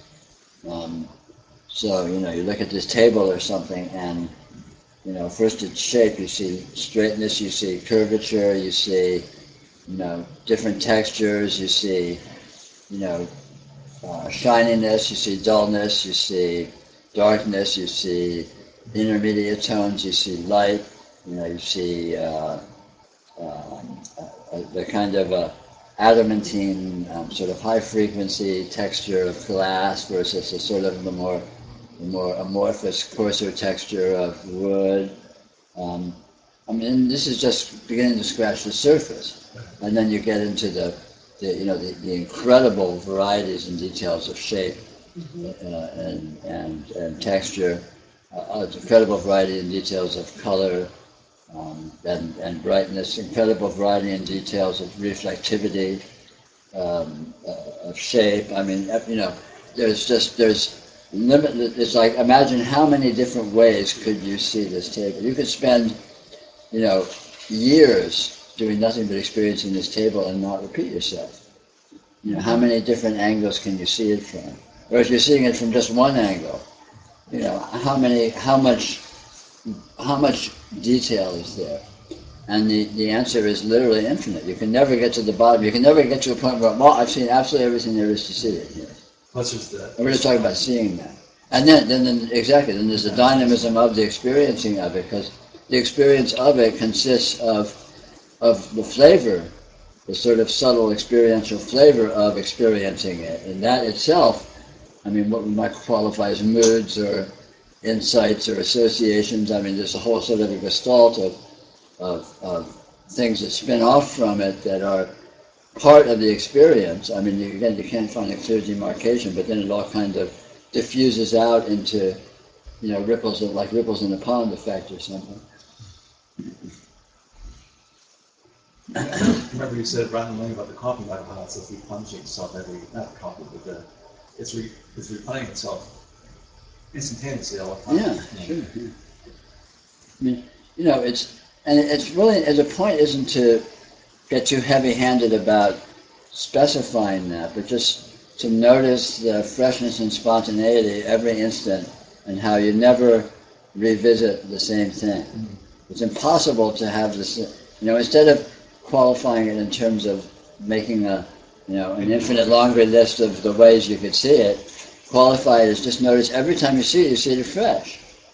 And everything about it is fresh. What you notice is fresh, what your eyes rest on is fresh, the way it hits you is fresh.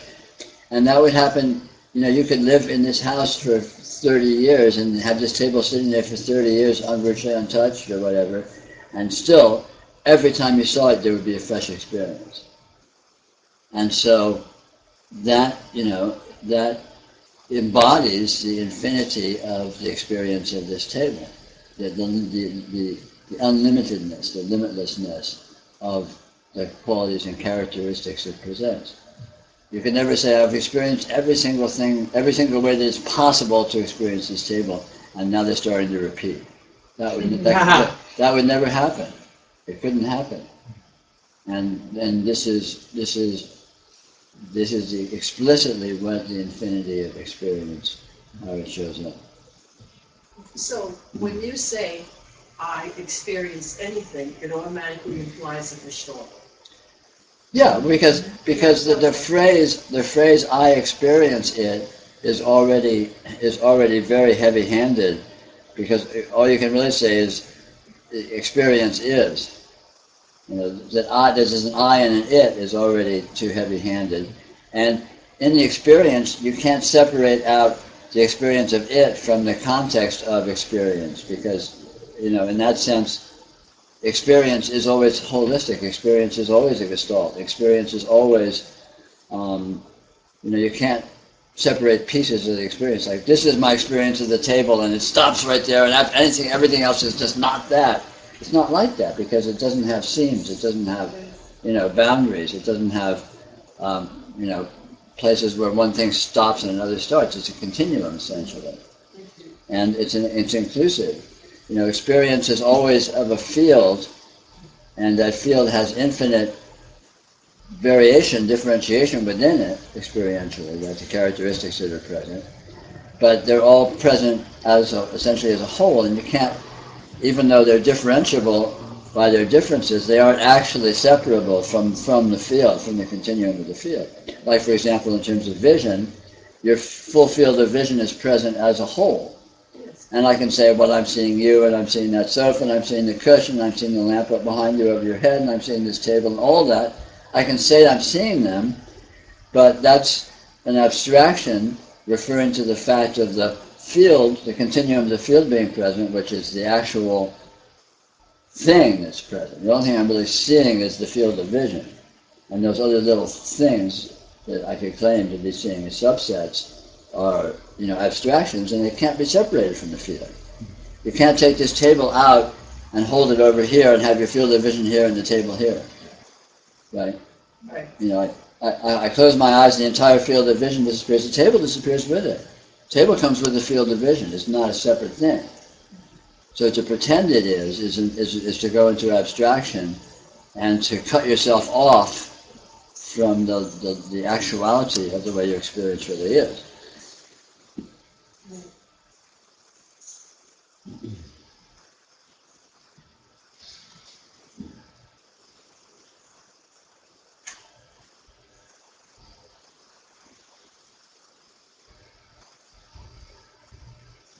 There's many ways in which experience is infinite. It's infinite in terms of qualities of characteristics. It's infinite in terms of the dynamism of it and the continual spontaneity of it. It's infinite in terms of the extension of it. The extension of it has no frame of reference. Every aspect of it whatsoever is infinite, because experience has no can I put this? Experience only refers to experience. So there's no gauge of experience but experience itself, so it's internally referential. It's like asking how big is a dream? You can't answer that question. Is it big? Yeah, it's huge. Is it small? It's tiny. It's like, what does that even mean? It just doesn't apply. Because there's no reference to the size of the dream but the dream itself. So it's literally an unanswerable question. And that's, so that is a quality of infinity. So every aspect of experience reveals infinity, i.e. unresolvability. You can't say what it you can't get to the end of the way it actually is. That it actually is undeniable. But how it actually is always an open-ended investigation. Mm-hmm.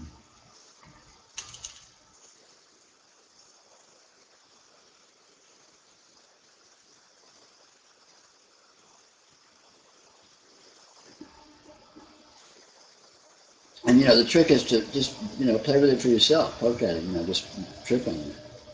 Well, if I think even since you start talking about the light exchange. Oh yeah. And also, it changes every instant. Yeah. And my digestion has changed, so I'm seeing a little bit more. Exactly. Your mood changes. I'm looking at different parts of it. What you're thinking about affects how you're seeing it in subtle. I mean, who knows? It's just all. It's literally infinite factors. And each of those factors is itself infinite. So, it's just like compounded on itself forever. It's impossible to track that, so the noticing that it has to be a different order than tracking. Exactly. Noticing is entering into what I call direct energy engagement, which is infinitely multidimensional. Which is itself infinite, and since it's infinite, it can be with the infinities. But at that point, you've departed from rationality. Noticing is outside the realm of rationality. It's outside the realm of logic or conceptuality.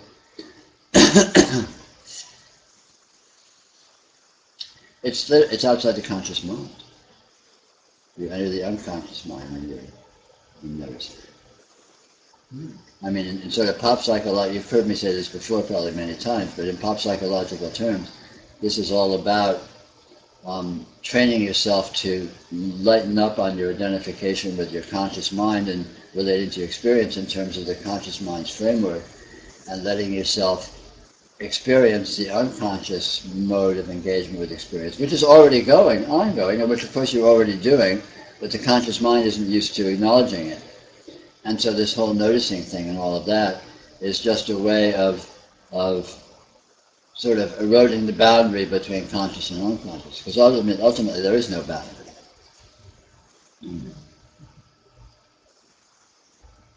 The boundary is just a hypnotic artifact of logic. I know I can't find a boundary when I fall asleep. Yeah, of course. Sleep is completely unconscious, of course, in terms of the unconscious mind.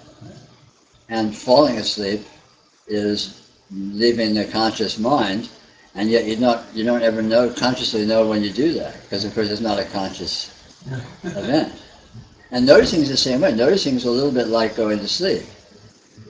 Only you're staying with the waking engagement with the senses, but you're being with it in the mode, the native mode that you have when you're asleep, which is the unconscious mode. It's not an analytical mode. It's not a definitional mode.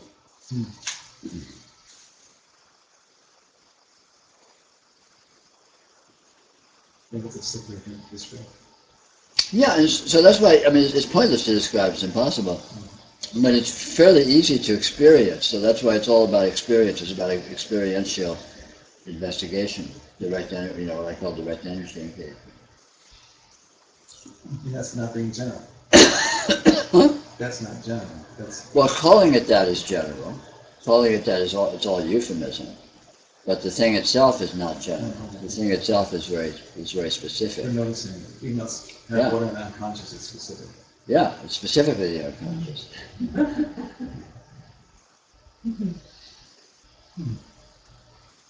Yes? Seems like when I look at some object in the room and I sort of take glances at it. I just sort of look at it and I stop and I look at it again and I sort of build an idea of what it is based on just sort of glimpses of it. Yeah. If I look at something and really hold my gaze on it and don't change at all, it sort of morphs into something else. Exactly. Yeah. Yeah. Noticing is facilitated by intensive engagement. You know, definitional relation, relating to things conceptually, thrives on generalization. Really, just light it's enabled by not looking too closely. So you sort of glance at things, and then you think you know everything about them. I just associate with going kind of to sleep as being not really looking at things closely. I mean, right. You know what I mean? It's like letting go of that. Actually. Right. Well, in that case, it is, because in the case of going to sleep, you're also letting go of the sense fields perceptually. Yes. But in the case of noticing, you're doing the same kind of going to sleep thing with your consciousness, but you're not necessarily letting go of the sense fields. Noticing is like going to sleep while you're awake. Or you could say it's a hypnotic state. Okay. But that's sort of spin doctoring. It's an experiential actuality, and you find out for yourself what it is by doing it. Well, it takes you in, actually. Yeah. Well, you always talk about seduction. That's that. Yeah. Yeah. Once you get a feel for it, you learn how to do it by doing it. And once you do it, the more you do it, the easier it is to do, because you sort of have the scent of it. You have the flavor of it, and you can kind of go there, even though you can't say where there is or how you do it. It seems raw and intimate. Yes. And then that intimate is very alluring. Yeah. And then the sizzle comes out. And it's luscious. It's divine. Yeah. It's so rich. The experience is so rich, and the unconscious, the irrational mode of being with experience is with this richness, this non-linearity, this just sort of absolute intimate, multidimensional engagement. And it doesn't bother to make sense of anything, but it just drinks it in.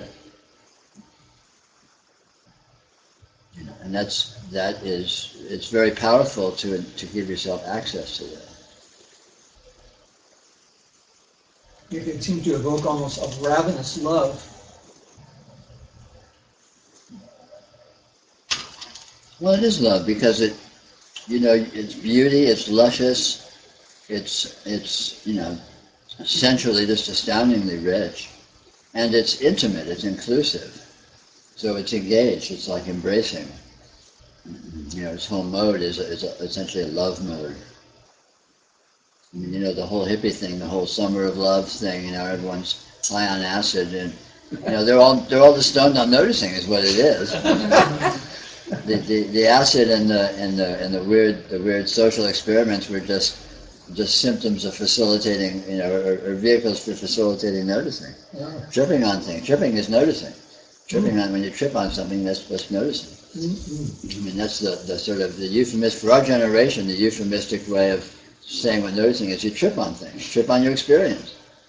And that sums it up effortlessly.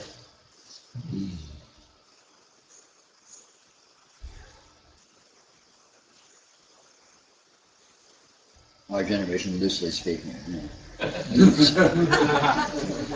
We're an open demographic here.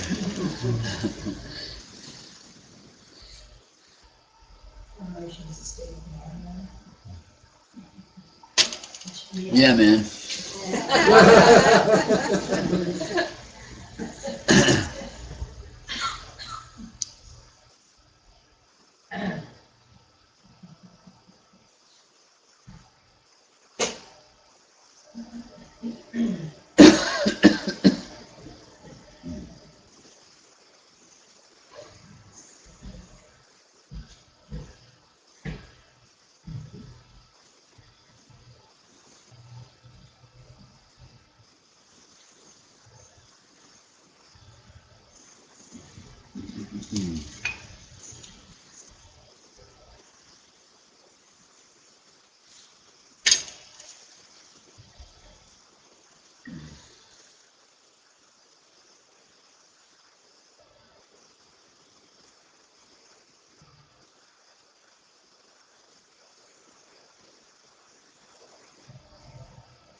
I expect most of you who might be interested already know about it, but next month in June, on I believe the 21st and 22nd, there's a weekend mini retreat in San Rafael, which wouldn't be too far for some of you to come up if you're interested in attending. But like I said, I assume most people know about this, but in case you might be interested and you hadn't heard about it, information about that is available on the website.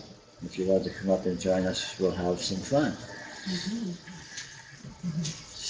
Mm-hmm.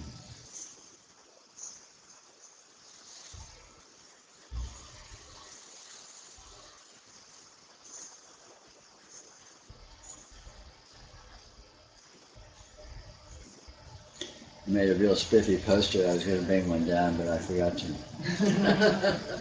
So you have to settle for my meager announcement.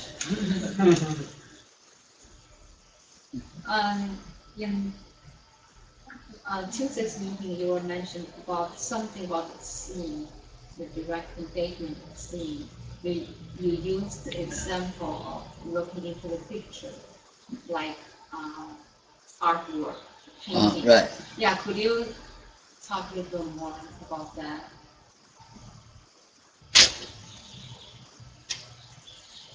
Well, I was actually trying to talk about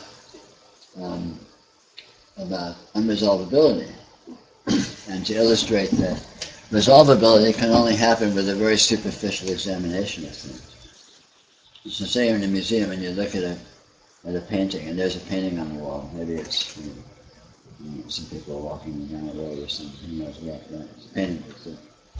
And so you look at it and you go, "Oh, that's interesting. Painting of two people walking down the road." And you look closer, and you notice it's a pointillist painting. So there's actually just all these dots. So there's no people and no road at all. It's a painting of dots. So the people have vanished and there's dots on that level. Or you can back up and there's people again. But suppose you look even closer and at one of the dots, and you see that the dot itself is made up of a smiley face, say, or a bust, a picture of George Washington or something. And so it's a picture of George Washington. The picture is made of pictures of George Washington. Or is it made of dots? Or is it a picture of people walking down the road?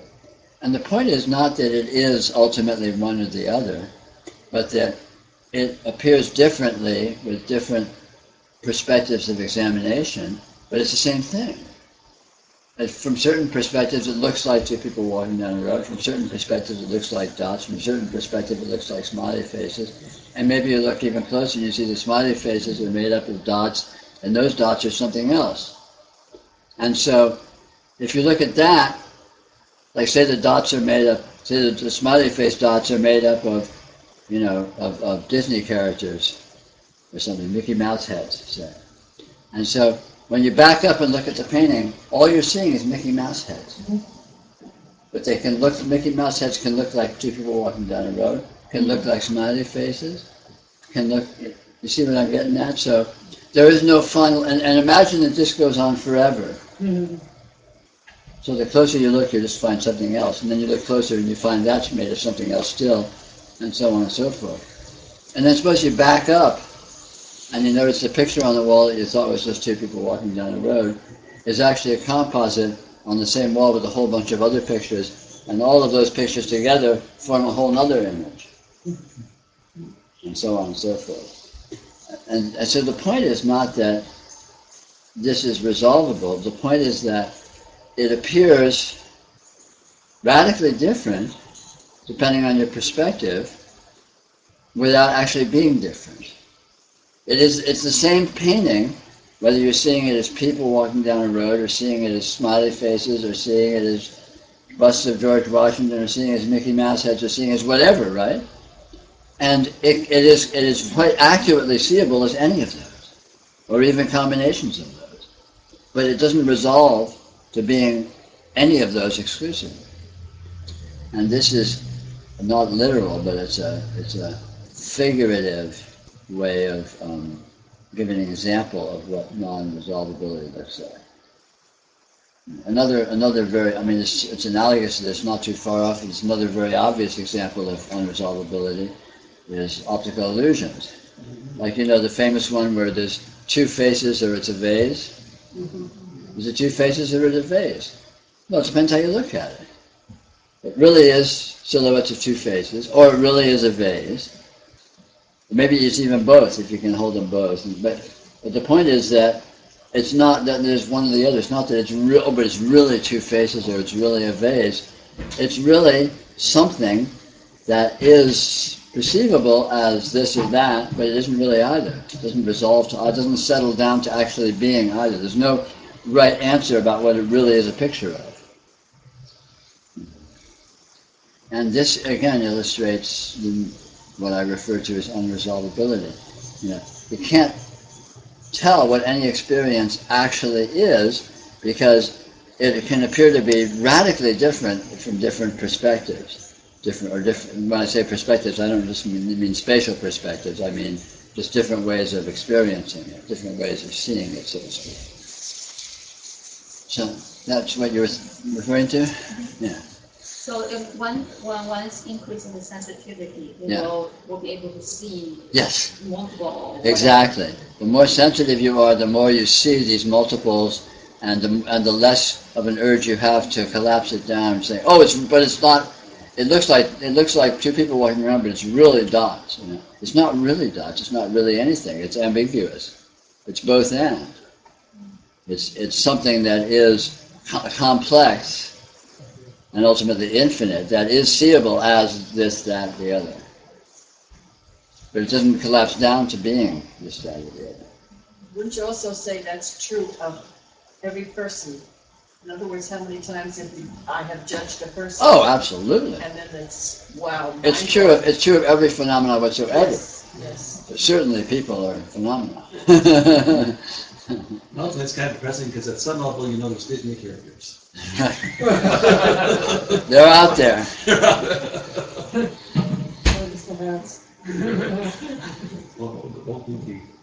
So many Disney characters, so little ammunition. And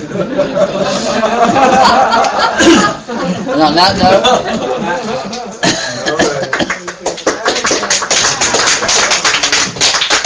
thank you all for joining me today. Thank you.